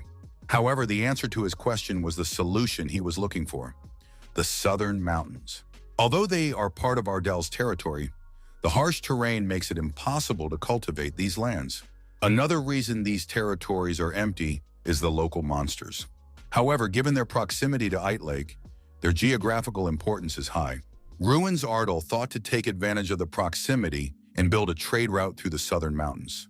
By establishing ties with places of equal importance to Manso, they would be able to establish themselves as an independent territory and become the only powerful estate in the south with a route leading to the Rainok Empire. Ruin Ardel was surprised. Why hadn't he thought of this before? It would be a huge help to their region. Ruins Ardel thanked the girl because thanks to her, he had found a solution. The protagonist turned around and told the girl that they would see each other again. After that, the young man left Irene and ran off to attend to his business. Irene thought that Ruin was a rather interesting young man. Mr. Ardel said that was impossible. He had already tried, but all 8 trade guilds in Ite Lake had refused him. Ruin was surprised. Why was that? His father replied that from their point of view, Ardel would not bring any profit. Began said that even the Milord knew that this was a great opportunity for their estate. Ruin said that a lot had already changed here. They were small but growing. Just because the merchant guilds had refused did not mean that an opportunity that could bring so much hope should be discarded. Ruin Ardel said that perhaps the offer from the winner of the great festival would be received differently. His father thought about it and said he agreed with his son. After all, he had resolved the issue with Lord Manso. There was no reason to stop him. Mr. Ardel said that Ruin could go and try. The young man thanked his father for his trust. Irene said that if Ruin went to Ite Lake, he would now be in the same boat as her, an illegal immigrant. Ruin was surprised. Did Irene mean that she had crossed the border of Ardel without permission? That was illegal. Moreover, she had crossed the border through abandoned lands alone. Had Irene always been so brave? Hadn't she thought about how dangerous it could be? Irene replied that it was nothing compared to what Ruin of Ardel had done. The young man broke into someone else's dormitory and, without considering any risks, used unconventional methods in competitions, and he won at every stage. The girl added that if she were compared to him, wouldn't her actions seem like a petty prank? Ruin Ardel added that he planned to go even further. Irene said she would follow him. She had already become an illegal immigrant, so it would only get easier from there. Thus, the young people headed straight for Ite Lake, deciding to cross the southern mountains, thereby reconnoitering the situation. Due to the uneven terrain, it was difficult to navigate even with a compass. They decided to find the right place using search magic tuned to humanoid creatures. Ruins Ardel remembered that there was a rule that students were not allowed to use magic during the holidays. Irene had already broken the rules when she arrived in Ardel. However, the search magic first tracked down humanoid monsters, causing the young people to unwittingly enter the lair of werewolves and put themselves in danger. Ruins Ardel did not lose his composure, and using his unique magical abilities, fought the monsters. However, upon learning that the werewolf pack depended on its leader, the young people were able to defeat the leader and escape. Our hero also received an unknown task, to deal with the mane of the silver werewolf and find someone who would like this mane. Then, using a magical trail, the young people rushed to their destination again and did not encounter any more monsters along the way. Irene suggested that this time they had arrived where they needed to be. It was Ite Lake, a huge city-state where 8 large lakes connect to the sea. Like Altain, it is a neutral country under the control of the empire. Instead of a king, it is ruled by representatives of 8 merchant guilds, known as the Joint Government. As a trading city, it dominates commerce on the continent.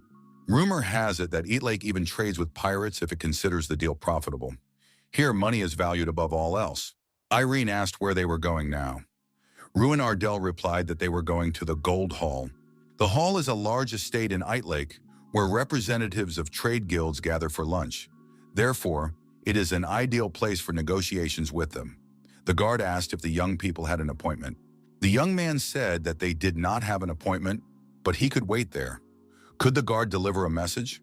The guard replied that if the document was submitted officially, it would take some time to review. Ruin Ardel asked the guard to convey that Ruin Ardel and Irene Prius had come to see them. The guard was surprised. Could it be that he was standing before the winner of the great festival, Ruin Ardel? In that case, he would deliver the message immediately. Fortunately, the young people were able to enter the Hall of Gold. The atmosphere was completely in keeping with the name. This place was incomparable to Ardel. Our hero tried not to worry, because he was here for an honest deal, not a petition.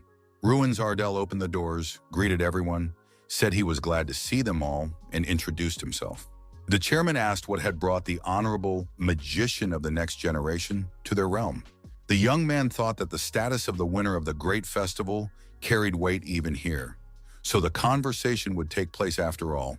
One of those present said that whatever the question was, it would be good if it benefited their guild. Everyone present was curious.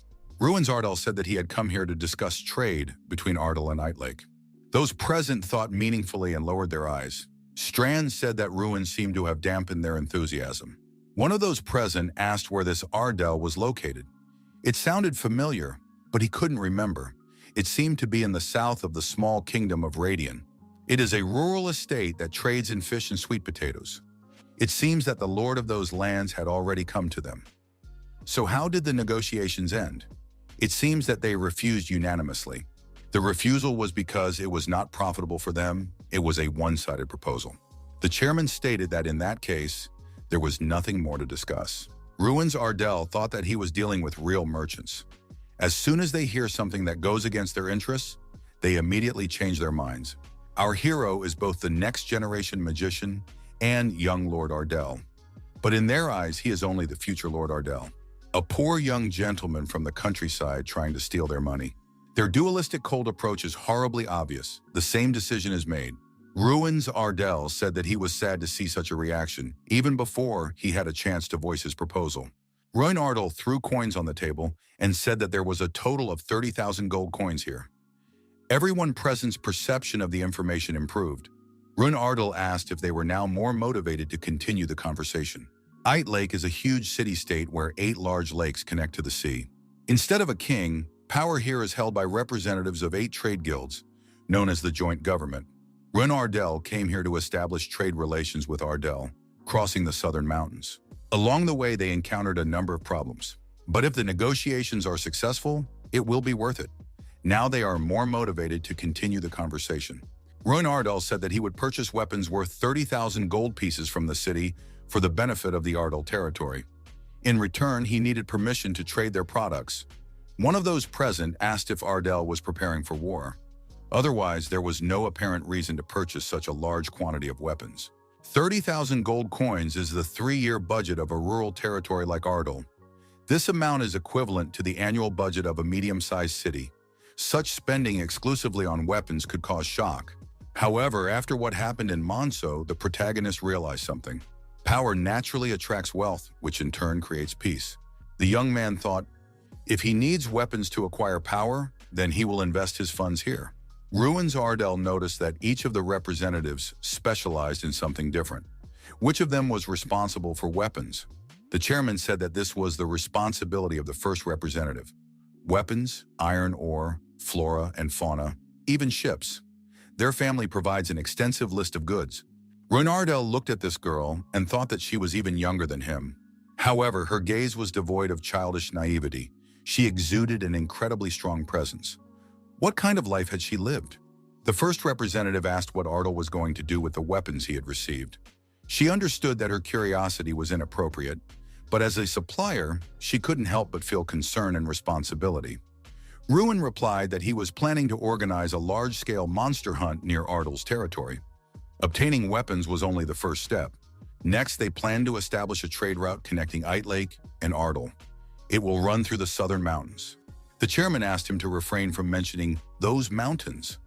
Irene was surprised. Where did this tension come from? What happened?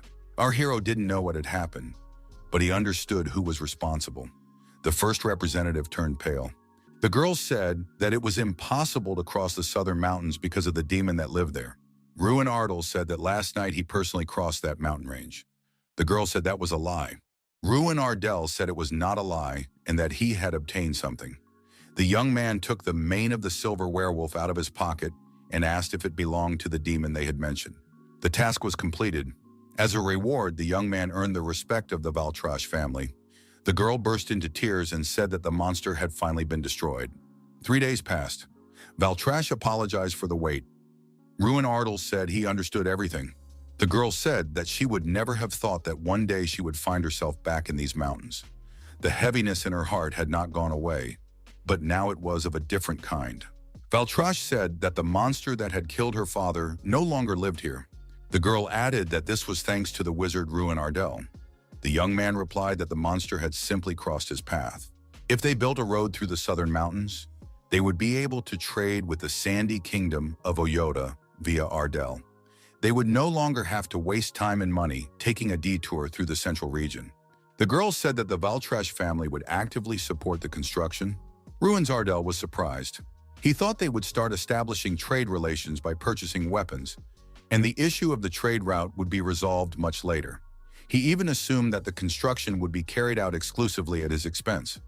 However, if the Valtrash family would help, it would be incredible luck. Ruin Ardell asked if the girl meant to say that she accepted his offer. The first representative confirmed this. She said that all products manufactured in Ardell would be purchased at above market prices. Ruin Ardell thought this was an incredibly generous condition. Valtrash noted that merchants would do anything for profit, but they were not entirely devoid of humanity. Cecilia Valtrash promised to express gratitude and trust worthy of a benefactor. The partners shook hands and the protagonist said he was looking forward to working together. Thus, the deal between Ardell and Lake was successfully concluded. Irene was glad that everything had finally ended well. Now she could deliver the good news to the residents of the Ardell territory. Ruin Ardell said that Cecilia had proven herself to be more than worthy, despite her young age and the loss of her father. Irene said that the young man was not like himself either. Surprisingly sentimental. Ruin said that it was easy to feel sympathy for someone in a similar situation. Ruins Ardell said that, whatever the case, Irene should expect changes. If she ever visits Ardell again, she won't recognize it. The girl said that Ruin truly loved his homeland. She wished she could feel the same way. Ruin Ardell was surprised. Doesn't everyone miss home and cherish it? Irene said that was definitely not true for her.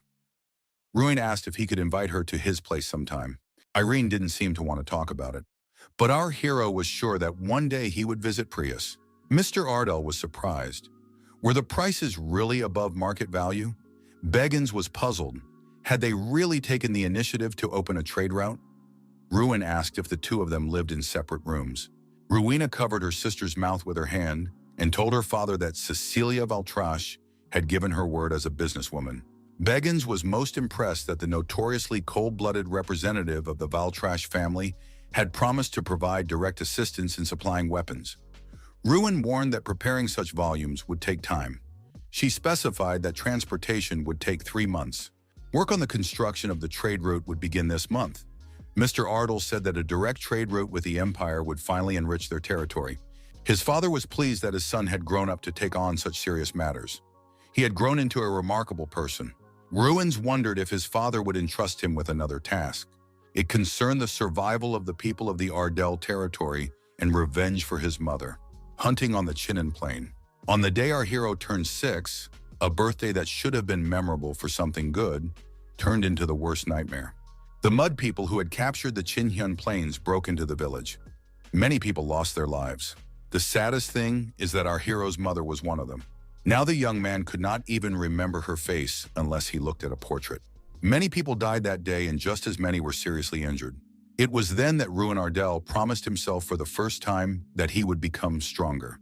As the young Lord of Ardell, he would never allow such a thing to happen on his land again.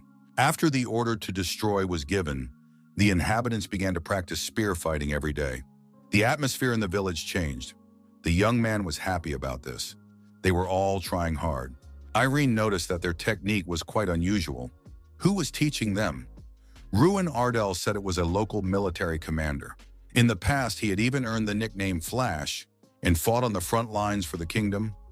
The greatest knight of Ardell, Sir Bolvar Peyton. Run understood that if it weren't for Peyton, the Mud People's invasion would have caused much more damage, as he had cut down 5 monsters with a single blow. This is still fresh in our hero's memory. Although now Peyton uses a fishing rod much more often than a spear. Bolvar Peyton told the young gentleman that he had planned to greet him when the training was over. However, they finished a little earlier. Peyton said that the young gentleman had distinguished himself this time. First, he won the great festival, and now he is hunting. Peyton asked who the young lady accompanying Ruin Ardell was. The girl introduced herself and added that she was pleased to meet him. Irene said it was an honor to meet Sir Bolvar Peyton, the saint with the spear here. Sure. Run Ardell was surprised. What did that mean? The young man asked what Irene meant. The girl recalled how they had been told about this night as part of the training of the Gifted 11. Seeing that Peyton was using the techniques of the capital's inhabitants, everything became clear. The only spear knight of the Kingdom of Radian, who suddenly went into retirement and disappeared from view at the age of 30. A legend among legends. Peyton said he didn't think anyone would remember those obscure stories. Irene said that the stories were so impressive that she reread them several times. The tale of how the knight broke through 10 high-ranking mages in the Fern Confederation was truly legendary. Peyton said he was almost happy that the girl found the stories about him so impressive. However, now he was just an ordinary old man. Ruin asked why Sir Bolvar remembered this from his past. Peyton said that he wasn't hiding anything, he just hadn't been asked about it. Ruin Ardell said that he still felt disappointed that he was hearing stories from someone else. All this time, he had been completely unaware. Peyton said that those stories were only part of who he was. The young gentleman knew more about him than anyone else. He was someone who loved to fish and lived in a house at the foot of a hill. He used to go for walks and play with the children when they were little, and now he enjoys seeing how they have grown up. Peyton added, "Isn't that enough to understand who he is?" Run said that for a moment he had thought about something else. He really does know Bolvar better than anyone else. The old man thanked the young man for his understanding. Peyton noticed that today he would be helping a young lady with her sword. Would Ruin like to join them? Our hero replied that he would be happy to watch. Peyton said he would like to arrange a sparring match. Irene, watching the training, said it was amazing. At only 12 years old, Ruin already had such incredible skills. Ron said he was also impressed. His sister's perfect balance and consistent movements were proof of her deep understanding of the basics. Peyton used his left hand against his sister and did not use his main technique, spearmanship, instead swinging a wooden sword. After training, Peyton said that the young lady's skills had already improved significantly. Even Ruin couldn't compare to her in swordplay now. Ruina Ardell said that his sister is truly an outstanding person. Ruina did a good job. Peyton said that now it was the young master's turn. Ruin recalled that when he and Peyton were about 9 years old, they also had matches with wooden swords. The reason for this was that even a mage needed to understand sword techniques in order to fight knights on equal terms. Ruina Ardell thought that since he had been honing his martial arts skills all this time, now it was his turn to show what he was capable of. The young man said he was looking forward to seeing Sir Bolvar. After training, Peyton said that the young man's movements had improved over the past 7 years, and he was more than happy. Ruin Ardell asked the old man how good his skills were before compared to now. Peyton said that he had retired long ago, so he couldn't be sure. Ruin said that he knew of one knight, Sir Golter Pirante, the only 6-star knight in Radian. Peyton said that 20 years ago, when he left the order, he was a 7-star knight. Ruin Ardell was surprised. Why was Bolvar Peyton the strongest knight in the kingdom in Ardell? The protagonist received a time-limited emergency assignment. He must undergo highly difficult training. Will he be able to do it? His current sword skills left much to be desired. Irene said that the young man had a unique opportunity as he could take lessons from a 7-star knight. Irene added that Bolvar was the only knight in the Kingdom of Radian who had participated in a knight tournament. Such an experience was quite difficult to obtain, even for money. Ruin Ardell understood that this was an incredible chance to gain experience. Because of his fear of defeat, he almost missed out on such a wonderful opportunity. Peyton said he liked the look on the young gentleman's face. Ruin Ardell thought that he was quite angry now and was looking forward to his next sparring session with Sir Bolvar. To complete the task successfully, our hero fought Bolvar every night. At first, he wondered if there was any point in doing so. However, the training continued because there must have been a reason for this task. Finally, the efforts began to bear fruit. Peyton said they had done a great job. Time passed and the last day arrived. Our hero had spent enough time with Peyton. However, he still couldn't deliver a critical blow. Was it really impossible for a 7-star knight to do so? Rihanna shouted for her brother to stop. He had fought enough. Beggins couldn't understand why the young gentleman was trying so hard. Rihanna said that even her brother had his limits and that he should rest, at least for today. Ruin Ardell said he only needed half an hour. The young man himself understood perfectly well that it was unlikely to achieve the unachievable in half an hour. Ruin said that this was his last attempt, so he would try something different. Ruin Ardell put his sword aside and took a boxing stance. Peyton was surprised. Was the young man serious? Ruin thought that during those few days of sparring with wooden swords, he had already learned to predict the knight's movements. That meant he could win by using his specialty. Peyton said that he found it strange that the young gentleman was fighting him all night long. Now he understood that the young man needed something. Ruin Ardell said that the old man had guessed correctly.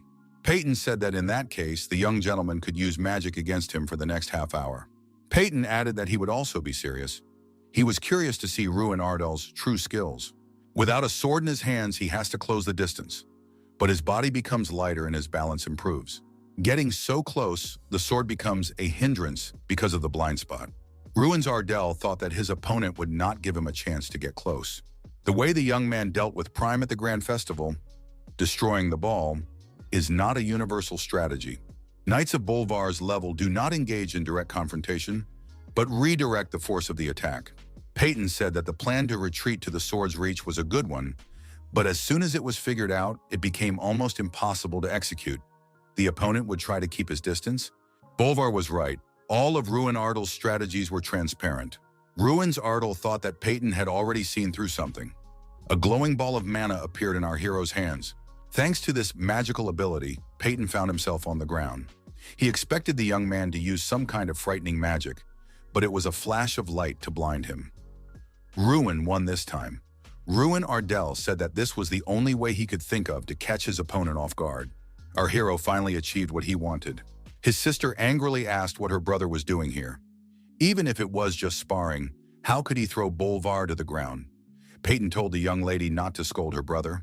Ruin Ardell said that he had taken up a lot of Peyton's time, but he had learned a lot in the process. Peyton shook his hand and said that it had been a pleasant experience for him as well. The short vacation came to an end, and it was time to leave their homeland. Ruin watched the young people working quickly and efficiently. The young man said that these workers had been sent by the Vatrasha family. Since they were building a base in Ardell, they needed a lot of manpower. Although weapons would be delivered along this route, they would be used to exterminate monsters. Moreover, the workers would visit Ardell's restaurants and hotels, so all this would greatly benefit the territory. The beginning of change had been laid. Ruins handed his father a box and said that it contained 12,000 gold coins. They should be used for the development of Ardell.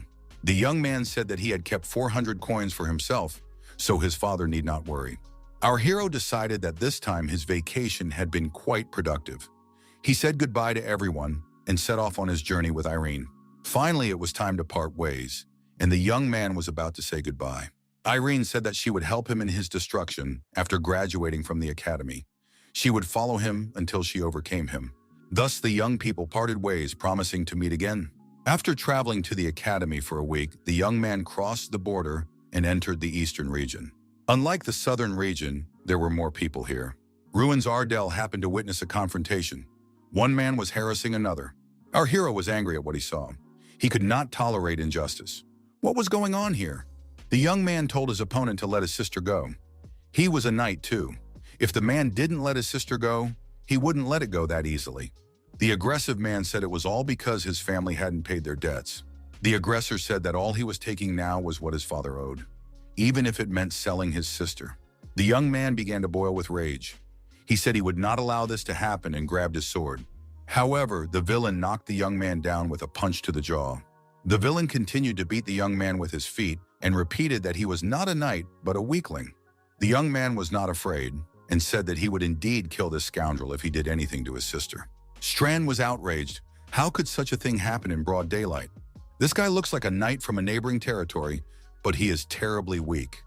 But be that as it may, you don't see eyes like that every day. They belong to a man who has something to defend. The passerby told our hero not to get involved in other people's fights. If he gets in touch with representatives of the Anji Lambert gang, there will be no escape. They are incredibly cruel. Ruin Ardell was surprised. Then why doesn't anyone try to stop them and save that guy? Aren't they ashamed? After all, they are no different from bandits. Ruin Ardell thought that those eyes belonged to someone who could become stronger. Our hero suddenly became curious. What was the true value of that guy? Lambert asked the young man who had approached him who he was. Did he also want to get beaten up? Using his magical abilities and striking power, our hero sent Lambert to rest for a while. Those present could not believe their eyes. Was someone really ready to stand up to Lambert's gang? The injured young man asked the stranger who he was. The young man said his name was Ruin Ardell. The guy introduced himself as Hans and invited him over. His story was pretty typical. His brother and sister were deep in debt because of their alcoholic father. The boy who had taken up the sword wanted to protect his sister from being sold into slavery. Ruin Ardell asked what kind of gang Anji Lambe was because they were acting despicably. Hans said that they were incredibly cruel. If something angers them, they tie annoying people to a tree and destroy them. Their boss personally destroyed 4 people, so no one dares to touch them. The young man was surprised. Does the territory of Foldren allow such individuals to simply roam the area? Hans replied that they are active outside the territory. They only operate in this village and a few other small ones. Hans thanked him for his help and said that he had heard about Ruin. He was the winner of the great festival, wasn't he? Ruin Ardell confirmed this. Had Hans heard this from Golter Pirante? The young man was surprised. How did Ruin Ardell know that? Our hero said that he heard from a bandit that Hans was a knight of the Foldren territory. Hans said that their captain had talked a lot about Ruin Ardell. He said that there was a truly powerful mage studying at the academy, but not more powerful than himself. Hans said that he wanted to become as strong as their captain. Ruins Ardell thought it was good to have such a clear goal. However, Hans was too weak. It was unclear whether he would even be able to graduate from the academy. Hans admitted that he was last in the academy. That's why he was bullied every day. They said, how could he even stay here with such skills? Everyone criticized him, but the captain was different. According to the captain, he had a talent that others did not have. If he keeps trying, he will shine one day. Ruin Ardell thought that they had a similar story. Professor Heidel and the head of the academy believed in him until the very end. At the same time, Sir Golder Pirante believes in Hans. Hard work never fails. Even if you move slower than others, persistence will one day bear fruit. Hans said that his sister's cooking skills were a little peculiar. Ruin Ardell was surprised. Why bring that up now? Suddenly there was a knock at the door. A voice told everyone to leave the house. Lambert and his gang approached the house, and the villain said he would finish off this family. The villain kicked the door down and shouted for them to stop hiding and come out. There was no one in the room except Ruin Ardell. Lambert was predictably surprised and tense. He asked who this guy was. Ruin Ardell put on his gloves and said that the appearance of these people had made his task much easier. The bandits outside saw their boss fly out of the house at high speed and land nearby. Ruin Ardell told Hans that it was dangerous here, so it would be better for him to go inside. Hans asked what Ruin Ardell was going to do. The young man replied that he wanted to repay him for dinner. The bandits drew their swords and prepared to attack. Our hero was determined.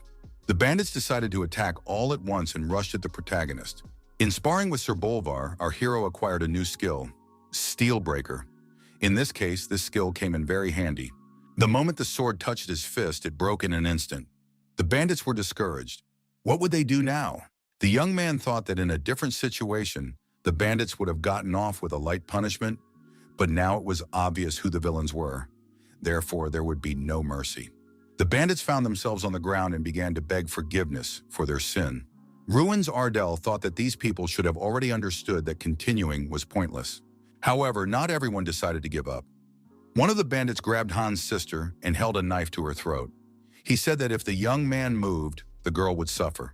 The villain told the bandits to get up immediately and tie up the nobleman. Ruin Ardell approached the criminal and asked if he was their leader. The villain said that he was the leader of the Anji gang, Nozel. Nozel ordered our hero to kneel down. Ruin Ardell looked back and wondered what had happened to Hans. Hans was lying on the ground, bleeding profusely. This guy had been injured trying to protect his sister. Nozel shouted at the nobleman not to approach him, or else the girl would suffer. Nozel warned that if he took another step or even moved a finger, she would immediately be in danger. Ruin Ardell thought that they didn't teach them how to act in such situations at the academy. There was no time to create illusions. Suddenly, Hans appeared next to the criminal and struck him with his sword. Hans's eyes burned with anger, even though he could barely stand. Nozel went limp and, releasing the girl from his grasp, fell to the ground. Hans, sword in hand, headed toward the gang of criminals. He approached the bandits and told them that if they didn't want to end up like their boss, they should get out of there immediately. He didn't have to say it twice. The bandits turned around and ran into the forest. His sister rushed to her wounded brother and asked how he was feeling. Hans was shocked. He said he had just killed a man. How could he have done such a thing? The sister said it was a necessary measure for protection. Ruin Ardell approached the young man and congratulated him. Ruin Ardell said that it was called Perito's sword, mastery of the aura. Ruin added that he saw a blue aura emanating from Hans. This meant that he had reached the 4th rank. The emission of blue intangible energy, the aura, meant that a person had reached the 4th stage, the highest stage for a knight apprentice. Ruin Ardell thought that Hans was still unable to control his aura freely, but this clearly signified his growth. Hans thanked Ruin Ardell because it was all thanks to him. Our hero thought that now at least no one would bother Hans' sister. Thus the young man's problem was solved. As soon as morning came, our hero went to the academy. Ruin Ardell returned to the academy. Before he left Ardell, the young man wanted the vacation to never end. But when he returned to the academy, he realized something. He really missed it. Jason asked Ruin what he had been doing during the vacation. The young man didn't even know how to respond. A lot had happened during the vacation. However, it wasn't something that could be easily discussed.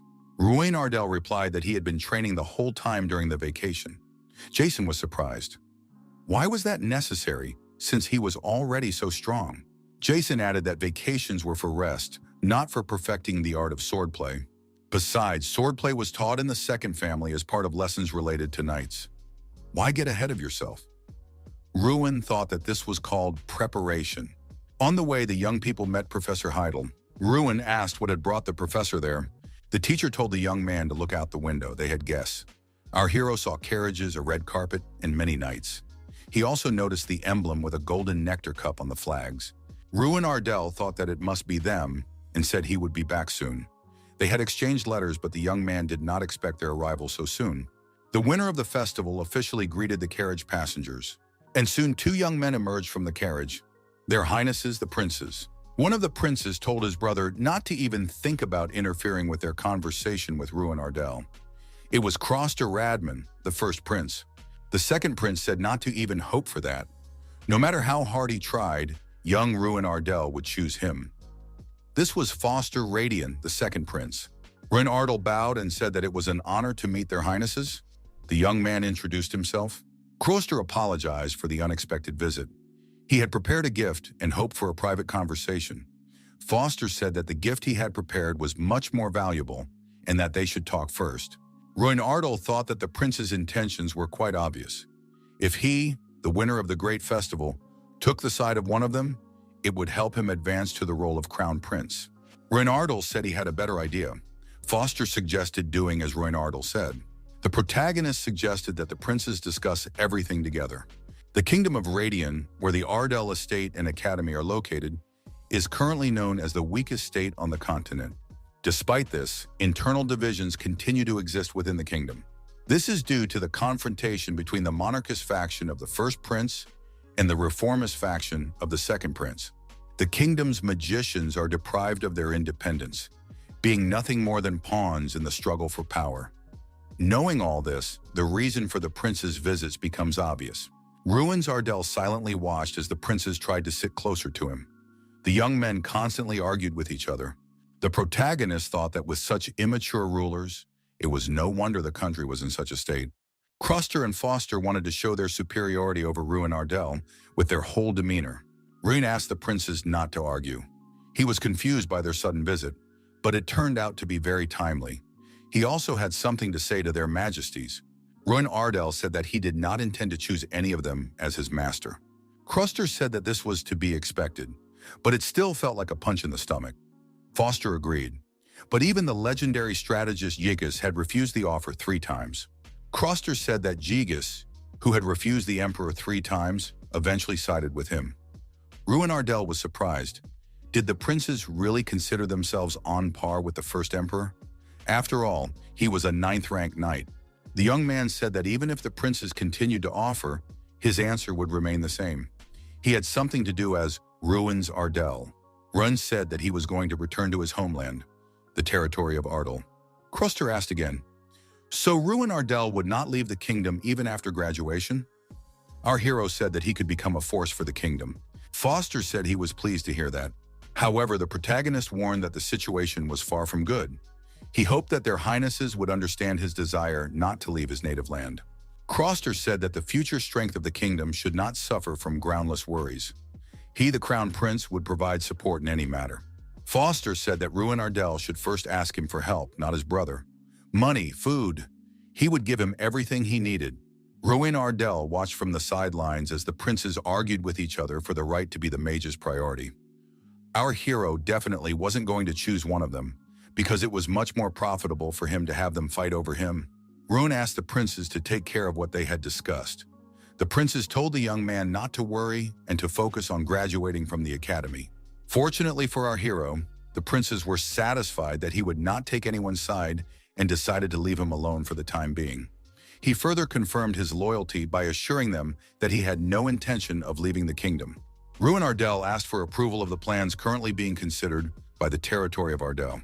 He also requested military support for the duration of the cleanup. So far, everything was going according to plan. Was this the power of authority? The princes announced that Duke Ruin Ardell was the future and treasure of the kingdom, so he was appointed protector of the royal family. The young man must be shown the respect he deserves. Ruin Ardell was appointed protector, the closest person to the royal family, appointed to defend it. No one in the entire kingdom dares to look down on him. Although the title was given unofficially, since the princes themselves approved it, only formalities remain before it becomes official. Be that as it may, the protagonist was glad that everything had been resolved without any unnecessary problems. His colleagues acknowledged that Ruin Ardell was simply incredible. He had already been appointed to the role of protector of the royal family. Jason said that no one should touch the protector. Ruin Ardell thought that now was the time to get ready for class. The students said that it would be noisy and restless again, because before that, the role of defender had always been held by members of the Garrichiel family. Suddenly, the students fell silent. Mikkel Garrichiel appeared at the end of the corridor. Mikkel was angry. Were they talking about him?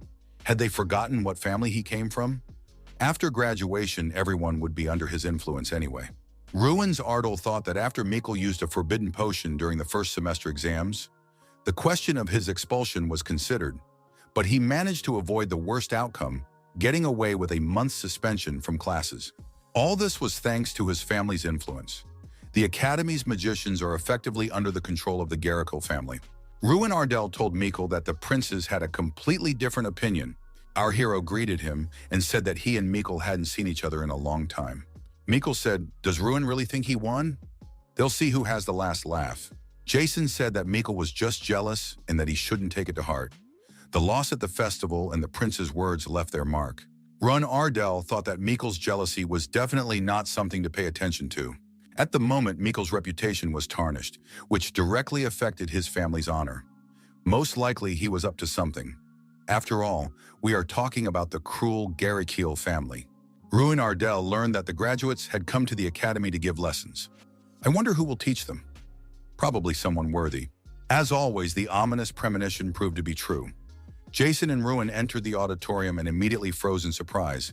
The teacher was surprised. Was something wrong? Why did everyone suddenly tense up? Could it be that Ruin Ardell himself had appeared in the classroom? If so, he was pleased to meet him. Ruin Ardell realized that Mikkel Garrichiel would be teaching. The second semester of the graduating class focused on practice. As mentioned earlier, there would also be classes related to knights. In this regard, graduates came to the academy to share the current situation among magicians. All this will be presented in the form of lectures. Once again, our hero's premonition was not unfounded, considering that the invited graduate for the lectures would be Mikkel's older brother, Mikkel Garrichiel. The lecturer said that today he would talk about the relationship between the Garrichiel family mages and the court mages. 11 of the 14 court mages are from the Garrichiel family. Mikkel said that he wanted to share some knowledge that needed to be learned. Nothing in this world can be claimed as one's own. Mikkel added that this even applies to him. Therefore, students who are weaker need to stick together even more. From this point on, it is better for them to focus on accepting reality. Just because the students appoint their representative, Ruin Ardell, does not mean that their lives will turn out the same. Mikkel Garrichiel asked what Ruin Ardell thought about this. Ruin Ardell replied that even if 10 pieces of trash were to unite in a single burst of inspiration, a masterpiece would not be born. At best, there would only be a huge pile of trash. Mikkel asked if this was a reproach directed at him. Ruin Ardell replied, "Not at all. Did it really sound that way?" Mikkel said that he had heard a lot about this young man from his brother, at least that he was a real loser. Ryan suggested that Mikkel had not told his brother the other part of the story, the part where this loser had beaten him up badly. At that moment, the interlocutors realized that the rivalry between Ruin Ardell and the Garrickle family would not simply fade away. With the arrival of Shaquille, the atmosphere at the academy began to change rapidly. As soon as it was announced that anyone could join the Garrickle family if they wished, some of the astonished students with poor grades fell under Shaquille's influence. His rhetoric, which was unique, realistic, and honest, proved to be quite effective. The students were told that if they worked for Garrickle, they too could succeed. Some of the students, on the contrary, did not want to work under the leadership of Mikkel, who did not shy away from deceptive schemes and manipulation. Ultimately, the academy was divided into two camps. With Garrickle's pathetic attempts to humiliate our hero, and his growing anger in response to these childish provocations, the atmosphere at the academy inevitably became heated. However, the opportunity to put Garrickle in his place was not long in coming. In the office of the academy's head, the elder and the student were having a conversation and drinking fragrant tea. The head said that since the young man was a representative of the students, they could discuss pressing issues. What was the current situation at the academy? Ardell replied that the situation was the same as always, except for one element that was causing problems. Ignat said he understood who he was talking about. Garrickle. He was not fond of that family either. Every mage in the kingdom was connected to them in one way or another, and the academy was no exception. However, unlike last year, this year they only gave Garrickle courses that do not affect his final grade, and yet they still cause a stir both inside and outside the academy. Ruin Ardell asked the head what Shaquille was like. The elder said that this guy was incredibly popular thanks to his appearance and good manners. He got along well with those around him, and his academic results were impeccable. At the age of 23, he became the youngest chief mage of the kingdom. However, behind this facade lurks a huge snake. He has a tremendous thirst for power and is extremely ambitious. Achieving his goals at any cost is in his nature. Outwardly, he seems like a decent person, but at his core, he is completely unprincipled. He will use anything to get what he wants. Ruin Ardell thought that in that case, there were plenty of reasons to fight him. All he needed was an excuse. The elder said he would like to discuss an upcoming special class with the student. The head of the academy said he had a wonderful idea. Ruin Ardell was to carry it out. Ruin Ardell entered the auditorium as usual, and everyone turned their attention to him, including Shaquille. Ruin Ardell said that he had come to ask his senior comrade for something. Jason said it was only a matter of time.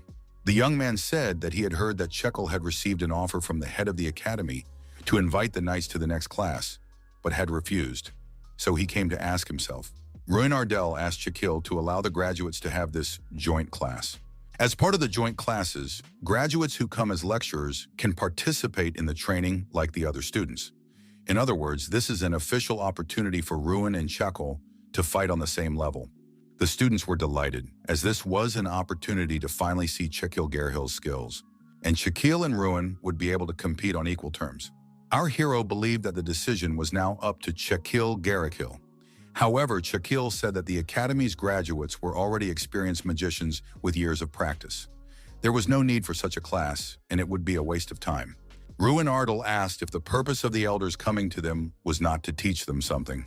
Shaquille understood that Ruin wanted the confrontation between them to continue by any means necessary. Ruin said that Shaquille was refusing to participate in the joint training, even though it was an ideal opportunity to put new knowledge into practice. If Shaquille insists that his family is a united group, why is he acting contrary to this? Perhaps there was some special reason for this? For example, was Shaquille Garrickle afraid of something? Shaquille said that even though Ruin won the Grand Festival, he is still a student with little experience. Ruin would be powerless against real weapons and would only continue to be stubborn. Why did they have to hold such problematic classes? The students said they wanted to see Mr. Shaquille Garrickle's skills. One of the students said that they really want to see the skills acquired in real combat. Mikkel said that this was the perfect opportunity to crush Ruin Ardell in front of everyone. We have to agree. Mikkel said that Ruin Ardell would regret his offer for a long time, because his brother was a truly powerful mage. Ruin Ardell thought that Mikkel had put it perfectly. That was how it should be, so that Shaquille could no longer refuse. Shaquille said that since it was a joint exercise, the Knights of Foldrin would most likely come. Chekel added that he had refused to participate in the joint exercise so that Ruin could continue to shine as the representative of his class. But if Ruin Ardell wanted to dismiss it, then he agreed. Ruin Ardell said that as a student, he wanted to see the skills of his senior mentor. Chekel shook the student's hand and said that in that case, there was nothing to be done. During the handshake, the opponents felt tension pass between them, like an electric current. Ruin told Chekel to prepare to be surprised. 3 days passed. The day arrived for the Foldrin Knights to arrive at the academy. The head of the academy said that on this day, students and graduates would have to unite. His proposal was rejected. However, if Ruin Ardell asked for it, the head of the tower would not be able to refuse. How did the representative of the academy's students feel about this idea? Ruin Ardell thought that the head of the academy was quite cunning. He came up with a plan that would require the head of the tower to participate. One of the students noticed and said that Foldrin's trainee knights had finally arrived. The knight asked the protagonist how the ogre in the form of a child was doing. Ruin Ardell said that he was fine and asked how Sir Golter was doing. The knight replied that he was also doing well. He had heard that Ruin Ardell had won the great festival. Ruin replied that it was all thanks to Sir Golter's help. Golter said that he needed to see the head of the academy. Could Ruin Ardell look after his boys? Ruin Ardell said he was pleased to meet him and introduced himself. He was also a representative of the academy's students. Who was the representative of the knights? Ruin Ardell noticed a conflict between the participants. One of them said that his opponent only listens when he is hit. Another student told Malteve not to scare the boy, although no one cared what would happen to him. Ruin Ardell recognized Hans and asked what they were doing there. One of the participants said his name was Malteve Gagan, a representative from Foldrin. Has the young man heard of the 7th-ranked knight Wengras Gagan, commander of the Golden Knights? This man is his father, added his interlocutor. Ruin Ardell was surprised. Why did he need this information? Was he bragging about his ancestry? Ruin Ardell said he would be grateful for an answer to his original question. Our hero repeated, "What was going on here?" Hans continued to kneel.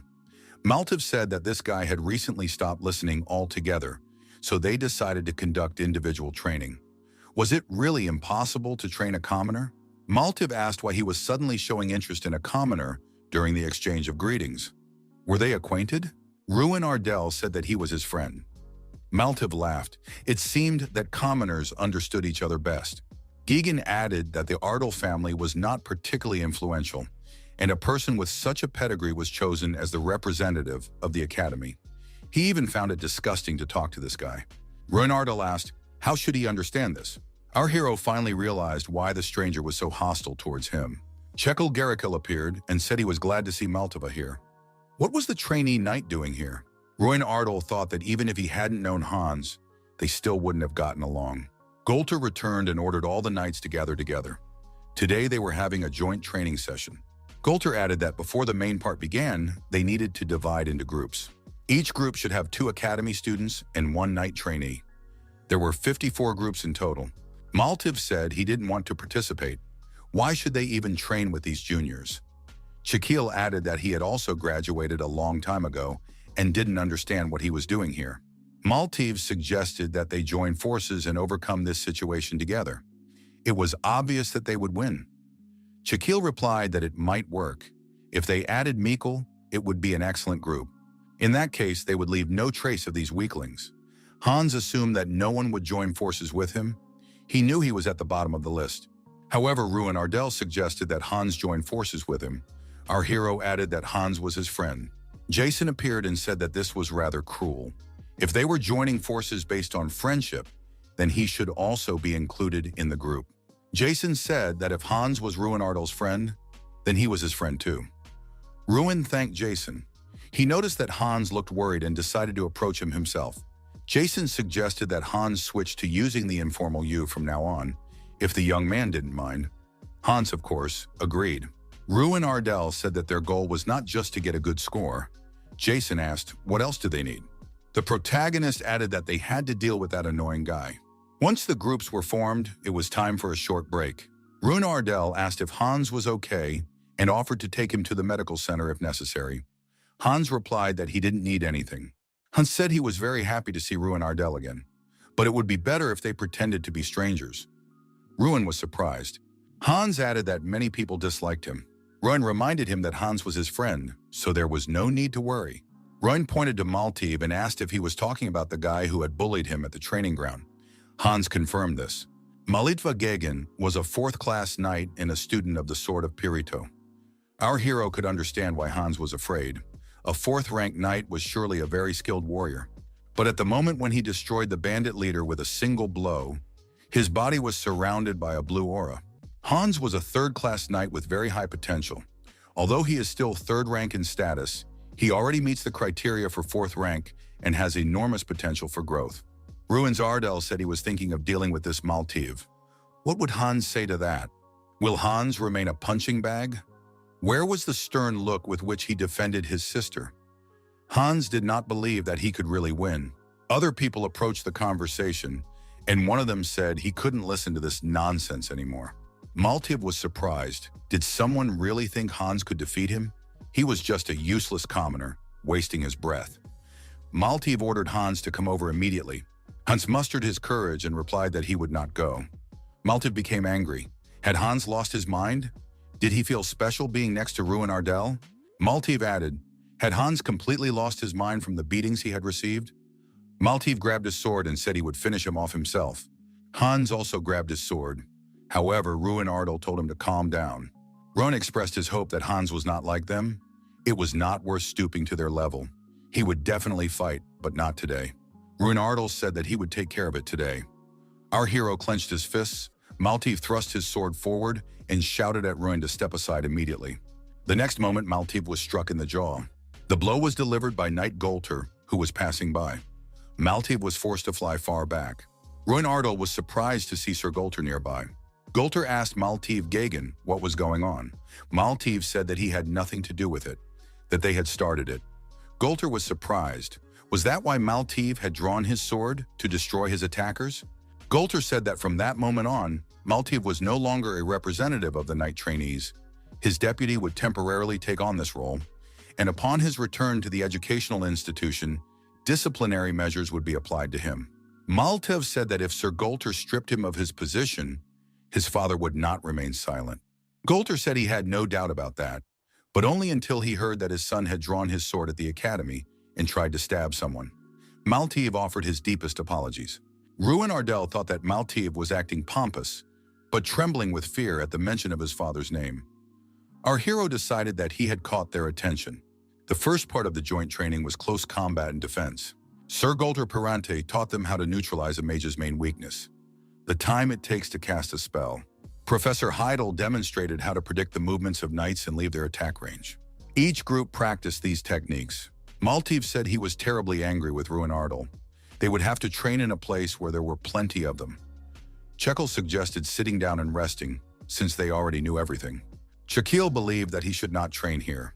They expected him to reveal his skills in front of all these people, but he couldn't let that happen. Hans suggested taking a short break. Jason noticed that Ruin was not tired at all. Ruin Ardell said that he had only just warmed up. Golter, who was nearby, asked Ruin Ardell to give him some time. He wanted to make sure of something. Ruin Ardell asked what he was talking about. Golter said that it was impossible to master such skills on your own. It could only be achieved through training with a very good mentor. Ruin Ardell thought that Sir Golter was much more attentive than he seemed. Golter added that he was asking for a favor. He wanted to have a sword duel. Our hero said that this must be a joke. He is not even a knight.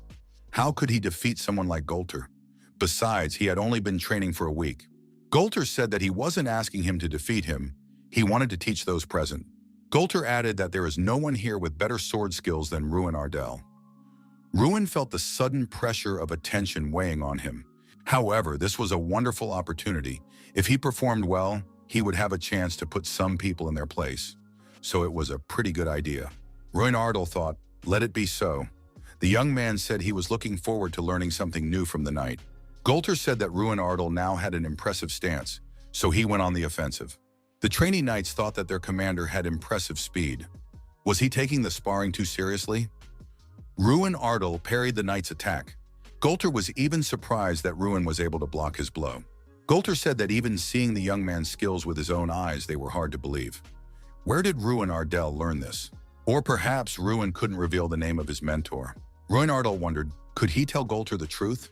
Probably nothing bad would happen. Ruin Ardal said that his mentor was Sir Bolvar Peyton. After hearing this, Golter froze in his tracks. The knight trainee said that he was a legendary spearman. Could he still be alive? Golter asked for more details. How did they meet?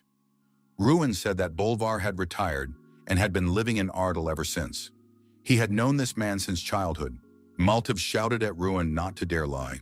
Maltiv repeated that it was all a lie. His father had personally told him that Bolvar Peyton had died. Besides, Ruin Ardal certainly couldn't prove his words. Ruin was surprised. Why would he need to prove it? He was not in the habit of calling the dead alive. Maltiv remarked that even if it were true, nothing would change. His father was still the strongest in the kingdom. Ruin now understood what was going on. Malativ's father, Sir Vengras Gagan, commander of the Golden Knights, is officially recognized as the strongest knight in the kingdom. If the legendary knight Bolvar Peyton turns out to be alive, it could affect the existing order. Ruin thought that this was what he was worried about. Our hero said that Maltiv could think whatever he wanted about the strongest in the kingdom. Peyton didn't care about some pathetic regalia. Maltiv was outraged again. Was Ruin calling the regalia pathetic? How dare he insult his father? Maltiv Gagan said he was challenging Ruin Ardal to a duel.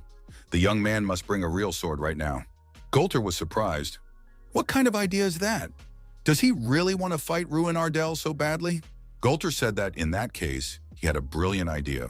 The first match of tomorrow's group classes would be a battle between Ruin Ardal's group and Maltiv's group. The next day arrived. Golter repeated the names of the participants in the first battle. Shaquille asked if Ruin was well prepared. Our hero was surprised. Why this sudden question? Shaquille said it didn't matter and suggested that he try his best in this match. After the competition began, Shaquille immediately rushed towards our hero. Those present were surprised by such speed. What was going on? No one could be that fast. Ruin Ardal thought it was very foolish to want victory so desperately that he would bring 6 artifacts with him. Last night, the commander of the Golden Knights, Vengras Gagan, said he had heard about Shaquille. He had been invited to give a special lecture at the academy as a representative of the graduates. George Garrikill, senior authorized advisor to the Kingdom of Radian, said that he had been invited by the head of the academy, Tyrion Ignat himself. But is Maltiv doing well? Getchin said that he was fine, although he was a very troublesome guy. That's why he was sent to Sir Golter to be taught discipline. He should be at the academy now. Garishal said that he was actually here because of a representative of the academy. Vengras clarified. Is it Ruin Ardal? Rumors had spread so widely that even he remembered that name. He won the great festival and even attracted the attention of the empire. Vengras said that he was just a common upstart from the provinces, and he shouldn't be allowed to make his way so easily. Garishal agreed he must not be allowed to lure the princes to his side. Garishal said that his sons and Maltiv were now on the same team, and they would face Ruin Ardal. George Garrigal asked why, in that case, the artifact should not be given to Maltiv. Garishal added that if Sir Vengras gave him the pendant, he would definitely give it to Maltiv. Vengras said that would be a real forgery. Garrigal replied that there was no need to focus on that now. If they wanted to rein in that boy before he caused more trouble, they could go to extremes. He had already given the artifacts to his children. Garishal asked, is Bolvar Peyton a familiar name? Vengras was surprised. Why was he mentioned? Garishal said that the man was apparently still alive, and as it turned out, was teaching Ruin the art of swordplay on his territory. If Ruin Ardal defeated their children in the upcoming duel, their position would be shaken. Vengras handed over the pendant and expressed his hope that it would bear fruit. Garishal said that all this was being done for the good of their kingdom. During the confrontation, Shaquille used a tree to block and delay Ruin, saying that Ruin Ardal was too boastful with such poor skills. It was a complete disappointment. Our hero expected that his opponents might pull some kind of trick, but he didn't think they would stoop so low. Shaquille told Ruin Ardal to show his amazing power. At that moment, Maltiv swung his sword and rushed at the motionless Ruin Ardal with the aim of knocking the life out of him. Jason shouted for Ruin Ardal to dodge. Maltiv struck, and Ruin managed to dodge. Ruin was surprised. How could a wooden sword be so hard? Maltiv Gagan received the Amulet of Fortitude from Vengras. This artifact is shaped like a pendant for ease of wear. It enchants weapons, making them sharper and stronger. Maltiv admitted that he had missed his mark. Otherwise, he would have destroyed his opponent. Malativ prepared to attack again and said that this time he would definitely send Ruin Ardal to his ancestors. Our hero activated the Steel Destroyer skill. After his punch, his opponent's sword shattered into pieces. Maltiv was surprised. How was this possible, even though they were wearing artifacts? Ruins Ardell said that he wanted to avoid bloodshed if possible, but now it was clear that nothing would come of it. Our hero said that if it came to that, he would take the matter very seriously. The unique skill Will of the Leader was activated. Until his strength was exhausted, the first leader of Heavenly Mountain, Kunhan, would support our hero. Kun's spirit will appear above his head and move with Ruin Ardell. Everyone present saw Kunhan's spirit and couldn't believe it. We must flee from here immediately. A fiery ogre has appeared. Ruins Ardell approached his opponent and said that even 6 artifacts were not enough to defeat him. Shaquille was even more surprised. He reached out and grabbed the string that held the artifacts around Chekel's neck. The string broke, and the pendants fell to the ground. Everyone present witnessed this deception. Could Chekel have used the artifacts? Moreover, these artifacts were used against someone younger than him. Shaquille said that Ruin Ardell would not last long. The Garahil family would not sit idly by. Our hero realized that Garahil would not let him live in peace. First Mikkel, then Shaquille. Who would be next? Ruins Ardell asked if perhaps George Garahil himself would be next. Shaquille rushed at our hero again and said that Ruins didn't even dare to say his name. However, Ruin Ardell used his unique abilities and deactivated his opponent. He said that Shaquille was too noisy. Strand asked the young man if he was sure about the fence. Was it really okay to show it to everyone? Strand told Ruin to look at the face of the Academy's head. He was in complete shock. Ruin Ardell replied that he couldn't hide it forever anyway. Strand agreed. In any case, Chekel Garahil was defeated. Apparently, Mikkel fainted as soon as he saw the ogre. Ruin Ardell thought that in that case, the winner was clear. He glanced sideways at Heidel and Golter. However, Hans, with 2 wooden swords in his hands, said not to rush. The duel was not over yet. Hans told Maltiv that his sword had simply broken. He could use another one. Hans threw the sword at Maltiv's feet and told him to pick it up. Maltiv said that this commoner had completely lost his mind. How dare he do such a thing? Hans was holding the Sword of Perito, a knight with at least a 4th rank and therefore mastered the control of aura. 4-star knights have a blue aura, 5-star knights have a red aura. 6-star knights have an aura that is close to purple. Beyond that, the color of the aura no longer has a specific shade and reflects the individual characteristics of the knight. The approximate level of a trainee knight is 3 stars. Everyone present, looking at Hans, said that this was impossible. In other words, even among those who have already officially become knights, there are those who have yet to reach the 4-star level. Hans had a sword with a blue aura. Strand said that this guy had to be stopped. The duel was over anyway. Ruin decided to watch after all. Our hero said, "Finally, that look is back." Maltiv shouted that he could never accept this, and grabbing his sword, rushed at his opponent. How could a simple commoner master the aura? Maltiv said that such a weakling could not be on the same level as him. He should continue to lie on the ground. Hans was surprised. Was Maltiv still clinging to status? Hans added that his opponent was just lucky to be born into a good family. Maltiv said that this guy had completely lost his fear. Maltiv said that if this was Hans's last wish before dying, he would grant it. Maltiv jumped high into the air, swung his sword, and shouted that he would destroy his opponent. Everyone around shouted for Hans to be careful. Heidel and Golter rushed to help. However, Hans parried the attacker's blow and threw him far back. The trainee knights ran up to Maltiv and told him to take the sword in his hands. Was he unconscious? What just happened? It all happened so fast that they didn't even have time to see. Did Hans defeat Maltiv? Ruin Ardell approached Hans and asked how he was feeling. Ruin told Hans to look at his sword. Hans looked down and saw that the sword had a red aura. The head of the academy, Ignite, walking with the protagonist, said that he had hoped for it, but never thought that he would actually defeat the graduate. Ruin Ardell asked, "Wasn't it the head who invited Shaquille Garahil to the academy? Didn't he anticipate this outcome from the beginning?" The elder said that his plan had been revealed. The elder said that he wanted to take advantage of the opportunity to temper the Garahil family's fervor a little. But instead, he added fuel to their burning desire for revenge. Rumors of the duel have already reached the capital. Since Garahil's eldest son was defeated, the nobles are already discussing whether this could be a sign of the family's decline. George Garahil will do everything in his power to restore the family's honor. This means that Ruin Ardell may soon be in danger. The head of the academy said he could not allow any of his students to be harmed. That is why they came here, to the staircase leading to the academy's basement. The elder said that a few days ago, Kingren awoke from a long sleep. The first thing he said was that he smells his kin. The head said that all they had to do was go downstairs. Kingren was waiting with a gift. Ruin asked why the elder wasn't asking any questions. The head clarified what he meant. Ruin reminded him that a fiery ogre had suddenly appeared behind him. There was no such magic in this world. Was the leader not curious at all? The elder said it didn't matter. Whether a young man appeared before him with a huge ogre behind him or with goblins on his shoulders, he would remain the same Ruin Ardell whom he trusted.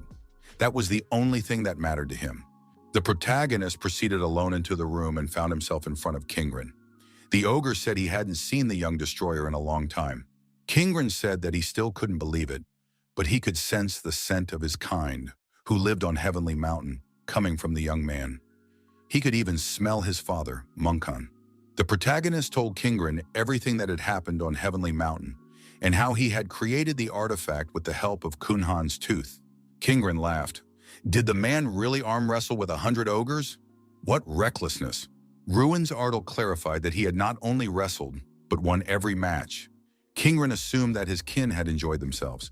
The ogre said that he had already thought he would be locked in this artifact forever and simply disappear. But he was glad to hear about his homeland again. The ogre thanked the young destroyer from the bottom of his heart. Ruin Ardell was his blessing. Ruin's Ardell received information that the achievement had been unlocked. The title Friend of the Ogre was upgraded to Lord of the Ogres. Strength increased by 1,000 points.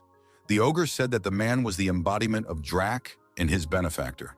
The only man trusted by the ogres of Heavenly Mountain, our hero's strength has grown to 7,000. Strand said it was an excellent lunch. Strand added that he had reached 5 stars much faster than he had expected. Strand jumped off the young man's shoulder and said that he had stayed in this useless small form for too long.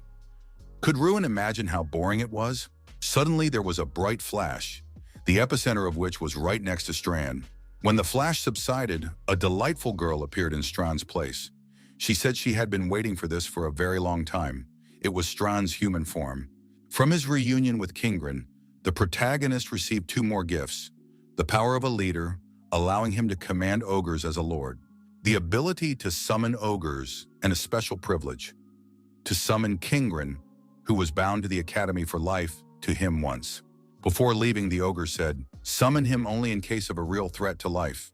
Strand said that there was nothing better than transforming into a human. The head of the academy asked who the young lady was.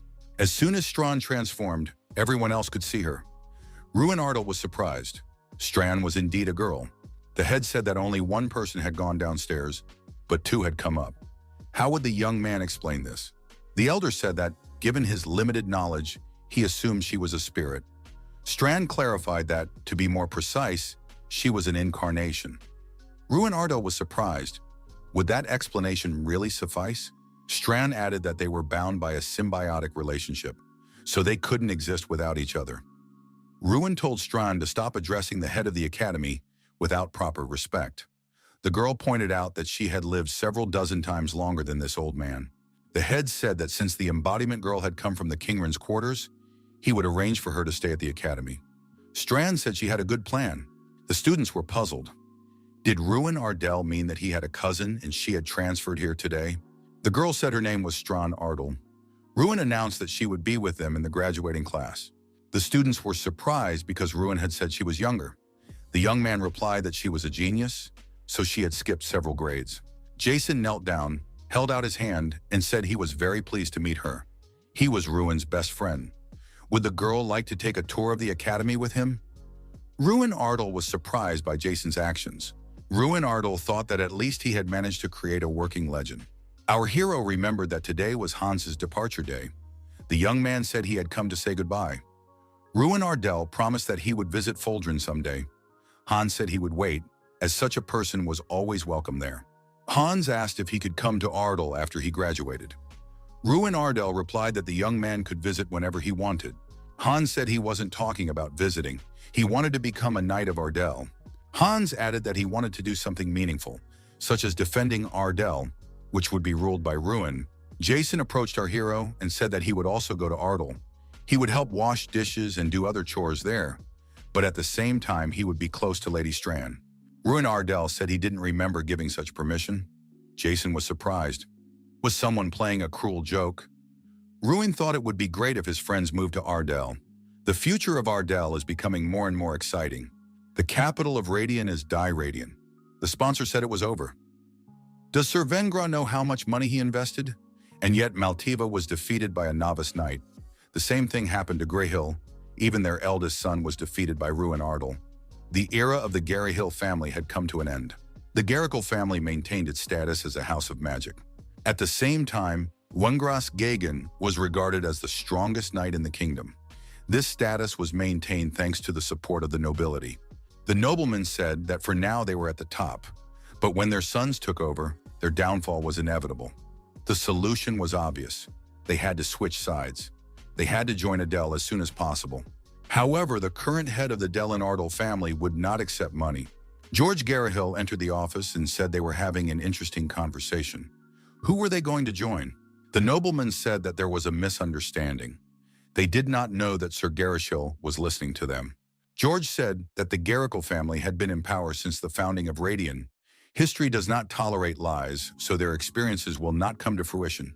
Garyhill thought that he wanted to use Ruin Ardell as a stepping stone for his sons, but this man had dragged his family through the mud. Garyhill thought he would destroy Ruin Ardell, whatever the cost. Another important activity in the second semester is a visit to the capital.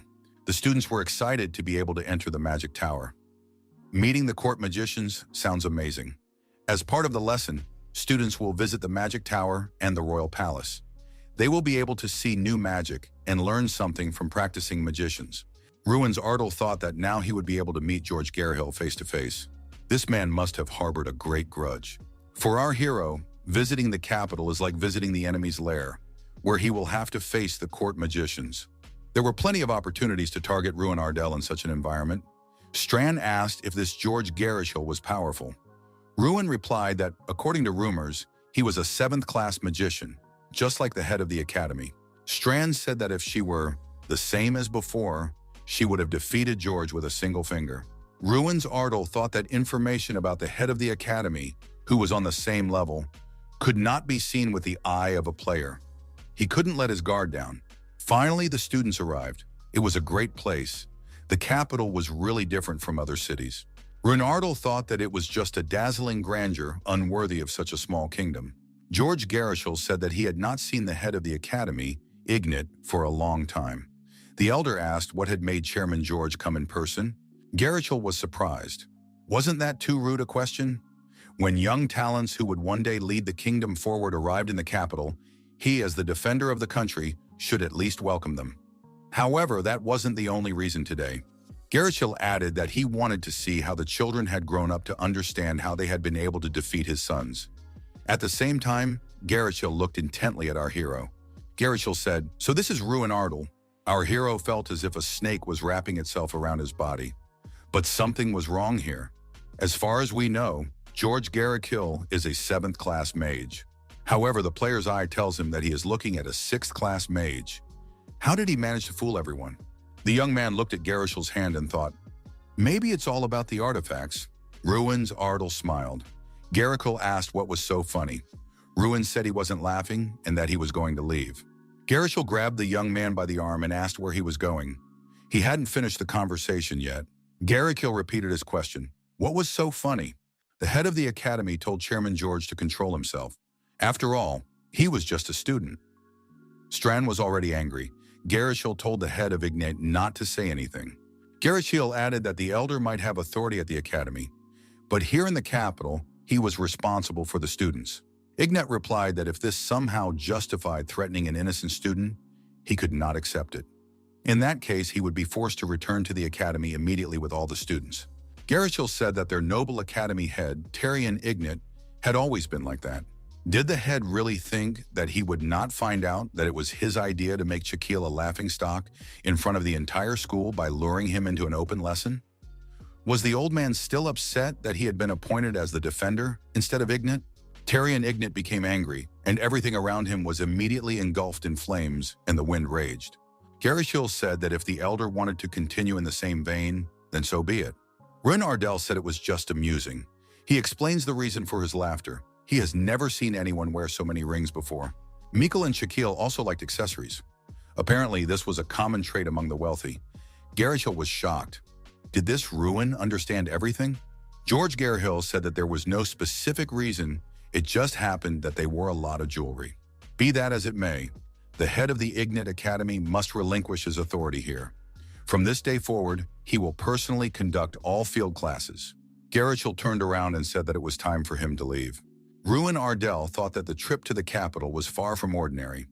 George Garishil, who announced that he would be in charge of the entire schedule, disappeared without a trace as soon as they arrived at the palace.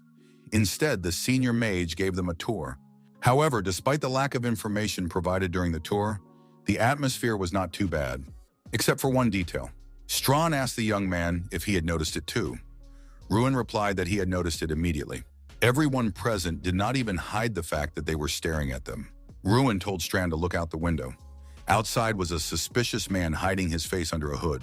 Was it the same man who had been watching them earlier? He had been there since they entered the building. Ruin Ardell thought it was an illusion. Strand was surprised. Was it really illusion magic?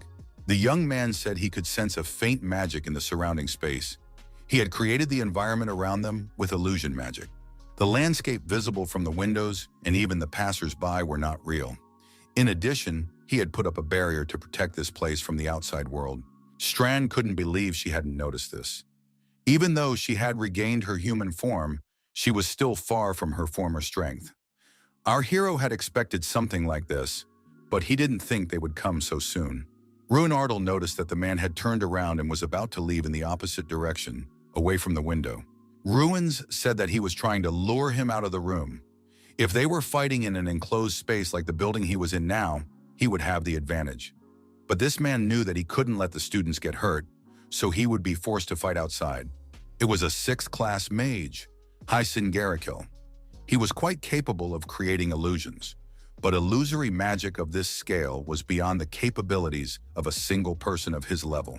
The young man thought that he was facing at least 2, if not 3 opponents, maybe even more. They were all 6th class mages, so his chances of winning were slim. But what if George Garhill himself joined the battle? Ruins Ardell thought that perhaps he could take advantage of this. The young man said he would have to go right now. Our hero thought that this evening would be quite a long one. A few hours earlier, George Garishil said that he personally invited everyone to this meeting. Is this really everyone who showed up? One of the nobles suggested that many were deliberately avoiding the meeting. Garishil said that today would be the end of Ruin Ardell, but the others were still afraid and did not come. George Garishil said that usually this room was full, with people standing everywhere. Today only 4 people had come. That scoundrel Ruin Ardell had ruined everything. Garishil added that soon they would regret it. Had everyone been informed of the topic of today's meeting? The capital's night guards consisted entirely of their people. Therefore, if there was any commotion, it would not be a problem. Garishil inquired about the task he had personally assigned to the captain. The nobleman said that last night they had received confirmation. The killers had arrived in Ardell. After midnight, they would sneak into the estate and take the head of Delin Ardell. At least the father and son would pass away on the same night. Vengra noted that Delin also had a daughter. Vengra said that Bolvar Peyton must also disappear. There is only room for one sun in the sky. Peyton was walking around the house. The situation seemed suspiciously quiet to him. The young master's recent victory over his older son, Garhill, had attracted the attention of many of the nobility to Ardell. Garhill would not give up so easily. Delin Ardell told Peyton that if he noticed anything suspicious, he should report it immediately. Bolvar thought that the master shared his concerns. It was necessary to be vigilant and cautious. Peyton asked a colleague working nearby if they had finished for the day. The man said he was just finishing up and was about to go home. Peyton asked if the employee had noticed anyone suspicious among the visitors today. The man replied that there had been 5 salesmen, but they hadn't sold anything, and he hadn't seen them leave. Peyton thought that assassins often disguised themselves as merchants, and now they had disappeared from view, entering Ardell territory. The worker said that these merchants still carried swords with them. Sir Bolvar must be careful. Upon receiving this information, Peyton immediately ran in the specified direction toward the house. At that moment, the mercenaries, armed with swords, were already searching the premises. They hadn't found anyone yet. They decided to wait a little longer. Lord Ardell would probably be back soon. The doors to the room burst open. Bolvar Peyton stood in the doorway with a spear in his hand. He asked how these scoundrels dared to do this. Did they even know where they were? The killers were disconcerted. How did the old man know they were here? Probably because he was a 7-star knight. He had no need for stealth skills. One of the criminals said that it was for the best. They had to deal with him anyway. The killers decided to surround and attack the old man. They were mercenaries hired by Hengras Gegan. Everyone who invaded Ardell's territory was at least a 6th-level master. Peyton, a 7-star knight, had not held a spear in his hand for a long time, preferring a fishing rod. Therefore, many believed that his skills were no longer what they used to be. However, this was a fatal mistake.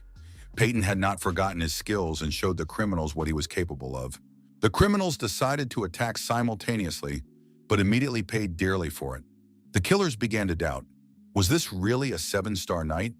They had already encountered many 7th-level knights of the Empire before. Peyton asked one of the surviving killers if he knew why he had stopped honing his spear techniques.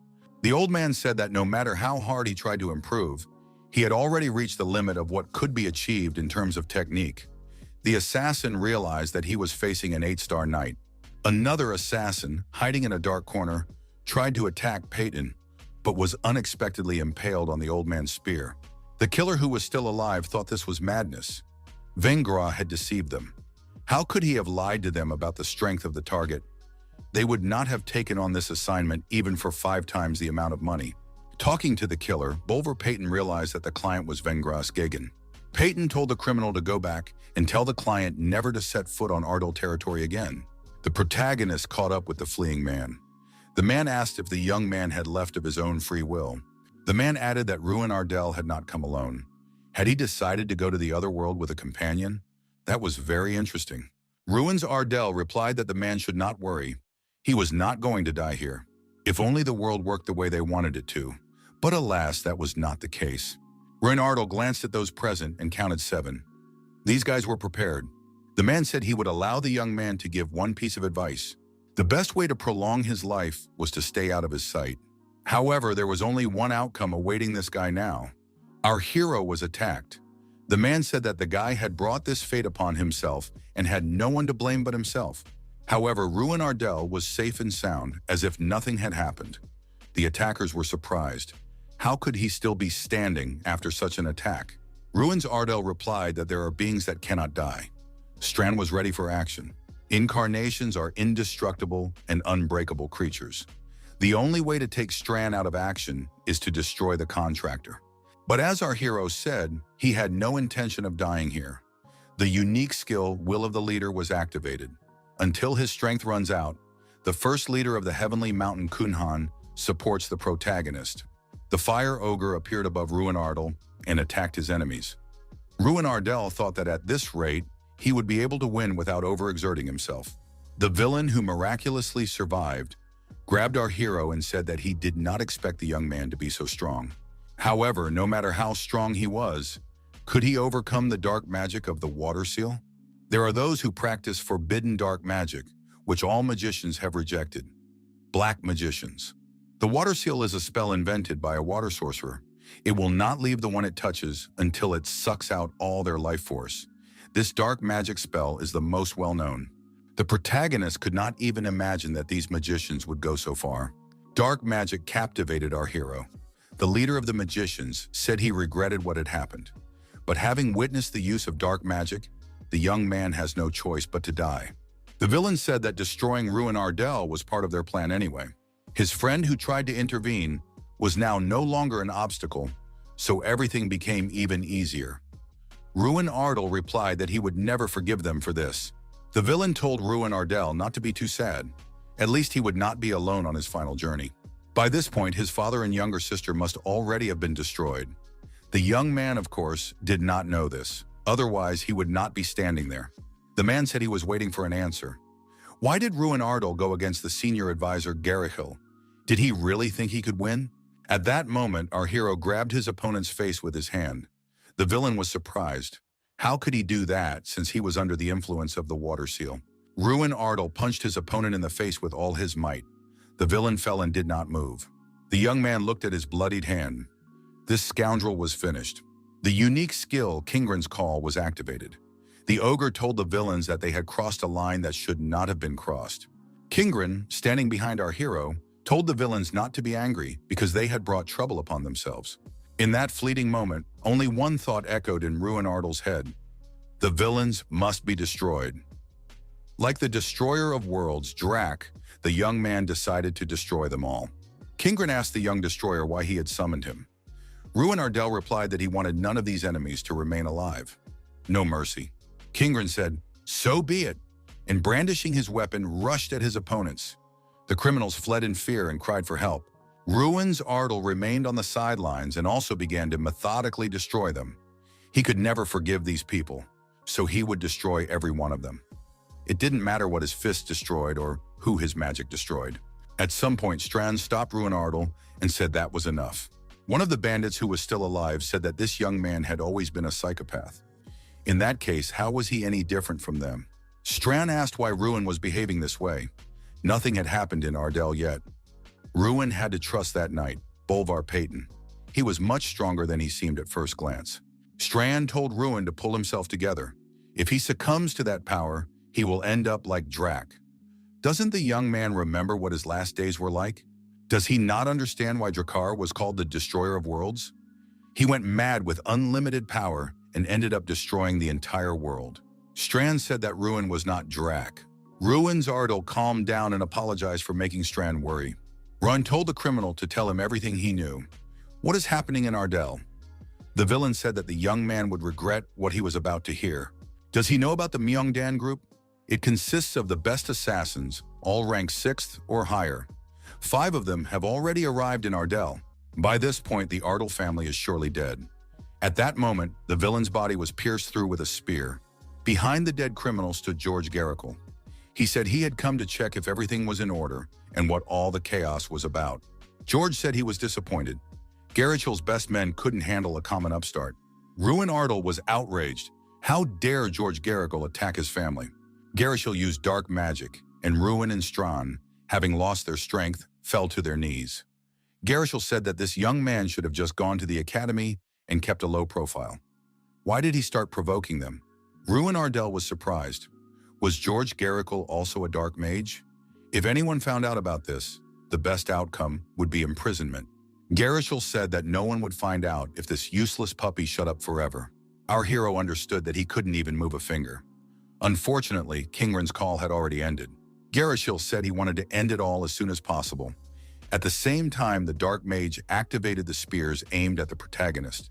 The spears flew out of the magic rings and rushed towards the young man and his companion. Our hero couldn't let it end like this. Unexpectedly, the head of the academy, Ishnit, appeared before Ruin Ardal. The elder instantly created a protective barrier and shielded the young people from the spears. George Garrickle was surprised. How did Tarion Ignite end up here? George Garrickle activated an illusory field, an artificial world created by Garrickle's minions, 6th-class mages, so that no one from the outside could know what was happening inside.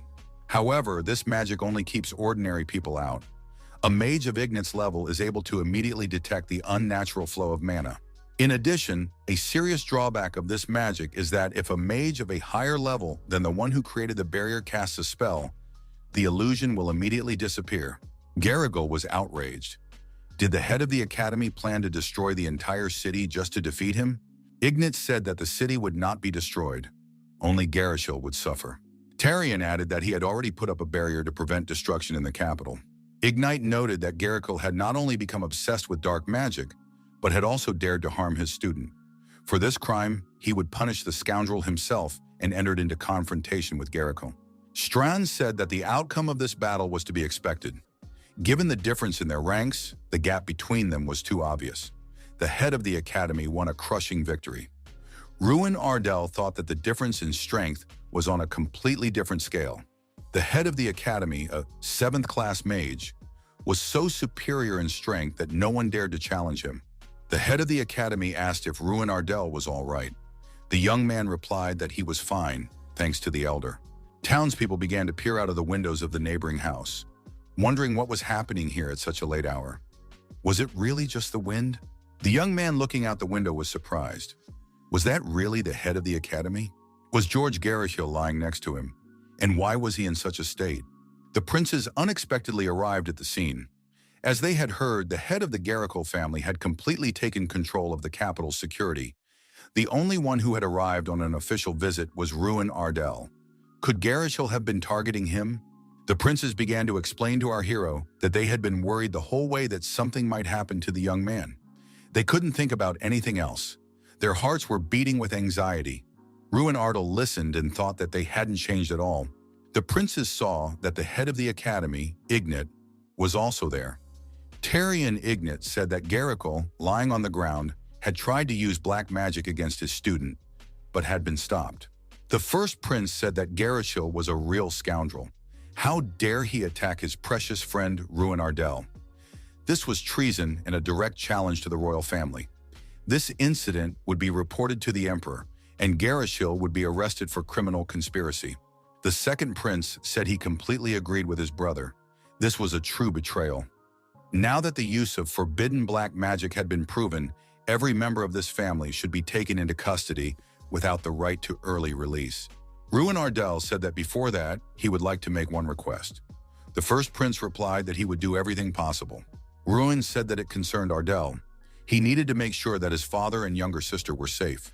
In order to obtain information about the state of the Ardell territory as soon as possible, a request had to be sent to the nearest trading city, Munzo. Even so, the wait dragged on for half a day. The first prince said that they had received information from Monzo. After reading the dispatch, His Majesty said that, fortunately, everyone was safe. Lord Ardell was aware of the possible danger, and Sir Bolvar successfully neutralized the assassins who had been sent. Moreover, they managed to identify the organizer of the assassination attempt. The second prince was surprised. Wasn't it obvious that this was the work of George Garishil? It turned out that there were accomplices. Detective Wengras Gagan, captain of the Golden Knights, was most involved in the case.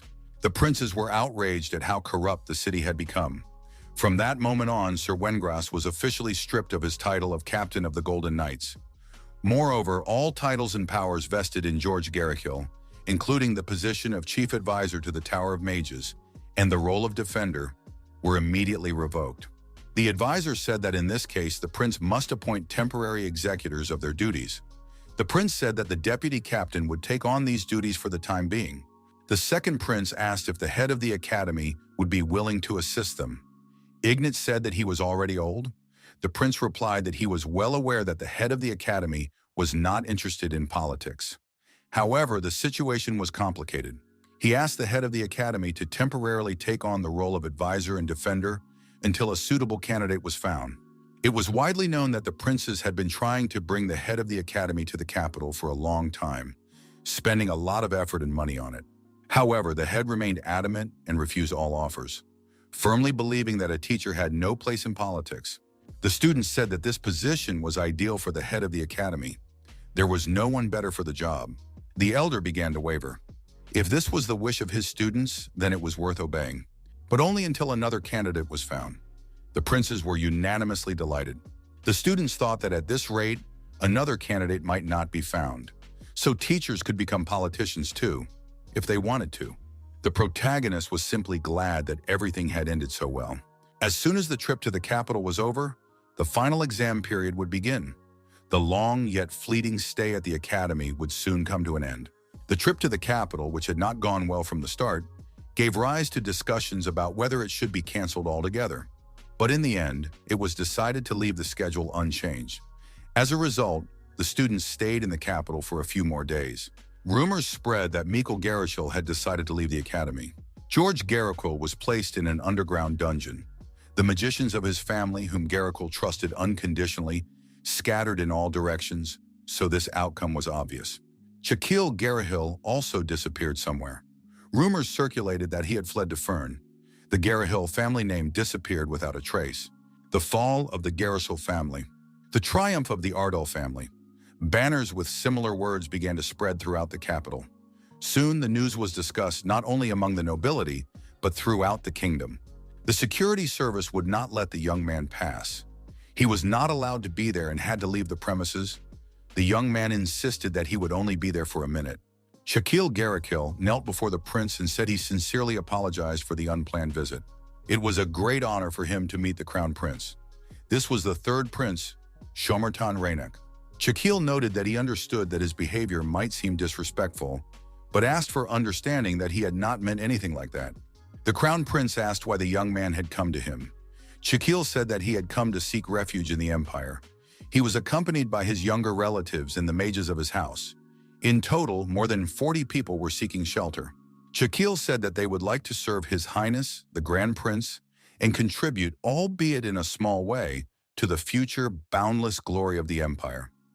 Shomertan remarked that it sounded tedious and that, ultimately, they were just looking for a place to eat. The crown prince inquired what crime Shakil had committed. Garachil, once belonging to the most influential family in the kingdom, was now on the run and seeking refuge in his empire. He wanted to know the reason. Shakil said that there had been an attempt at destruction.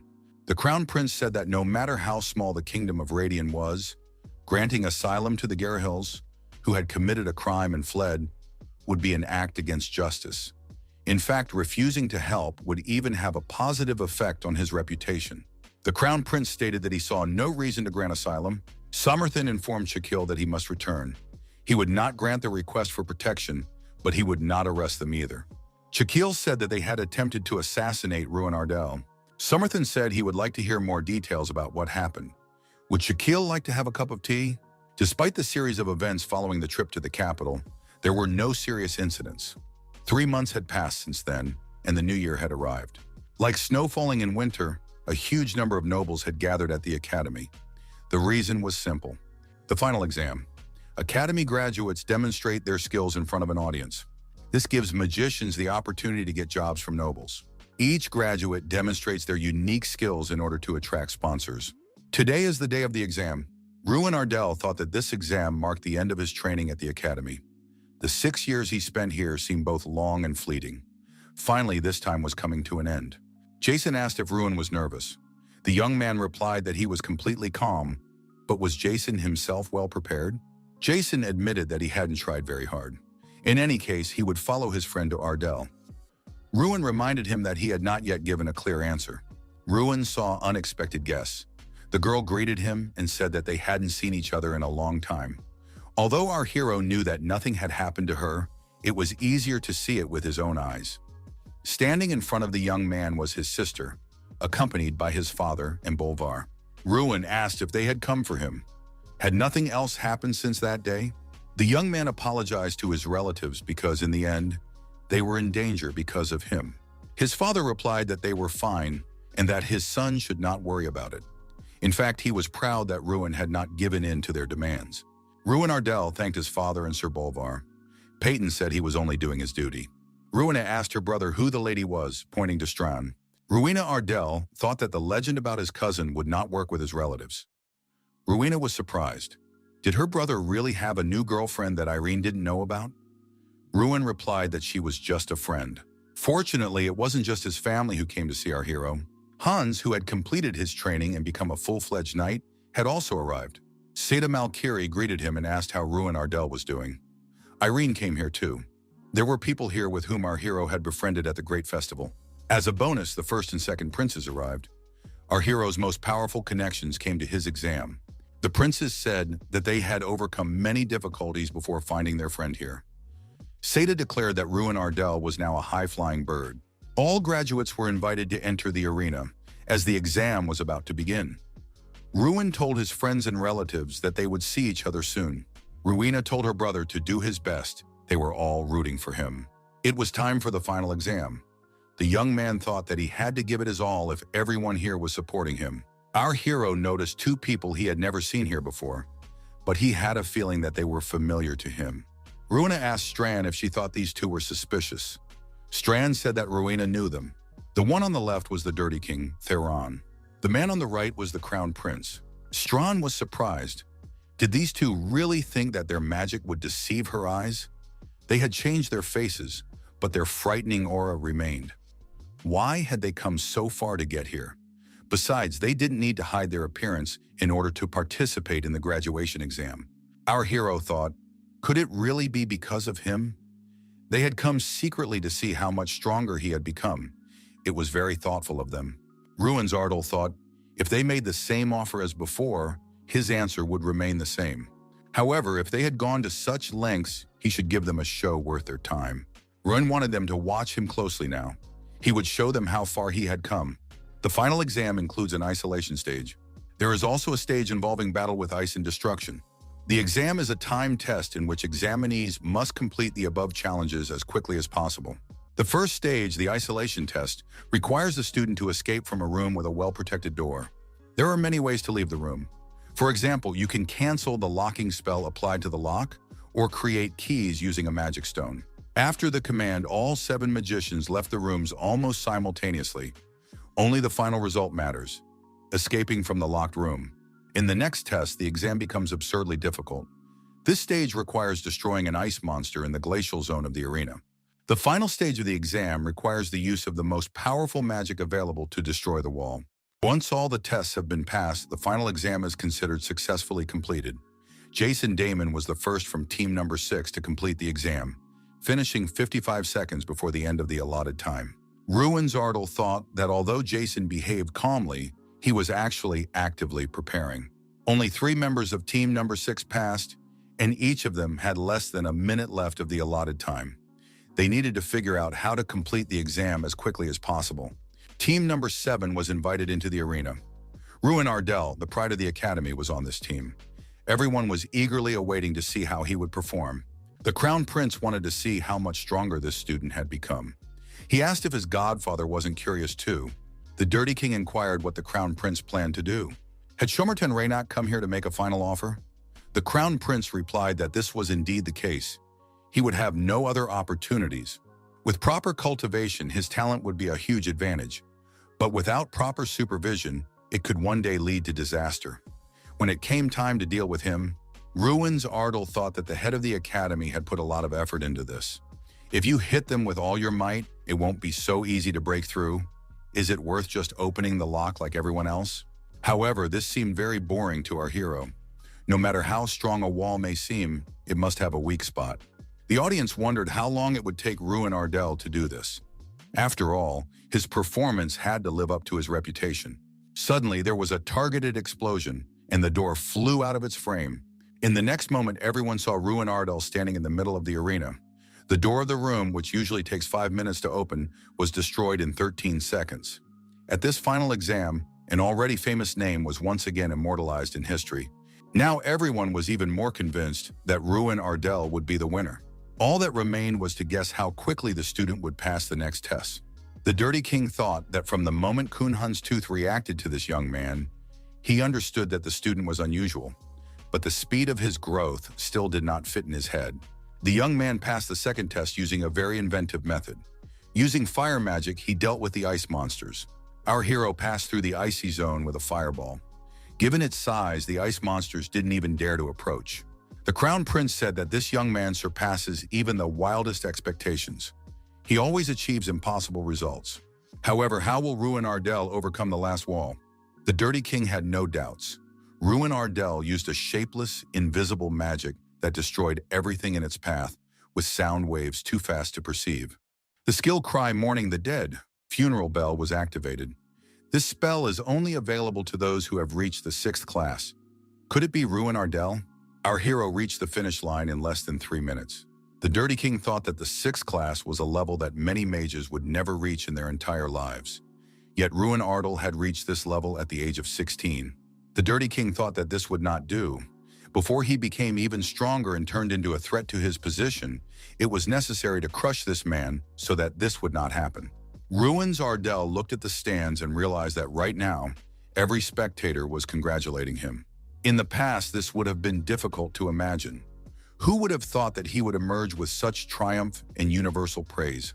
Jason wondered when his friend had managed to become a 6th class mage. Ruin Ardell certainly knew how to surprise people, but no one expected him to reach such a high level so quickly. Jason added that on a day like this, something was simply necessary. Ruin asked what he was talking about. He was, of course, talking about a party with plenty of intoxicating beverages. Now that they were adults, they would drink until they passed out. Ruin Ardell began to get into the spirit of things. Graduation was tomorrow. Since this was probably the last time they would all be together, everyone wanted to get as much out of the gathering as possible. Strand ordered another bottle. Ruin Ardell had just discovered that incarnations could also get drunk. The head of the academy and Professor Heidel appeared at the door of the beer hall. The young man greeted them. Heidel asked if Ruin was enjoying the party. Ruin Ardell thanked the teachers for coming, because thanks to them, he could now enjoy the evening. Strand could no longer stand on her feet. The head of the academy said that graduation was coming soon, so the young man could have as much fun as he wanted. Roan said that since tomorrow would be a busy day, he wanted to thank the head of the academy and the professor for everything they had done for him. Terry and Ignat said that soon it would be difficult for them to see the young man, even if they wanted to. It would be necessary to invite Ruin Ardell as a graduate. Ruin Ardell left the room and thought that he had probably overindulged in beer. His head felt very heavy. On the way, our hero met two men. They greeted him and asked if his name was Ruin Ardell. One of the men introduced himself as Rika, a merchant who ran a small company in the east. Ruin Ardell said he was ready to listen to Crown Prince Shomertan Rainik. The men were surprised to hear these words. The other man asked how Ruin Ardell recognized them and advised him to answer honestly. Ruin said that even though they had hidden their faces, he had noticed their presence. The man's eyes reminded him of a prince he had met before, and he decided to take a chance. Ruin Ardell guessed that the other man was the king of magicians. The young man was happy to see him after so long. Somerthan said he was impressed that Ruin had recognized him just by his eyes. The crown prince added that he wanted to make one last offer, as there would be no other chance. Ruin must follow him to the empire. Refusal would not be accepted. The protagonist replied that he still refused. Rainak asked if Ruin had heard his words. He warned that he would destroy what he could not have. Our hero replied that he knew the crown prince was capable of such a thing. However, Ruin Ardell expressed confidence that the crown prince would not do so. Rainak was surprised. Where did such confidence come from? Ruin replied that the crown prince he knew would never stoop to impersonating someone else and ordering the destruction of an ordinary student. Rainak was surprised. Was Ruin Ardell calling himself an ordinary student? Ruin Ardell replied that he was indeed an ordinary graduate. The graduation ceremony would take place tomorrow. Rainak did not know whether it was courage or intuition that Ruin Ardell had shown. The crown prince said that he would back down today, but the young man should be prepared for the fact that the next time they met, everything would be different. They could already become enemies. Jason ran up to the young man with a glass in his hand and asked if Ruin Ardell was really refusing to drink anymore. He had to be at the party. Ruin said he was already on his way back. At that moment, our hero had no idea that this alcohol-fueled party would bring him disaster on a scale he could not even imagine. However, at that moment, Ruin Ardell continued to have fun and party with his friends. The next morning arrived. The sun rose from behind the mountains, its rays illuminating the snow-covered city. Ruin Ardell woke up sitting at the table. As expected, his head was splitting with pain from the previous night's drinking. Irene, standing nearby, said, "Ruins is finally awake." The girl asked if he was feeling better. The question was inappropriate due to his severe headache. The protagonist understood that he shouldn't have drunk so much the night before, but that's how it turned out. Irene admitted that Ruin looked better than the others, which couldn't help but make her happy. The girl showed him the bottle and asked if Ruin remembered Dragon's Kiss. Jason had secretly mixed it into the beer Ruin was about to drink. After that, Ruin jumped up abruptly and announced that they would all go to Ardell. Irene said that she was also ready to go to Ardell. She had been there before, and it was a very nice place. Irene reminded him that she needed to become stronger as soon as possible in order to defeat Ruin. After all, she had promised to do so. Ruin Ardell said that it was an honor for him. He would be happy to help her anytime. The young people really did talk about this, but anyone with a brain would understand that the reason Irene wanted to go to Ardell was not at all because she wanted to defeat him. A few hours later, the head of the academy gave a solemn speech to the graduates. He would eagerly await the day when they all became great magicians. In conclusion, the floor was given to a representative of the students. This year's top graduate, Ruin Ardell. Terry and Ignat told the young man not to be nervous and to just speak from the heart. Ruin replied that the headmaster shouldn't be nervous either. Besides, his headache had already gone away. The mere thought of being the center of attention made the protagonist so nervous that the speech he had prepared flew out of his head. However, he believed that even if he forgot the written words, he would not forget what he wanted to convey to the graduates. Ruin Ardell reminded them that he had won the Grand Festival. He had achieved this result in just 1 year. But the path to this victory had not been easy. For 5 years, he had suffered from a condition called mana release disorder. As a mage unable to release mana, he could only lament. But the worst thing was how people treated him. Many wondered why he stayed at the academy at all. The truth was that he didn't want to give up. Ruins added that this was the only way he could protect himself, his family, and the people he cared about. That's why he held on until the very end. It didn't matter who won. He just wanted to see how it would all turn out. If anyone present desperately wants to see the results of their efforts, they must keep moving forward. If you fall, get back up. Even if it seems like no one notices you, one day someone will. As long as a person doesn't give up, there is always room for a miracle. Ruin Ardell thanked everyone for their hard work over the past 6 years. On the way back in the carriage, Ruina told her brother that it was a wonderful speech. It seems that everyone liked his words. Ruin is amazing as always. Ruina asked if all 4 friends were going to Ardell right away. Ruina Ardell replied that this was indeed the case. Immediately after graduation, they decided to go to Ardell together. Frankly speaking, Ruin Ardell became their leader. In addition to them, 3,000 soldiers joined them. The princes promised to provide support for the subjugation of the southern territories, but our hero could not have imagined that they would send so many people. His sister asked if he intended to stay in Ardell once the conquest of the territory was complete. Ruin replied that he did not want to stay. He was thinking of traveling a bit, but had not yet worked out a precise route. Now he needed to focus on the conquest. Ruin said he wanted to start by exploring the area. Strawn asked if he already had a strategy. Ruin replied that he had a few ideas, but he needed to work them out. During a short break, Ruin asked a soldier where he was going. The young man replied that the question concerned the young gentleman's friend. One of their knights was arranging a duel with a trainee knight. Ruin was, of course, very surprised by this information. It turned out that Hans was going to fight a full-fledged knight, but he had only recently taken his knight's oath. However, Hans's eyes were full of determination. The rivals rushed towards each other, swinging their swords. One of the knights told Velks to take it easy. He was trying too hard against a novice who had only recently taken his oath. Ruin's Ardell asked why they were sparring at all.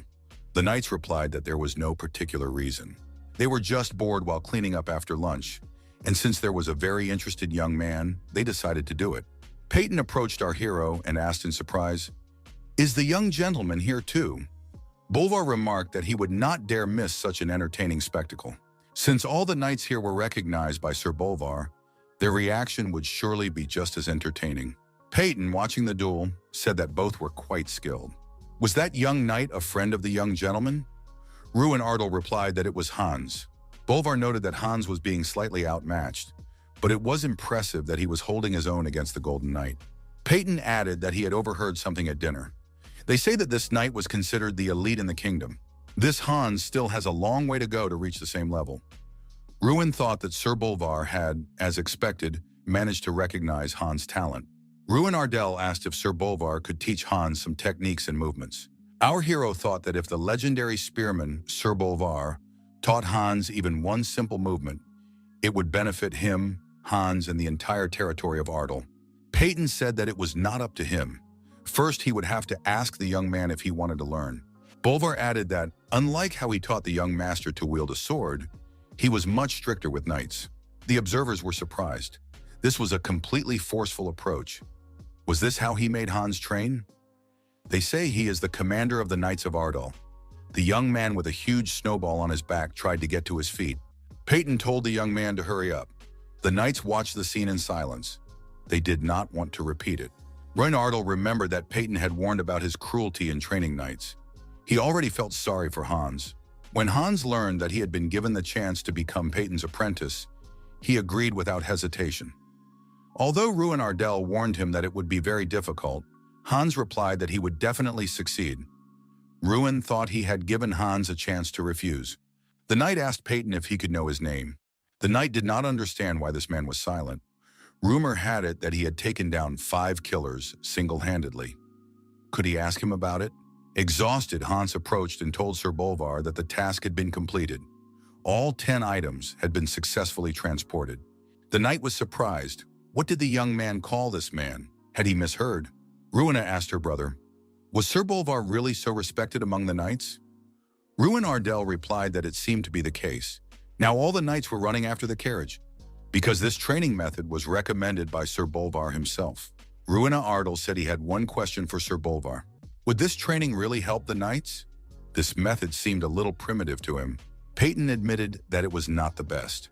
Incorrect body posture could lead to chronic illnesses. Ruin was surprised. Why then did Peyton make them do such training? Peyton replied that there would be plenty to do on the way to Ardal anyway. He just wanted to toughen up his new students. No wonder this man was nicknamed the Tiger of Ardal. After a while, the expedition arrived at its destination, the Chinhin Plain. This place is located south of the southern mountains. Once upon a time, this territory was also part of Ardell. But as soon as the Mud People captured it, they became the rulers of these lands. Due to their monstrous rate of reproduction, the plain appears crimson from a distance, which is why these lands are also called the Crimson Plain. Strachan said offhand that there could be tens of thousands of them here. Ruin Ardell and Strachan were the first to arrive for reconnaissance. The rest waited in Ardell. Strachan asked if they had a plan. Perhaps they could break through directly across the canyon by the sea? Ruin replied that this was not an option at all. The Mud People would attack even from the cliffs. Strachan suggested putting Sir Peyton on the front line. He could lead the troops and crush everything in his path. Ruin Ardell said that this option would not work either. There were too many enemies. The core of the Mud People was in their lair, and it could not be destroyed with conventional attacks. Even for Peyton, it would be difficult to deal with them one by one. Ruin now began to understand why all previous conquests had failed. There were no passages large enough to accommodate a huge army, so sacrifices had to be made. Ruin's Ardal said that perhaps they would find a way to deal with this problem. The next day arrived. At the War Council, the knights said that there was only one way forward: a frontal attack. It was Morrow, commander-in-chief of the capital's forces and captain of the Golden Knights. He said that they would not be able to win if they hesitated. Facing the enemy head-on was the best option. Lord Ardal noted that there was truth in his words, but such a plan would result in enormous losses. Morrow asked if, before they received support from the capital, they had not planned to attack the enemy with a group of 300 men. Ardal replied that this was indeed the case. They were prepared to fight even with that number of men. However, it was not a matter of numbers. To get rid of the Mud People, they would have to pass through a narrow canyon, and the enemies would not let them pass peacefully. The number did not matter. Therefore, it was necessary not only to cross the canyon, but also to lure the enemies towards them.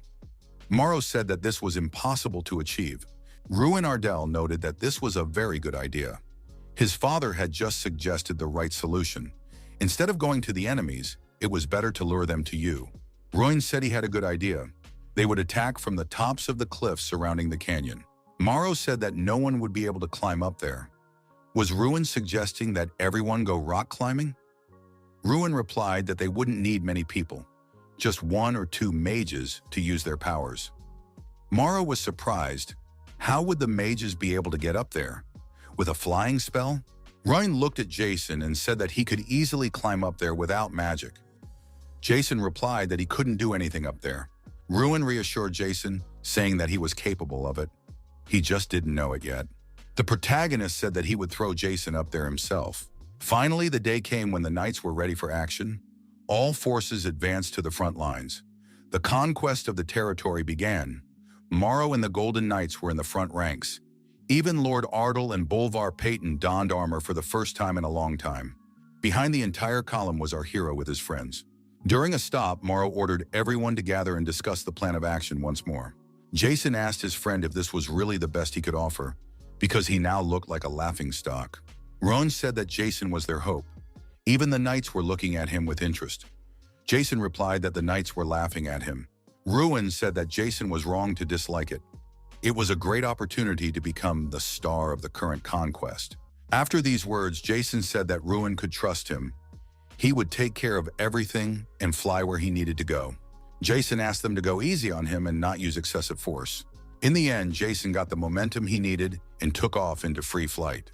While moving through the air, Jason had the feeling that his heart was about to stop and he would die immediately. Irene applied the necessary technique and Jason landed exactly where he was supposed to. He said that maybe all those devils and ropes were unnecessary. Ruin said that Irene's skills were, as always, top-notch. Jason, standing on the top of the mountain, said that now he would do his part of the job. The young man watching from above saw that there were actually tens of thousands of mud people around the summit. It was impossible to estimate how many there were. Was he really supposed to lure out such a huge number of mud people? Jason decided that he might not be able to do it. Was it even possible? Runa encouraged the young man and said that he could do it. Now he had to strike these mud people properly. Jason decided that he couldn't let Ruin down, who believed in him and entrusted him with this part of the plan. The mage activated his powers to attack. A large number of fireballs flew from the top of the mountain in different directions, damaging the mud people. Ruina thought Jason was a real hero because he was doing a great job with the task at hand. Jason activated Fire Rain. This was a third-class spell. Jason's level was still not very high, so the cloud was not very large. However, it was enough to wake up the mud people who were enjoying a sweet afternoon nap. Ruins told the captain of the knights that the rest was up to them. Moro replied that he understood and that the knights would not fail. Irene said that they would also take part. The mud people moved in one direction so as not to fall under Jason's attack. The place where they were concentrated was a side path out of the canyon. However, the protagonist could not allow them to escape through this place. The young man noted that there were indeed a lot of mud people. Seta Malkiri stepped in and said that he would now show these mudworms who the real master was. Seta also activated his fire magic power. Ruin said that Malkiri was simply magnificent. He had exceeded all his expectations. However, the young people rejoiced too soon. Something extraordinary happened. Jason shouted that these creatures were climbing up. Now he was calling for help. Irene asked Ruin to throw her upstairs to Jason. The young man looked at Irene in surprise. Was she really that brave? Irene was quite confident. Jason was surrounded, with mud people approaching from all sides. He scared them away with loud shouts, yelling at them to retreat. He couldn't die because he hadn't had a relationship with a girl yet. A few moments later, Irene flew up to Jason, who was surrounded. After repelling the attack and clearing the surrounding area, Irene asked Jason Damon if he was okay. The girl added that thanks to the situation, she had learned something funny about the young man. Damon thanked Irene for saving him. Irene said that the mud monsters were acting exactly as Ruin Ardell had said. There were no trails here, and it was difficult for them to escape because of the rocks. Therefore, they were running toward the canyon.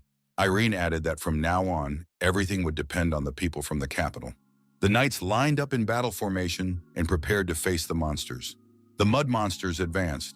The knights doubted whether they could handle it because there were so many enemies. Moro ordered them not to retreat.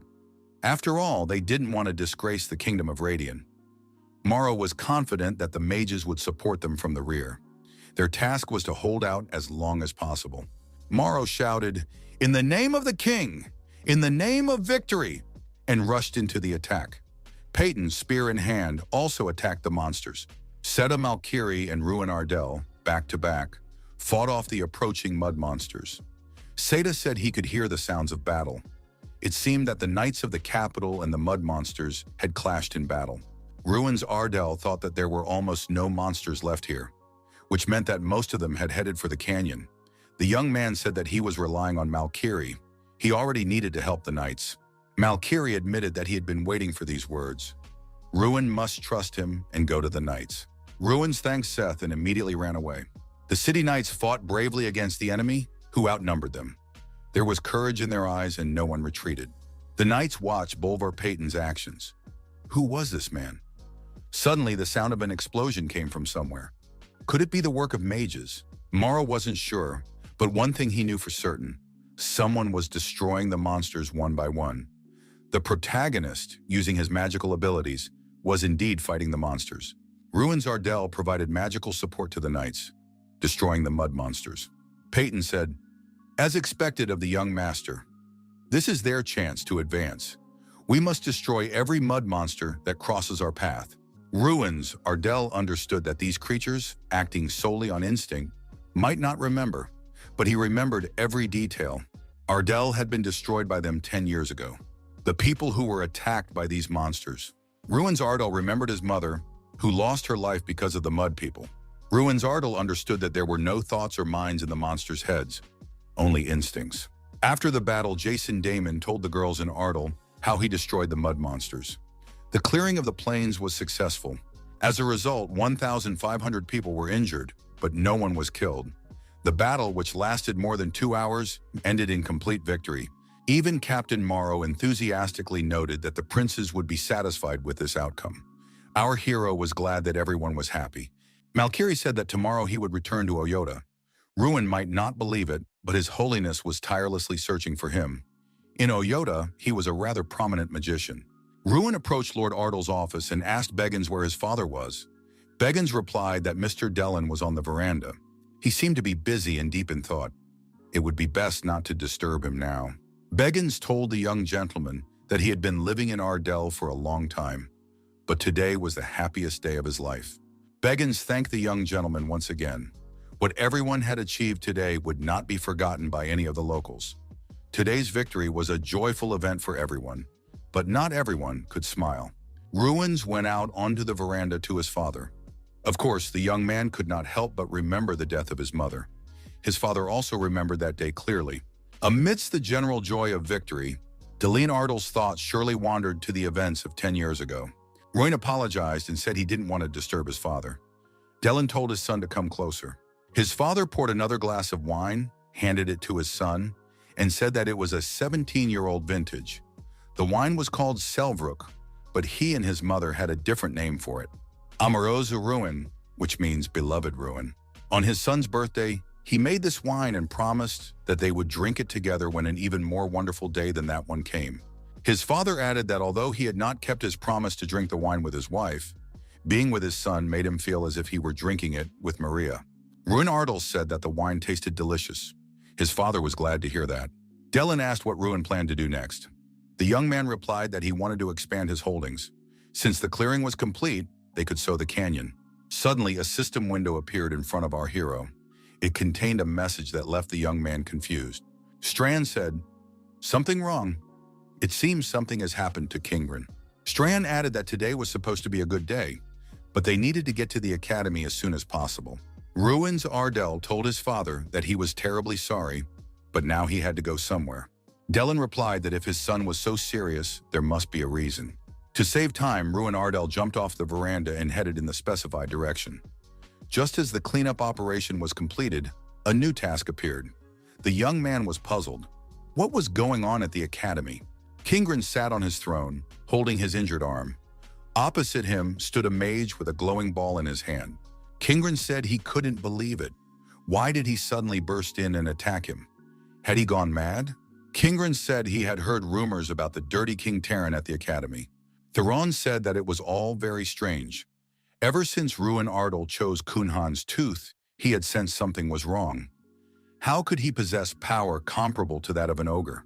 The Dirty King said he started digging deeper, through Ardell, through the academy, and in the end he found the answer to the riddle. Theron asked what the ancient ogre Kingren had done to Ruin Ardle. Suddenly, the head of the academy entered the room and said that whatever the reason for the king's mage being here, he had to take responsibility. The Dirty King said that Tyrion Ignat immediately sensed his presence here, as expected. Tyrion Ignat asked if Theron was ready for the consequences. The Dirty King replied that if he had worried about that, he would not have even started. Theron said that he had sensed it during Ruin Ardell's final exam. If he continued to grow at the same rate, he would definitely become a threat to his position one day. But if all the key elements of his development were erased, he would cease to be a problem and then destroy Ruin Ardell himself. Ruins Ardell, accompanied by Strawn, appeared in the room. But what were the head of the academy and the Dirty King doing here? What was going on here? Theron smiled and said that now he wouldn't have to look for this guy himself. Theron asked how Ruin managed to figure out that something was wrong here and rush over. The Dirty King added that the answer wasn't that important to him. Either way, the young man wouldn't leave here alive today. The head of the academy told Ruin to leave immediately. The Dirty King was not someone Ruin could handle. The Dirty King threw the head of the academy aside. Theron swung at our hero and said that the young man would now go to the other world. However, the ogre Kingren shouted that he would not allow this and energetically attacked the Dirty King. Terran flew up and flew far back. Ruins Ardell still couldn't understand what was going on. What was the King of Magicians doing here, and why had he come for Kingren? Kingren was upset. He said that even after sacrificing all the artifacts of the underground level, he was only able to banish him. Kingren added that he had ultimately put the young destroyer in danger. Ruin Ardell told the ogre not to say that. Ruins asked the head of the academy if he was okay. The elder said that he was fine and there was no need to worry. Tyrion Ignat said that he only felt the energy of the Dirty King because he was nearby. However, how could Ruin, who was in Ardell, notice it? Kingren said that he would also like to hear an explanation. Ruin Ardell said that his words would be difficult to believe, but he hoped that those present would listen to him. Under the names Player and Fight, the embodiment of a magician. That's how Ruin Ardell was able to use the powers associated with ogres. Now everything falls into place. Ruin apologized for not mentioning this earlier. It was a rather sensitive issue. The head of the academy said that now he could see the whole picture. It was unlikely that the King of Magicians knew about all this, but noticing the young man's rapid growth, he, due to his character, could not remain on the sidelines. Most likely, he believed that Ruin Ardell would one day try to take his place. Ruin Ardell thought that the Dirty King was really targeting him. Hundreds of years ago, as a result of losing to Freud Ignite, the predecessor of the Corner Academy, Kingren was bound to an artifact for lifelong service to the Academy. Ruins Ardell asked what it meant to destroy the oath. Kingren was surprised. How did the young man even know about this? Breaking the oath meant returning to his original form and being able to leave this place. Ruin Ardell said that his artifact could do that. He said it was possible as a reward after what had happened. Kingren noted that destroying the oath required the consent of the one who made it. The head of the academy asked if his consent was necessary. Ruin's will was also his will. Ruins Ardell suggested that in that case, Ogro should leave this place. The oath between Freud, Ignite, and Kingren was destroyed. Kingren said it was simply incredible. The artifact could even destroy the contract. The ogre thanked the young destroyer for the opportunity. It seemed that the young man was deeply troubled by the problems ahead. Ruin Ardell admitted that he was too weak to oppose the King of Magicians. Kingren said that he had just thought of an effective method. However, this place was not suitable for that method. Kingren asked if the young destroyer would like to go with him to Heavenly Mountain. The knight shouted that an emergency had arisen. The underground prison had been attacked, and the escaped prisoner must be found. This seemed strange. Who would attack a prison? What was known about the attackers? Could they have been mages? George Garishal found himself free after this treacherous attack. Garishal looked intently at his savior. Garishal said it was a great honor that this man had personally come to rescue him from captivity. The young man said that it was not a matter of sympathy. For him, it was nothing more than entertainment. The liberator was Crown Prince Shomertan Raynak. The tribe of ogres on Heavenly Mountain lived their everyday lives. Omarish and the chieftain saw that the great warrior had come to them again. This time he was accompanied by a girl. Kingren followed behind our hero. The chief said, "He's finally back." Kingren realized that he was back in his homeland. The chief was delighted, for two great warriors had appeared here together. This was an excellent reason to hold a celebration. The chief asked Kingren, "What happened to your arm?" The ogre said he would explain later. It was quite a long story. Kingren apologized for his sudden request, but said he needed something. Harkin replied that Kingren could ask for anything. They would at least listen to whatever it was. Kingren said he was interested in a special elixir made from ogre tendons. Could Harkin prepare this elixir for him? The young destroyer needed it. The special elixir made from ogre tendons is a secret of the ogres of Heavenly Mountain. Rumor has it that it is so important that they treat young ogres to it during their growth period. Our hero had never seen it in person before. Now the elixir was right in front of him. Ruin Ardell wondered if he really should drink it. Kingren asked if the young man had said that he needed strength to defeat the King of Magicians. He had reasons to give this elixir away for free, so Ruin Ardell should drink it and not ask unnecessary questions. Ruins Ardell thought that if Kingren insisted so much, there must be a good reason for it, and drank it all. The young man's expression immediately changed. He thought it was disgusting. Ruins Ardell told Kingren that it was the worst thing he had ever tasted. The ogre asked, "Doesn't the destroyer feel any changes?" Ruin Ardell realized that his strength had increased by 100 points.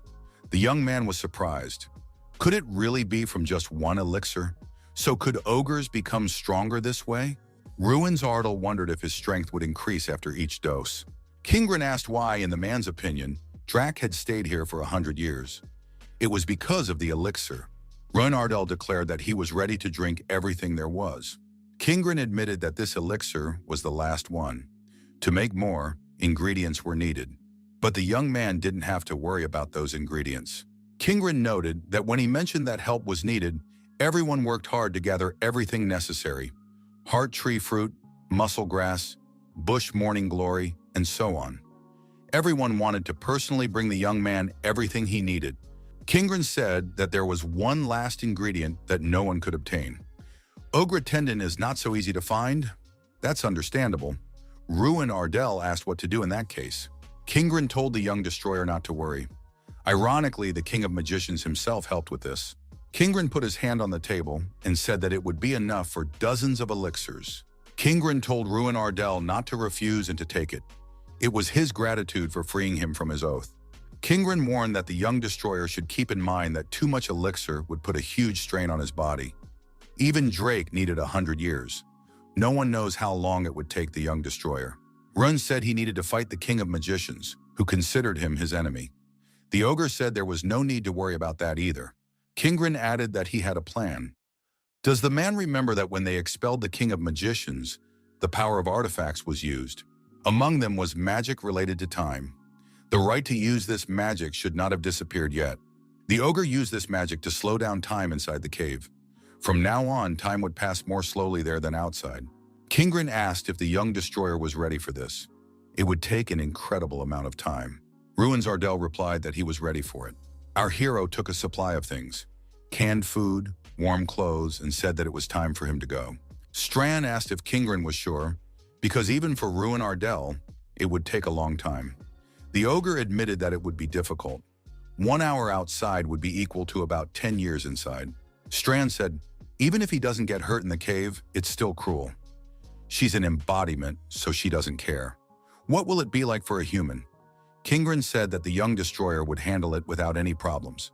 After a while, the young destroyer stood at the edge of the cave. Strand asked if Ruin Ardell had already drunk everything. How long had he been there? Ruins Ardell replied that after a week, he had stopped counting. In any case, now he could do what he wanted. In fact, the protagonist spent a lot of time in the cave, drinking the strengthening elixir. Every day he was there, he promised himself that if he got out of that cave, he would leave nothing but rubble behind. The cave was destroyed with magical fire. The protagonist said that he now felt much better. A strength rating of 20,000 had been achieved. Ruins Ardell said that he would destroy the dirty King Tehran. George Gerishel said that he wanted to thank His Highness once again.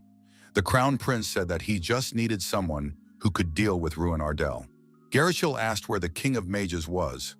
Wasn't he usually with the Crown Prince? The young man replied that he didn't know.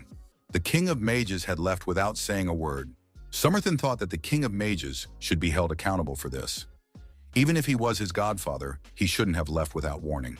Somerton asked if Gerishel really had a plan to destroy the ruins of Ardell. George said that the Empire would soon hold a grand sword tournament if he was not mistaken. The Crown Prince noted that this event was on par with the Great Festival for Mages. Gerishel remarked that he had heard that Ruin's younger sister would be participating in the tournament from the territory of Ardell. Since he cherished his sister very much, he would definitely attend the tournament. It was there that he and the Black Magicians would ambush the young man and eliminate him. They could have done it last time if the head of the academy hadn't intervened, but this time, everything should work out. The Sword Grand Prix. Just as there is a grand festival for mages, there is also a Sword Grand Prix for swordsmen. There is a similar tournament for mages. The Sword Grand Prix is designed to inspire knights from across the continent to improve themselves. During the qualifying competitions held in each region, Rowena was chosen as the representative from Ardell. Her father said that something seemed to have happened to Rowena, so he might not be able to attend the tournament. Rowena thought it would be great if her brother could come. After all, he had promised to support her. Irene shouted from the stands that Rowena would definitely succeed. After all, everyone was rooting for her. Rowena looked back and saw Irene Prius in the stands. The girl mentally thanked everyone. She really had to win. The referee announced that the opponents should get ready. After the announcement of the start of the fight, the opponents immediately rushed towards each other. Sparks flew in all directions from the clash of swords. The Crown Prince, watching the fight, asked George Gerishel what it was. Wasn't he the one who said that Ruin would be present at the tournament? Even after checking the audience several times, they did not find the young man among them. George suggested that something might have happened and that they should search more thoroughly. The Crown Prince said he had been wrong to trust Gerishel. The plan had failed. In that case, he would leave. Shomerton thought, if they got rid of his sister, Ruin Ardell would definitely have to show up here. He immediately came up with a new plan of action. Ruina continued the sword fight. Suddenly, there was an explosion in the arena. Everyone was alarmed. What was happening? Dalen Ardell shouted for his daughter to leave immediately. Bolvar told the gentleman that it was dangerous here. After the explosion, when the smoke cleared, everyone saw that the opponents were alive and sitting on the ground. Ruina asked her opponent how he was feeling. The young man replied that he was fine. What was the cause of the explosion? Had something happened? Suddenly, people in cloaks appeared in the arena. One of them said it would be wonderful if Ruin Ardell were here. Another person added that it would be better to destroy his sister and thus make Ruin Ardell suffer. Knowing his character, he would blame himself for what had happened. Ruina asked who they were and why they were saying this. One of the people said that they harbored a deep grudge against her brother. It was clear that they were magicians. Chekel Garikil said that the girl could say goodbye to everyone. Ruina did not know what to do. It was too late to run away. Dellen Ardell watched the events unfold with horror from the stands. Garihil looked at the Crown Prince's reaction and thought that at least his mood had improved. Shomerton said it was a good show. George Garikil thought that his sons had worked well together. However, Ruin Ardell suddenly appeared in the arena near his sister. He apologized to his sister for being so late. Ruina was surprised to see her brother nearby. Was he really capable of such a thing? Ruina asked why Ruin had only just arrived. Her brother replied that it was his fault. A lot had happened during that time. Our hero was wearing his usual gloves. Ruina Ardell said that, in any case, he had heard that the King of Magicians would be here. He did not expect to witness such a scene. Chekel said that Ruin had arrived just in time. Their father would wipe him off the face of the earth. Ruin Ardell said that he now understood who was behind all this and struck a devastating blow to the first person who came to hand. Mikkel screamed loudly in fear. His brother had been seriously injured by the blow. Ruin Ardell asked Mikkel who said it was okay to mess with other people's sisters. If Mikkel didn't want to end up like his brother, he had better answer quickly and clearly. Ruin Ardell asked where that scoundrel George Garishil was now. George Garishil shouted our hero's name loudly to get his attention. Consumed with rage, the head of the Garikil family jumped straight from the stands into the arena. How dare this boy raise his hand against his son? Ruin Ardell was delighted that George Garishil had come to him himself. George shouted that he would destroy this boy with his own hands and rushed at the hero to attack. Ruin said that was ridiculous. Who said he would die today? Death was not in store for him today. The protagonist counterattacked the attacker. Garishil didn't understand what was happening. Just a few months ago, he had cornered this young man in the capital, but now the gap between them had grown so wide. Where did the boy get such strength? Ruin Ardell struck George Garishil on the head, and he immediately fell to the ground. Our hero said he would ask his opponent only one question. How did he manage to escape from the underground dungeon of the capital? The influence of the fallen Garikil family was clearly not enough for that. The young man added that George didn't have to answer anyway. There were only two contenders, either the King of Magicians or the Crown Prince. Another blow was struck. Mikkel looked at his father's motionless body. Would he never rise again? Mikkel was furious. First his older brother had suffered, now his father. Mikkel shouted for Ruin Ardell to be captured immediately. Otherwise, no one would survive the showdown. If he was not dealt with, the Garishil family would come to an end. Everyone present decided to attack the hero. Ruin Ardell asked in surprise if they still didn't understand. Scoundrels like them were no longer a threat to him. The Garikil family was stunned. The sphere of shining light blinded anyone who came into contact with it. The scorching flames left only ashes of everyone. After all, this was 8th class magic. Ruin Ardell used the meteor skill and declared that it was time for the Garishil family to say goodbye to this world. The Crown Prince watched the events in the arena from the VIP box. Rainik thought that this young man was simply insane. Ruin Ardell was truly the best. The King of Magicians burst into the box and addressed Shomerton. Theron asked, "What is the Crown Prince doing here?" The Crown Prince was surprised. What was his godfather doing here? The Dirty King asked, "Did the Crown Prince really think that this chaos would go unnoticed? How could he openly go to confrontation?" Somerthen admitted that Ruin Ardell's magic had impressed him. But what kind of spell was it that caused such panic? Terran explained that Meteor was 8th class magic. Only mages of the highest rank can use 8th class magic. In other words, the current Ruin Ardell is on par with the king of mages, Tehran, or even surpasses him. The dirty king asked if this was what the crown prince had been aiming for. Had he sent weaklings after him just to provoke him? Samarthan was surprised. Why was his godfather so angry? He should calm down and listen. Tehran noted that the crown prince had seen everything with his own eyes. Ruin Ardel had used an 8th class spell. Samarthan confirmed that he had seen everything. The dirty king noted that his highness was making a terrible mistake. This young man should not be underestimated. Ruin Ardel was quite cunning and could already understand that it was the crown prince who had helped the Garishal family. Samarthan said he wasn't trying to hide it. Why was his godfather so worried about him? He added that his godfather was the head of the magical tower that controlled the entire continent, and the crown prince was the prince who would one day rule the great empire. Meanwhile, Ruin Ardel was just a funny toy from a small neighboring country. The king of magicians noted that the crown prince had previously done whatever he wanted and could continue in the same vein. Tehran added that nothing else connected them anymore. The dirty king declared that he would personally visit His Majesty the Emperor. Many discussed the story that an 8th class mage had appeared in a small country, even though he was only 17 years old. The reason for their concern was simple.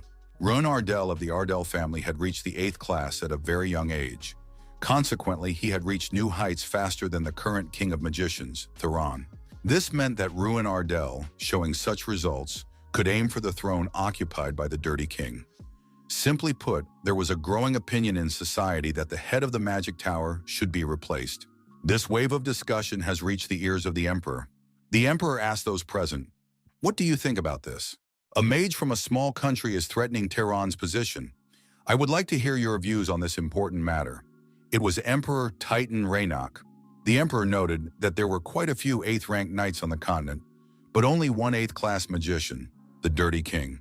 The advisor said that perhaps it would be right to give way to a more talented young man, now that another 8th-class mage had appeared. The king of mages, Tehran, appeared in the hall and told his highness not to let himself be swayed by the words of others. The emperor admitted that he had not expected the personal arrival of the king of magicians. In that case, he was ready to listen to Tehran's opinion on the matter. Tehran noted that Ruin Ardel, who had supposedly reached the 8th class, had been far behind him just a few days ago. How could he have reached such a level in such a short time? He must have used forbidden powers, most likely something like black magic. How else could his absurdly rapid growth be explained? Once he even used an unknown power related to ogres. Most recently, he destroyed the once respected Garhill family. Tehran added that if someone like him became the head of the Tower of Mages, the empire would be plunged into chaos. The emperor acknowledged that if the young man had used black magic, his rise would be entirely explainable. As the king of mages said, something clearly did not add up here. This issue concerned not only the Tower of Mages, but also the stability of the empire. It might even be necessary to mobilize the army. Tehran thought he had succeeded. Even Ruin Ardel would not be able to cope with the military power of the empire. However, the crown prince entered the hall and told his father to refrain from doing so. The emperor was surprised. How dare Samarthan show up here? The crown prince was surprised. He did not understand what his father was talking about. Titan reminded him that the Grand Prix of the Sword was a prestigious tournament with a long history. Samarthan had dared to destroy everything, driven by his emotions. The crown prince could not afford to behave so carelessly. The young man replied that it was all over. Did the emperor remind him of this just to publicly reprimand him? Titan said that if the young man perceived it that way, then at least some sense of shame remained in him. Be that as it may, what does refrain mean?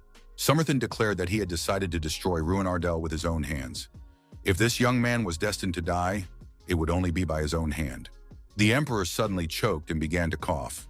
The courtiers asked if his highness was all right. Titan told his son that he had reached his limit. Samarthan noted that if he had made that decision, he should do his best. Tehran was surprised. Was the emperor really ending the meeting so spontaneously? The crown prince asked his godfather why he had dragged even his father, who needed rest, out of bed to capture one man. Was nothing else important to him?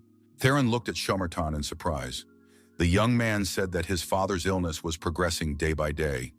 Even the best healers were at a loss. The young man added that Tehran must understand that power would be in his hands any day now. Samarthan turned and told his godfather that it was time for him to leave. The dirty king couldn't understand how everything had turned out this way. He was supposed to be the wings on the back of the future emperor. But then Ruin Ardal appeared.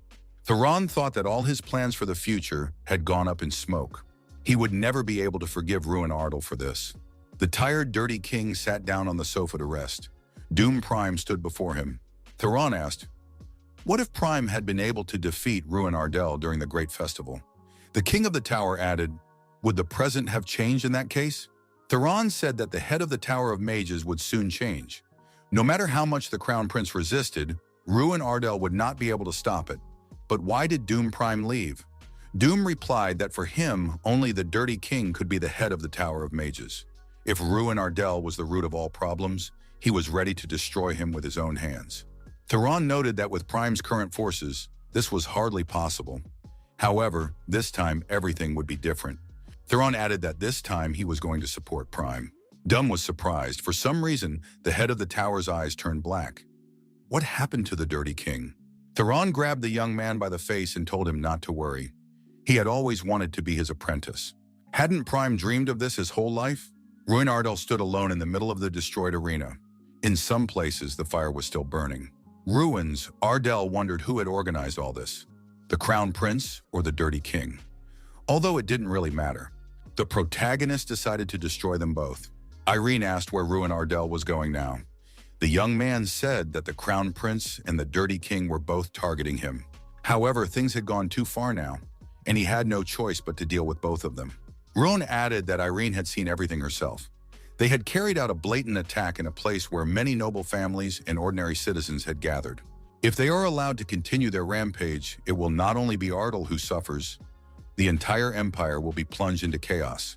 Irene could hardly believe that the King of Magicians had set his sights on Ruin Ardal. However, the magical power demonstrated in the arena was clearly at the level of an 8th-class magician. Right now, Ruin Ardal was perhaps the only one who could somehow stand up to the Dirty King. Suddenly, he stopped and told Irene to step back immediately. The girl was surprised. What was this sudden demand? The hero's path was blocked by the armed Doom Prime. Apparently, he was determined. Ruin's Ardal said that they hadn't seen each other in a long time. Had the King of Magicians sent him? Prime replied that Ruin should not dare to utter his name. Ruin's Ardal retorted that he would not dare to obey the fanboy of the King of Magicians. Prime used magic to attack the protagonist, striking him with his sword. Ruin Ardal blocked the blow with his gloves. Ruin Ardal said that Prime was still the same with his attitude toward the Dirty King. Dumb Prime couldn't understand what was happening to his opponent. Where did this strength come from? Earlier, the Dirty King said that even if he gave Prime strength, it would not be enough to oppose Ruin Ardal. Therefore, he had only one task. Dumb Prime had to buy time. That was his mission. It was not difficult for our hero to dodge his opponent's attacks. Irene watched all this and couldn't believe her eyes. Of course, Doom was one of the strongest among the 11 children. But now he had reached a whole new level. What had happened? Prime now also had black eyes like the Dirty King. Irene told Ruin to activate extreme caution mode. The opponent's appearance reminded her of something she had once read in a book. Dumb Prime was now undergoing demonification. Ruin Ardal thought that the person behind all this was now obvious. Prime was out of his mind because of demonification. He was raving and going crazy. In that case, our hero knew what he had to do. Ruin Ardal decided to restrain his opponent and bring him to his senses. Prime shouted that he wanted to end it all. Ruins blocked his opponent's sword and said that because he was swinging his sword with all his might, he finally had the opportunity to take advantage of something. Our hero activated the Steel Destroyer skill and said that now they would really end it. Prime's sword was destroyed after being struck by a fist. The next blow landed on his jaw. This blow was accompanied by words of apology.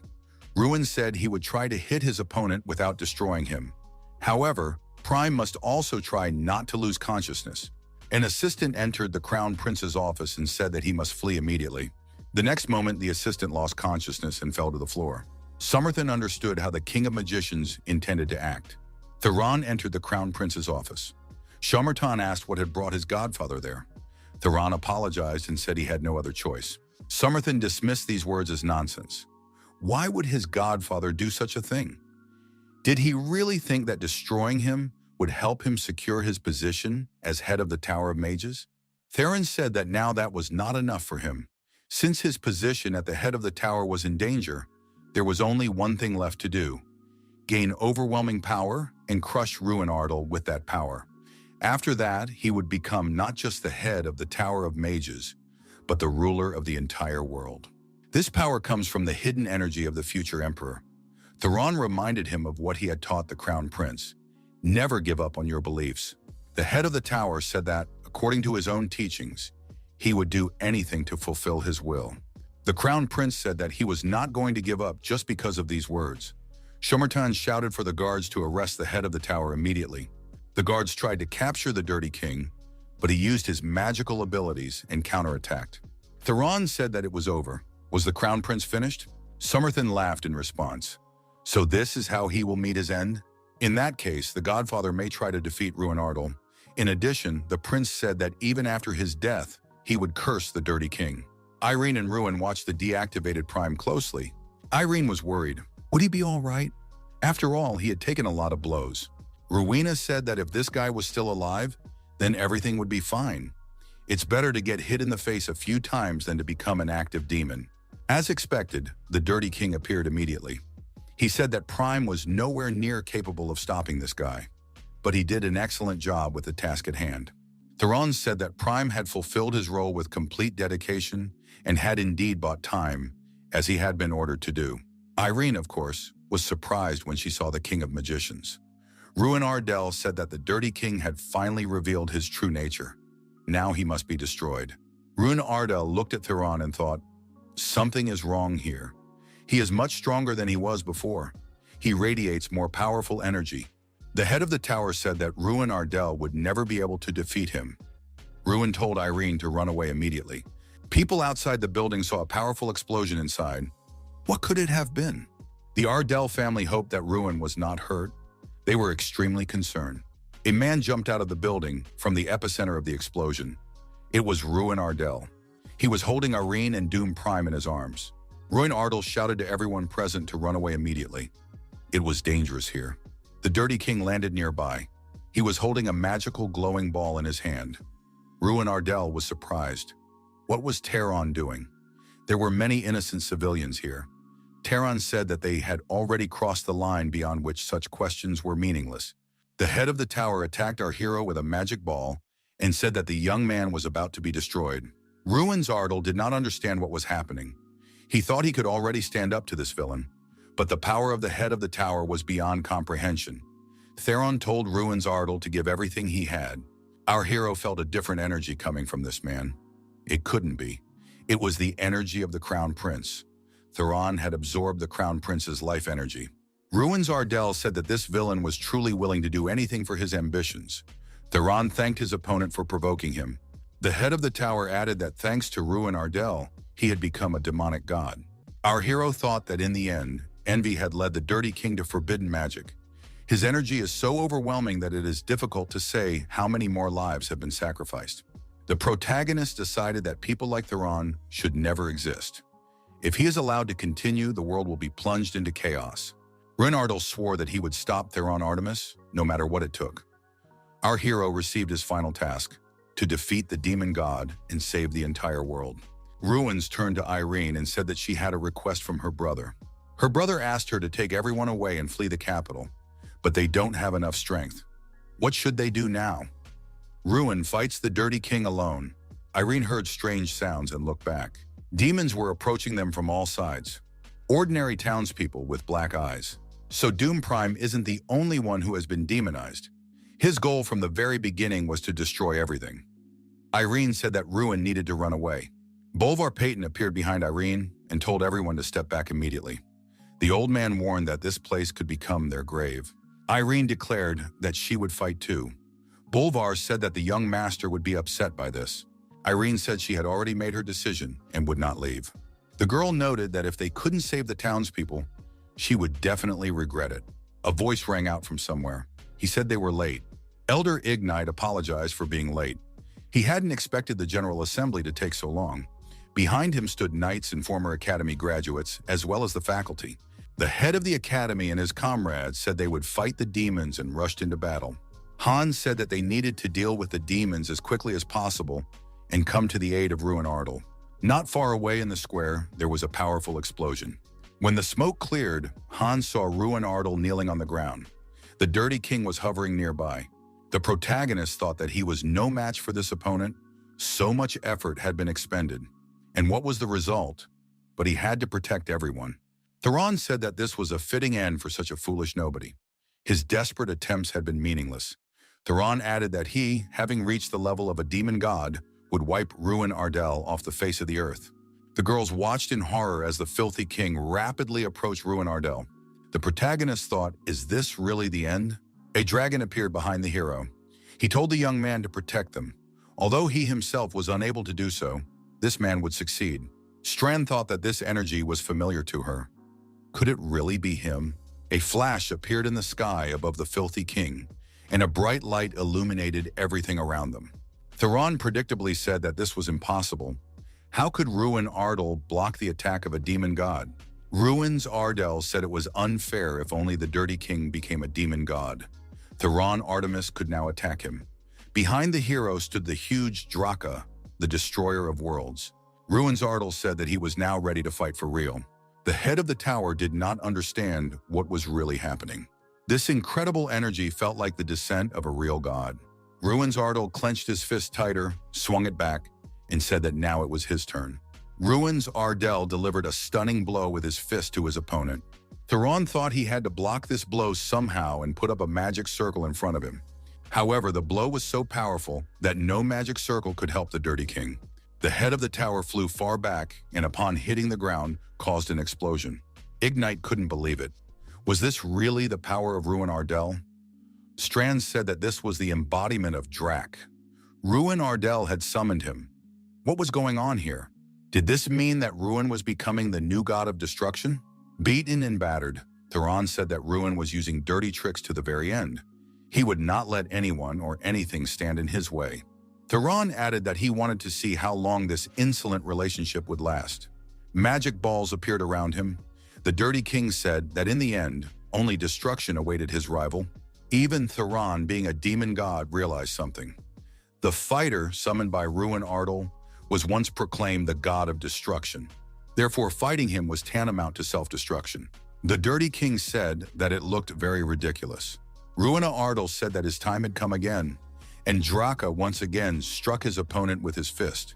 The head of the tower admitted that even if he resorted to everything he was capable of, he would not be able to defeat Ruin Ardal. In that case, he would simply drag the young man and this world with him, destroying everything with his most powerful attack. The protagonist was surprised. What was the Dirty King talking about? Theron had indeed accumulated a lot of energy and produced his most powerful attack. Ruin Ardal said that Theron remained a mad king until the very end, trying to destroy the whole world out of envy. Ruins Ardal added that he would have to stop this attack too. He would have to give it his all. Our hero said that he wanted to attack one last time together with Drak. Theron shouted that his opponent was nothing compared to the demon god. He would wipe him off the face of the earth along with everyone else. Ruins Ardal replied that the one who was incapable of anything was the Dirty King himself. The blow was struck against his rival. Terran thought that this was truly the end. Would it really end like this? Having finished saving the world, the protagonist sank to the ground and calmly approached his friends. Ruina asked her brother if he was okay after such a battle. Ruin replied that he was perfectly fine. However, in the next moment, Ruin grabbed his head and screamed in pain. He said that his head felt like it was about to explode and that it was unbearable. The young man fell to his knees and everyone realized how bad he felt. Ruina told her brother to be patient, that they would definitely help him. They were just figuring out how to do it. Ruina shouted for no one to come near him. No one should approach him. Strand was sure that this had already happened many years ago. Back then, Drak had gone mad with power and awakened as a god of destruction. It happened because he had gained too much power at once. This had to be stopped somehow. Strand thought that if nothing was done, Ruin would also awaken as the god of destruction. Strand told Ruin to stop. The young man looked around and asked where they were. The voice said that they hadn't seen Strand in a long time. Should he call the young man the young destroyer? Although it didn't really matter. Ruins Ardal noticed that there was no one around except Strand and a huge dragon. The dragon said that no matter what he called the young man, what he had to do would not change. The dragon said that he had summoned the young destroyer to help. Ruin's Ardell was surprised. Was this really Drac standing before him? What else could be expected from a dragon known as a perfect being and at the same time as the destroyer of the world? Drac. Only by being close to him could one feel his incredible, overwhelming energy. Ruin's Ardell asked Drac where they were. The dragon said that he had borrowed the young destroyer's inner world for a short time. It turned out that if he left the young man, something terrible would happen. Right now, the young man was on the verge of going mad from power, as had once happened to him. Draco said that was why he had to pull the young man into this world by any means necessary. Strand wondered what she should do in that case. The girl realized that she didn't want Ruin Ardell to go through the same thing as Drac. She didn't want anyone else to lose themselves again. The dragon said that the artifact player connected him and the young destroyer. The existence of a connection also implied the possibility of breaking it. Drac said that if he poured all his strength into breaking the connection, nothing else would harm the young destroyer. Strand said that in that case, if Drac uses all his power, he will immediately disappear. The dragon said there was no need to be so upset. After awakening as the god of destruction, he had brought only harm to the world. If the young man could use his power without being consumed by it, it would be much more beneficial to the world than he was. Just because the player's connection would be severed, the young man would not lose his powers, so there was no need to worry. Ruin's Ardell said that he must ask first. The protagonist wondered why the choice fell on him. He does not understand why Drac is doing so much for him and does not understand whether his powers will benefit the world. The dragon said that he gave this power to the young man because he reminded him of himself. Before gaining power, life had always brought him only pain, but in the end, power consumed him, causing the destruction of the world. The dragon said that this young man was different. He had watched him his entire life. From the moment he had no power to the present, Ruin had always used his power correctly. Unlike him, the young man would lead the world on the right path. The dragon said that this time was coming to an end. It was nice to see the young destroyer. The dragon added that he was also pleased to see Strand. He was grateful to the girl for the past and the present. The young people said goodbye to the dragon. Ruin Ardell opened one eye at first. Those present breathed a sigh of relief. The young man had come to his senses. Ruin opened his second eye and looked around. His friends were standing over him, all looking at our hero with excitement. Jason said that his friend had scared him badly. He had suddenly lost consciousness, and everyone thought that something terrible had happened. Ruin Ardell apologized for making everyone worry. Strand remained quietly silent. The protagonist thanked everyone. He had suddenly asked for help, and they had all responded. The head of the academy acknowledged that everyone had indeed rushed to help. This shows what a good person Ruin Ardell is. A man approached and apologized for interrupting such a touching moment. Everyone turned around. Standing before them was His Majesty's current Emperor, Titan Raynak. The Emperor said he had business with Ruin Ardell. The young man was surprised. Had the Emperor come to see him personally? The protagonist thought that the Emperor intended to accuse him of defeating his closest ally, the King of Magicians. It was possible that the Emperor was not in his right mind, as he had just lost his son. The Emperor bowed and personally asked the young man, sitting on the ground, for forgiveness. Titan said that he was entirely to blame for the chaos in the Empire. He had failed to see the threat posed by Tehran, and on the contrary, had given him more power. Titan added that his biggest mistake was not keeping an eye on his son. Earlier, he had witnessed the battle against Tehran. Then he became convinced that if this man was fighting for peace, he would be moving in the right direction. The Emperor added that he wanted to ask directly, would Ruin Ardell become the head of the Empire's magic tower? Several days passed. Jason stated that he had always believed Ruin was above the rest, but to receive an offer to become the head of the magic tower at such a young age was something supernatural. Ruin Ardell admitted that he could not even dream of such a thing. He was offered to take the place of the dirty King Tehran. Becoming the head of the Tower of Magicians meant that everyone would look up to him with admiration. Ruin Ardell had defeated the previous head of the Magic Tower, the traitor Tehran. Therefore, the Emperor personally recommended our hero as a candidate. If he accepts the offer, the decision will take effect immediately. The rebellion of the King of Magicians and the death of the Crown Prince have shaken the world. As the new head of the tower, the protagonist has a lot to do. However, he recently graduated from the academy. Will he succeed? Irene asked what Ruin was thinking so deeply about. His face was expressionless. The young man said that the sudden responsibility of such magnitude was weighing heavily on him. It was a great opportunity, but he couldn't shake his worries. Irene wondered why they shouldn't go somewhere where the young man could rest and relax without unnecessary fuss. Ruin said that sounded good. Did Irene have any suggestions?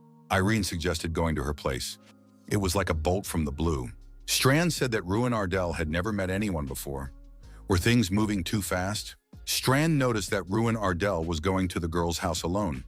His friend stepped back so that they could go alone. Ruin Ardell asked why Strand had decided to stay. Strand reminded him that she was his one and only incarnation. Irene wondered what the young man was talking to himself about. Be that as it may, in the end, only the two of them set off on their journey. The final destination of the journey was Prius. That was all our hero knew about Iris's homeland. He did not expect the terrain to be so rocky, and yet there was nothing remarkable around. Suddenly, our hero was attacked by an unknown young man. Ruin thought, was this an ambush? The stranger said it wasn't bad. This guy was able to dodge his kick. Ruin wondered, who is this guy and what is he trying to achieve by attacking him from behind? The stranger asked who the young man was. Irene said she apologized for this young man because he was her older brother. Ruin was surprised. In that case, why did this older brother attack him? The brother said that this guy dodged his sudden attack, which means he's not so simple. The older brother grabbed our hero by the chest and said, if he was walking with Irene, did that mean he was her boyfriend? Ruin asked the young man to let him go. Standing before our hero was the 8-star martial arts master, Aduma Prius. Ruin was surprised. Why was such a strong man here? Aduma said he had come here to get serious. Why was the stranger silent and not answering? Irene told Aduma to stop immediately. Even for Aduma's brother, this was too much. Aduma was surprised. Would his sister really take his side? What was so special about this guy? Irene said that in this case, she was saving her brother. Irene informed our hero that they were leaving. Her brother had been very foolish. Ruin said he would follow her. Our hero thought that there should be no problems with the rest of the family. The man angrily slammed his fist on the floor. The news made him extremely angry. Father said that his precious, sweet, and incredibly loving daughter Irene, the apple of his eye, had brought a man home. How was this to be understood? If he was here, did that mean he had come to ask for her hand in marriage? The head of the family shouted that he would never approve of this marriage. It was the 9-star martial arts master Achan Prius. Achan said that if the young man wanted to take his daughter, he would first have to defeat him. Irene clutched her head and said that her father was driving her crazy. Ruin Ardell thought that maybe he shouldn't have come. Our hero already wanted to go home. Suddenly, a woman's voice shouted for everyone to stop immediately. What were these two doing here? Irene had finally invited someone over, and they couldn't even greet the person properly. They had to apologize immediately. Father and son looked at this woman, the wife and mother, in surprise. Aduma and Achan had no choice but to apologize. They said they were very sorry. Ruin Ardell decided that Irene took after her mother. How could someone be so graceful and kind? She was the 8-star martial arts master Seda Prius. It was the family of the great Lord Prius. Once upon a time, they owned vast territories and were surrounded by an aura of brilliant glory. But their glory faded along with the decline in the number of their descendants. Several heirs wandered the world and settled in this remote territory. They lived in seclusion, surrounded by mountains, devoting themselves to endless training and meditation. However, Lady Irene, who had a talent for magic, chose the path of a mage and set out to restore her family's glory. Seda offered the young people something to eat and said that the men in this family were always like that. The woman apologized for the rude first encounter. Men are hopelessly prone to emotions and act rashly. However, they are not bad people. Seda said that their actions stem from their love for Irene. The woman hoped that the young man would be understanding. Ruin Ardell said that he, of course, understands everything. His precious daughter Irene brought a man into the house.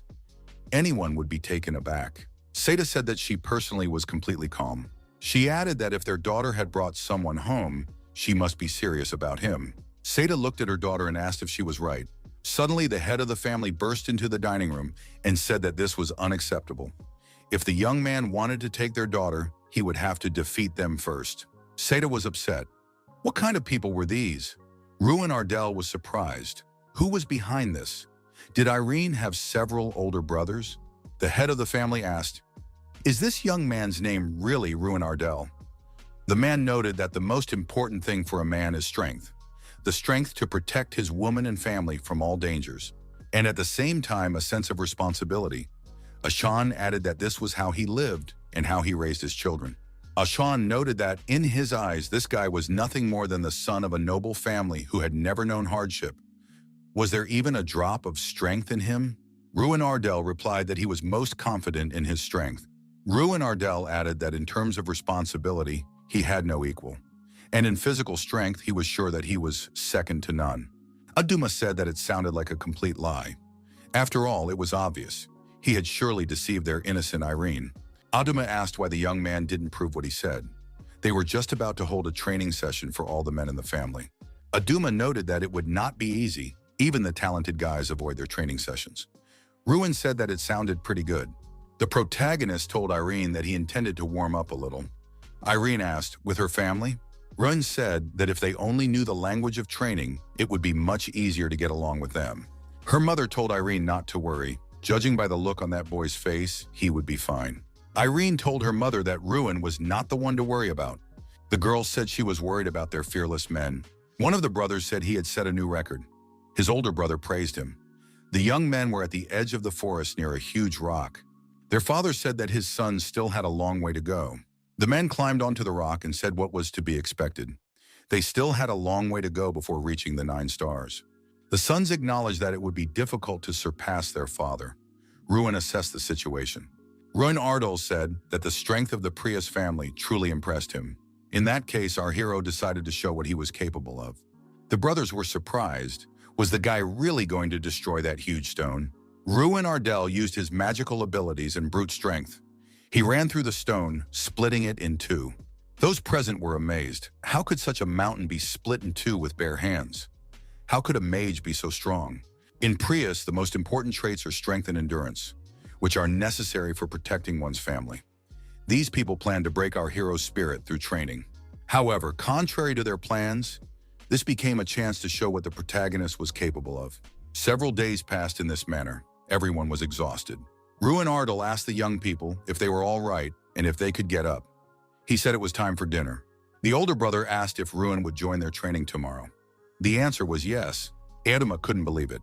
Had the Emperor himself recognized this guy as the next head of the Magic Tower? Irene confirmed that this was the case. Ruin had stopped the rebellious Dirty King, so it was a natural development. The brothers were flattered that such a person had visited them. They had met the next head of the magicians in person. The head of the family asked why the young man had only mentioned this now. Ruin's Ardell replied that if he had mentioned it right away, the relationship would have been different from the start. The young man added that other people's titles meant nothing to him. He wanted the Aaron family to accept him.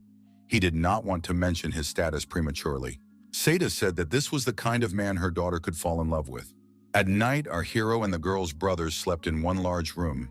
However, Ruin could not sleep a wink. The head of the family quietly entered the room and approached Ruin. He told the young man to follow him. They needed to talk. Ruin Ardell was surprised. What could they possibly talk about at this time of night? Ahan asked if Ruin Ardell could take responsibility for his daughter. The protagonist said with all responsibility that he could. Ahan noted that despite his less-than-friendly behavior, the young man treated them with respect.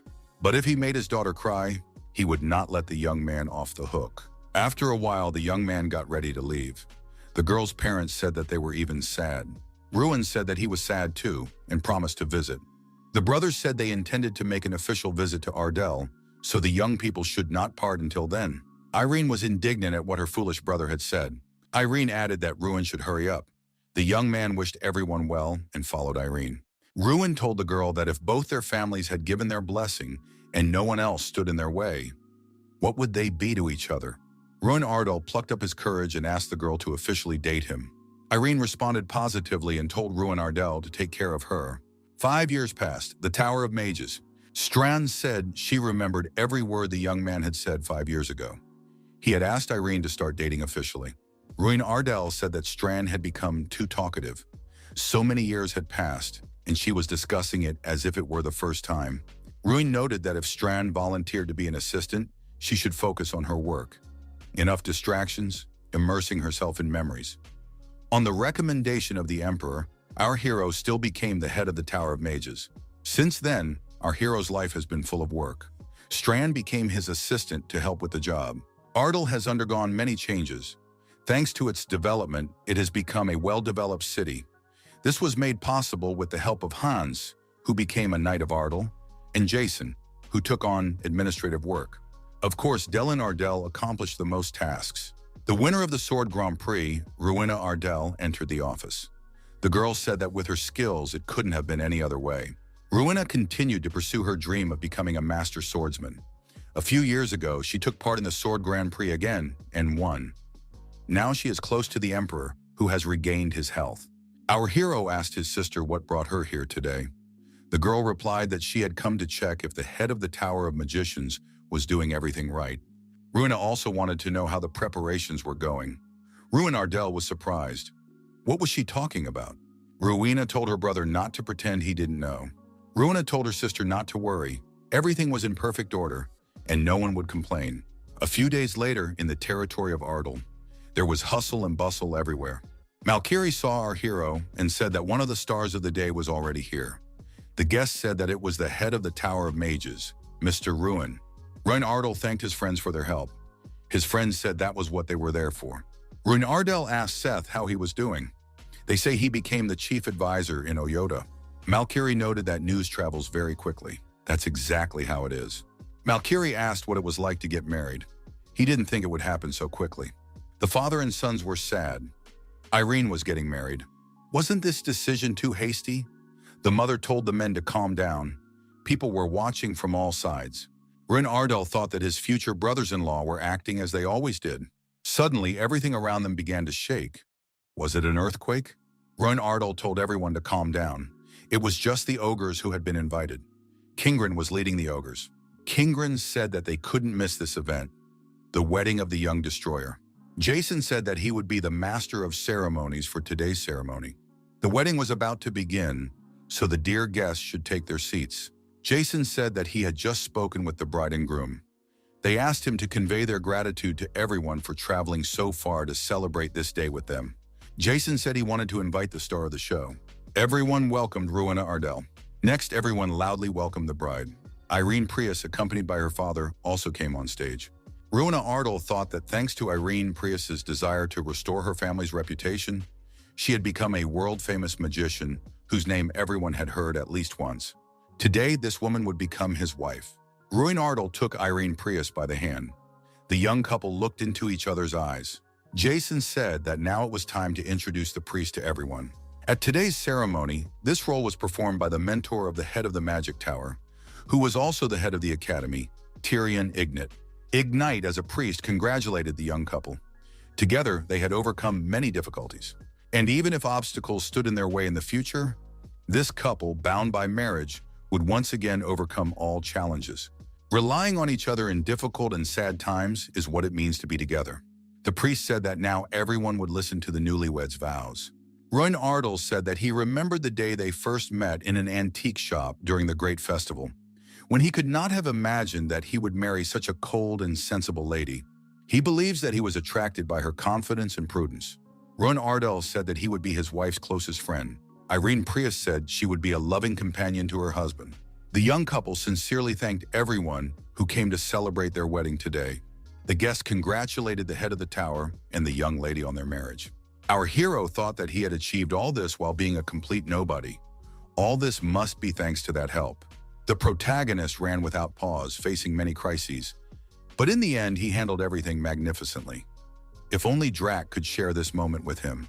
Ruin Ardell heard a familiar voice offering congratulations. Ruin Ardell asked Strand if she had heard it. Strand said she hadn't heard anything. If in the distant future, someone asked him how he remembered that day, he would answer without hesitation. It was the end of a journey he had taken without regrets.